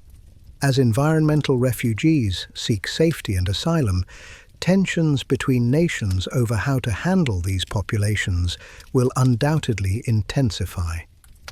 The future of global conflict will also be shaped by the increasing globalization of economics and trade wars. The trade war between the US and China, which escalated under President Trump, is a prime example of how economic competition can lead to geopolitical tensions. The dispute, which focused on tariffs, intellectual property rights, and market access, has significant implications not only for the two nations involved, but also for global supply chains and international markets. Trade wars and economic sanctions have become tools of modern geopolitical conflict, as nations use their economic power to achieve political goals. Ultimately, the path to peace will require a global effort to address the root causes of conflict: inequality, corruption, oppression, and human rights abuses. Diplomacy, multilateral cooperation, and conflict resolution strategies will play a critical role in preventing future wars. The United Nations and other international organizations will continue to play an important role in maintaining peace.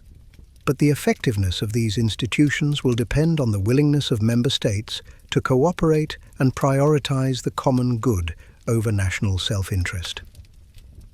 In the face of rising conflicts, there is also hope in the form of grassroots movements, social justice campaigns, and the power of the people. From climate activism led by young people around the world to women's rights movements and indigenous-led resistance, these movements show that global change is possible from the ground up. The increasing awareness of global issues, whether environmental, economic, or social, has sparked a new era of collective action, where ordinary people are demanding accountability from their governments and corporations. As the world confronts these challenges, the future of conflict will likely be shaped by how humanity responds to the growing threats of authoritarianism, climate change, and technological warfare. The resolution of these conflicts will not only depend on military power, but also on the ability to foster mutual understanding, promote diplomacy, and build international solidarity.